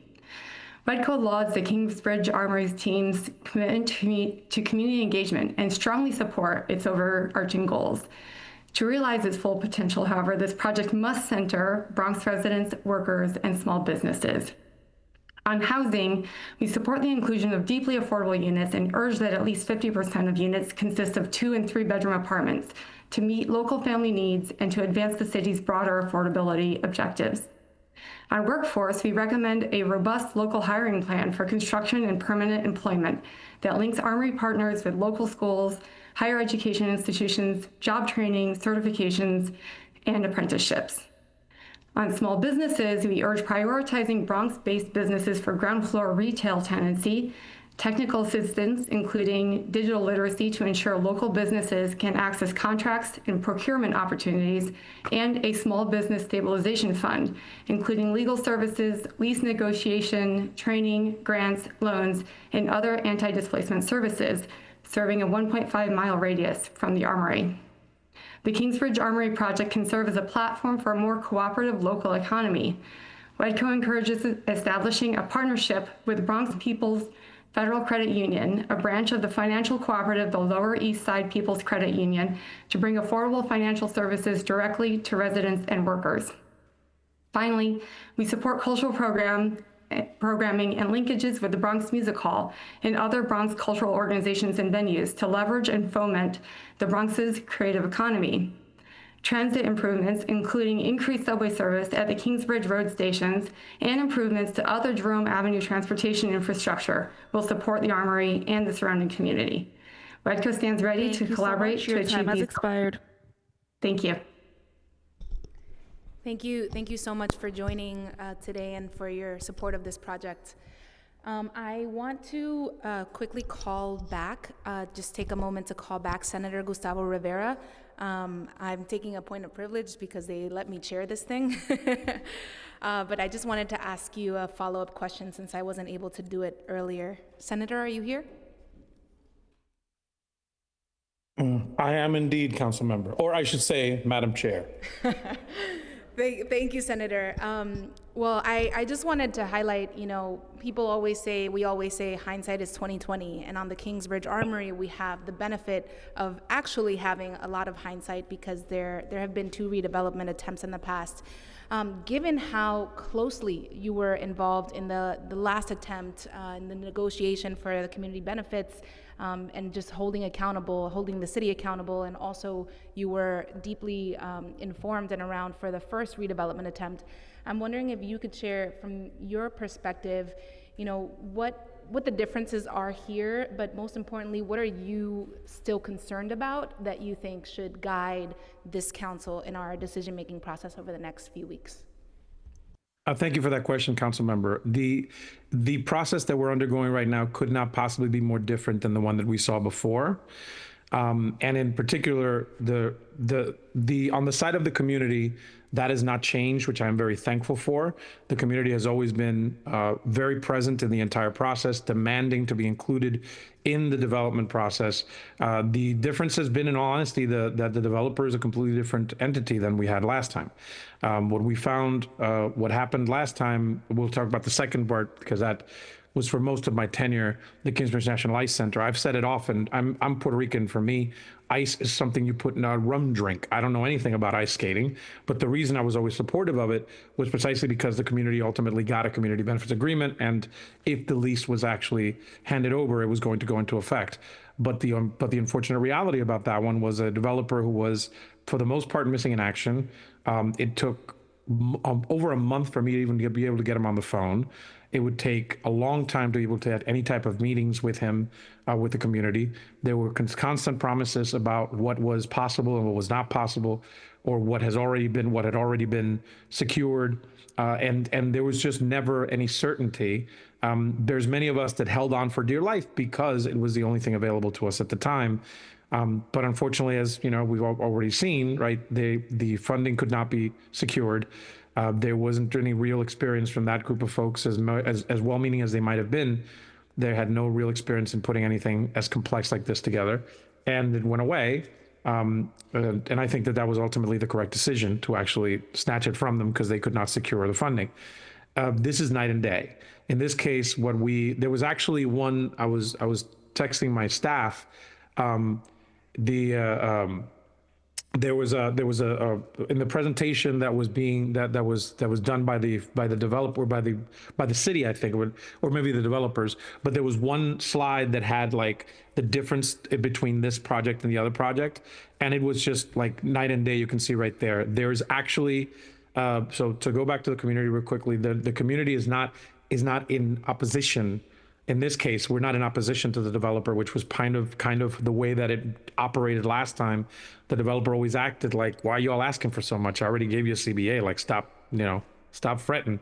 That's not what's happened here. We have a developer team that, even though this type of project necessarily they haven't developed, the fact is that they have enormous experience in putting all sorts of projects together. The fact that they've been able to secure all the different financial institutions that have already made some promises, the fact that they've been able to get entities to commit to potentially being in the space. I mean, one thing after another, and the fact that there's a memorandum of agreement with a community organization to own a part of the Armory and have it be a community-led space, and that's already in the books by this memorandum of agreement. All of those things are different than the last one, and the fact that we've actually gone to ULURP as quickly as we have. So all those things together, for starters, I would say, are making it a night and day situation from the first one. Thank you so much, Senator. And anything that you're particularly concerned about still? Yes, I mean, obviously this is, everything, any project that is this size is going to definitely have complications. There's challenges that we can't even know yet. Once this gets approved by the council and things start to go forward, then there's the construction or whatever needs to happen when they start to go down deep into the actual building. There will be things that will be discovered that will make it challenging to be able to build. So there's all of that I'm concerned about. So I would say that the general concerns of any type of project of this size, but again, up to this point, the reason I'm so bullish on it is because there have been constantly a connection between the developer and the community. There's been a going back and forth, and there's been productive conversations throughout the entire thing. I don't have any right now. I don't see anything that tells me that is going to stop anytime soon. And so I believe that the challenges that are going to be in front of us are the challenges that exist for any of this type of project. For everything to come together, it's going to be really challenging. But I think that, again, the partnership has been demonstrated so far. I don't see a sign of it going away. And this is, I'm just glad that we are going in this project. This one last thing, actually, I'll mention that, and it was actually in my testimony, and this is to the city. This is something that's going to impact the city as a whole because of its size, because of its historic nature. However, the benefits from it need to accrue to folks in the Bronx. I am a big believer in that. This is an entity. This is a space, a big facility that is going to exist here. The benefits that we're hopefully going to be able to secure in these negotiations and as the thing goes into effect, I'm hoping that the benefits go directly to Bronxites, and particularly those folks who have been around for a long time trying to make this happen. And so that would be my main concern. Thank you so much, Senator, and thank you for being so leaned into this process. It's been invaluable. Thank you. Absolutely. Keep going, folks. Fingers crossed. Thank you. Picking back up, I'm gonna call on Robin Rowland, and as a reminder, we have up after that Christina Callender, Ray Barbieri, Shakir Seeger, Alexandra Maruri, and Anthony Richards. Robin? Hello, my name is Robin Rowland. I am a lifelong, sorry for the noise, I'm a lifelong resident of the Bronx. I've been living a few blocks from the Kingsbridge Armory for the past 2 decades. I am new to the Armory fight, relatively new. When I found out that there was opportunity to do something different than ice skating rings, which is lovely, but there's so much more that could represent the people, I was full force on being involved. One of the things I always say is the Bronx is the underdog. We have so much richness in the Bronx. We have richness of people, richness of cultures, richness of history and community organizations that people just see the worst in the Bronx. And from the more I look, the more I see we have a lot. And with all that richness, we need a place like the Armory to develop our people. My biggest thing is this development has to benefit the people in the Bronx, not just people who are already rich, not to gentrify the Bronx like every other part of the city, which has become flattened. There's very little culture, there's very little creativity, but everybody is the same. When we have a bunch of big box stores, when you have a bunch of the same of everything. We have the rich culture that comes out of the Bronx with hip hop, with dance and all of this stuff. We need this armory to reflect us. We fought to be able to have ownership, self-determination, and making sure that we have a voice where someone from the outside just doesn't come in and say, this is what you do. We know what we need to do with the armory. We know how, we've been here, and my biggest thing is we should not be displaced. Your time has expired.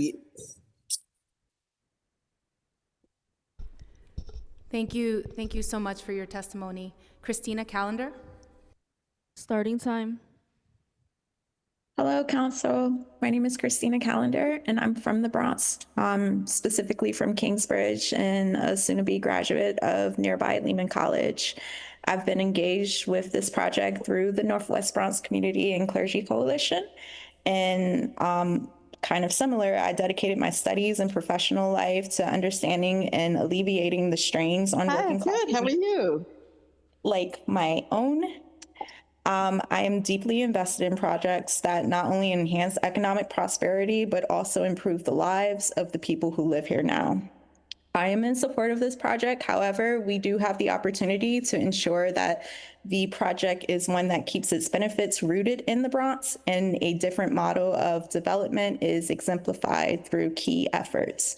To achieve that, I urge the commitment to a community benefits agreement, and for the city and developer to commit to the following. Firstly, there must be accessible design. The armory must be welcoming and usable for all residents, including those with disabilities. That means ramps, lifts, wide pathways, clear signage, design in partnership with the disability community. Secondly, housing must be truly affordable in family-sized units that prioritize Bronx residents. We can't rely on inflated AMI. So there must be measures to counteract this and ensure that affordability reflects Bronx incomes, so families here can actually qualify and gain leases within these spaces.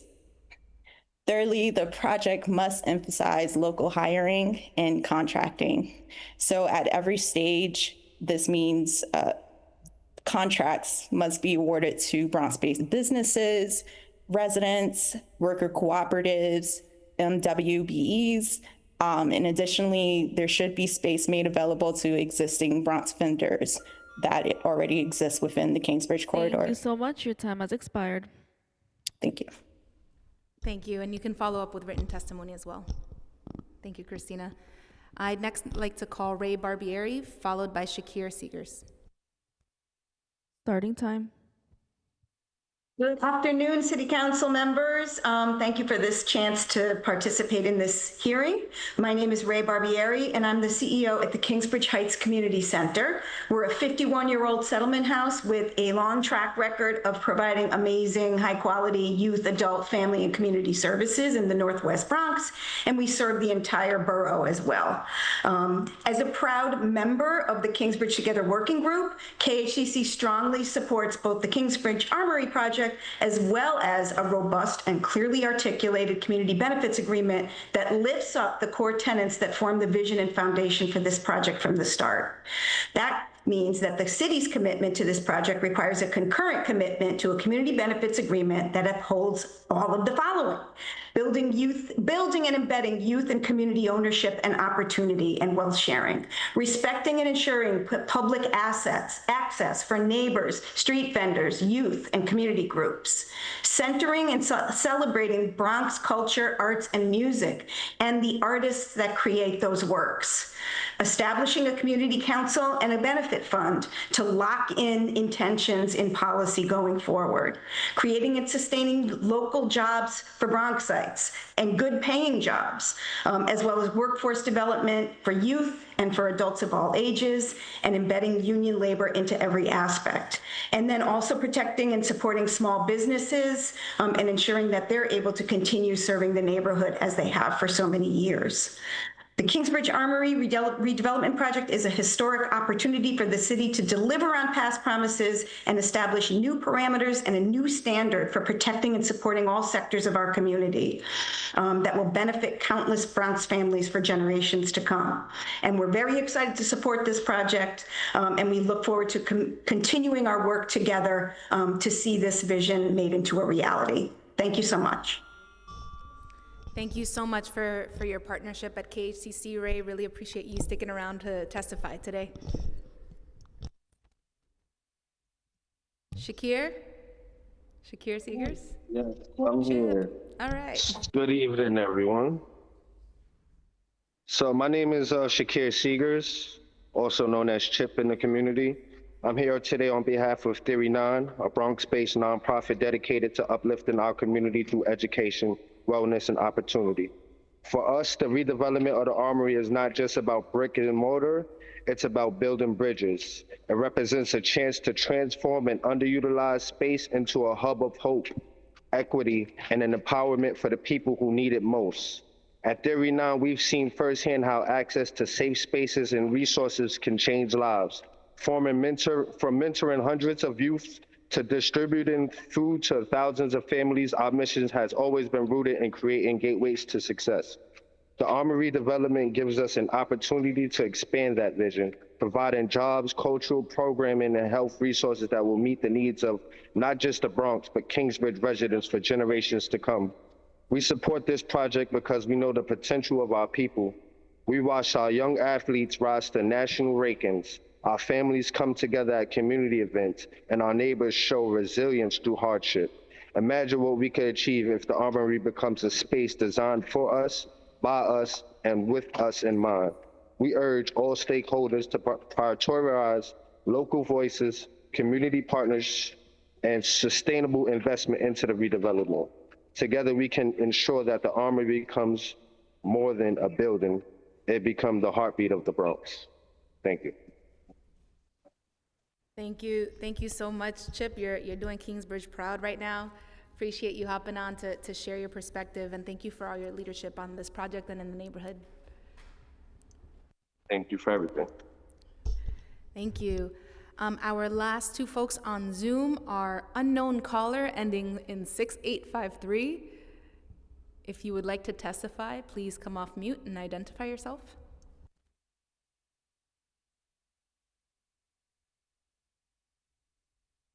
And if you are just along for the ride, then welcome. And I'd like to call on Samsung SMA156U. Please come off mute and identify yourself. Starting time. Can you hear me? Yes. Yes, please identify yourself with your name. My name is Emma Alada, Community Education Council under the Borough Appointee to District 10, and also part of the Northwest Clergy Coalition, Northwest Bronx Coalition, as well as many other groups. I know my time is going to run out. I've been on for a long time. I just want to say and talk about some of the stuff that I heard. Affordable housing, that we're not displaced, jobs for our folks in the community, to get fair wages, to bring in union workers, and to make sure that this project moves forward. My son, who is 45 years old, actually did his cadet training in that Kingsbridge Armory when he was 12 years old. So I want to see this project go forward as the community work together. I heard all the elected officials. I heard my coworkers from Northwest. We need to now do this before it's too late. Thank you. Thank you so much. I really appreciate the representation of parents in this conversation. Thank you.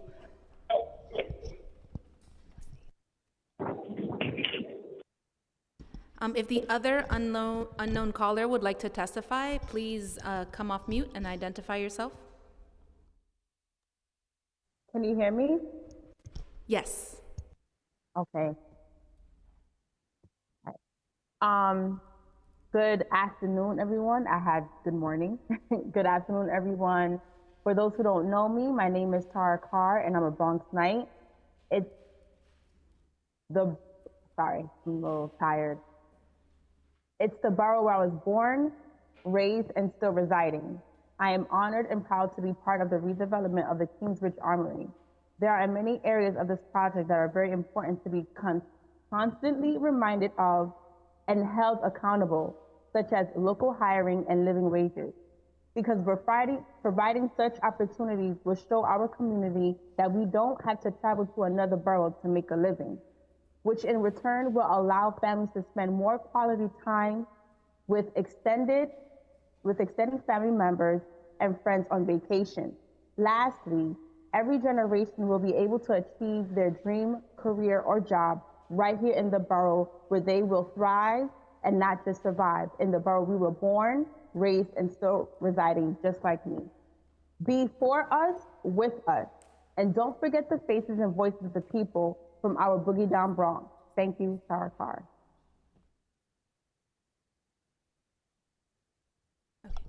Thank you. Tara, for the record, can you state your name again? My name is Tara Carr. Yeah. Thank you. Thank you for joining, Tara. I really appreciate it. It's good to hear your voice. Likewise. Thank you, Councilwoman Marina Sanchez. I would have loved to be there in person, but I'm at work.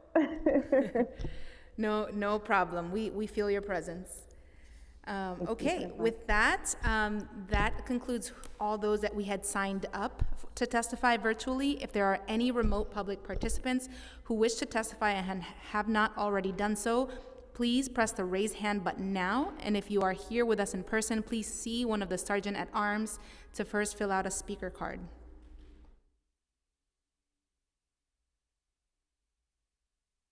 And as a reminder, you are welcome to submit written testimony to landusetestimony@council.nyc.gov.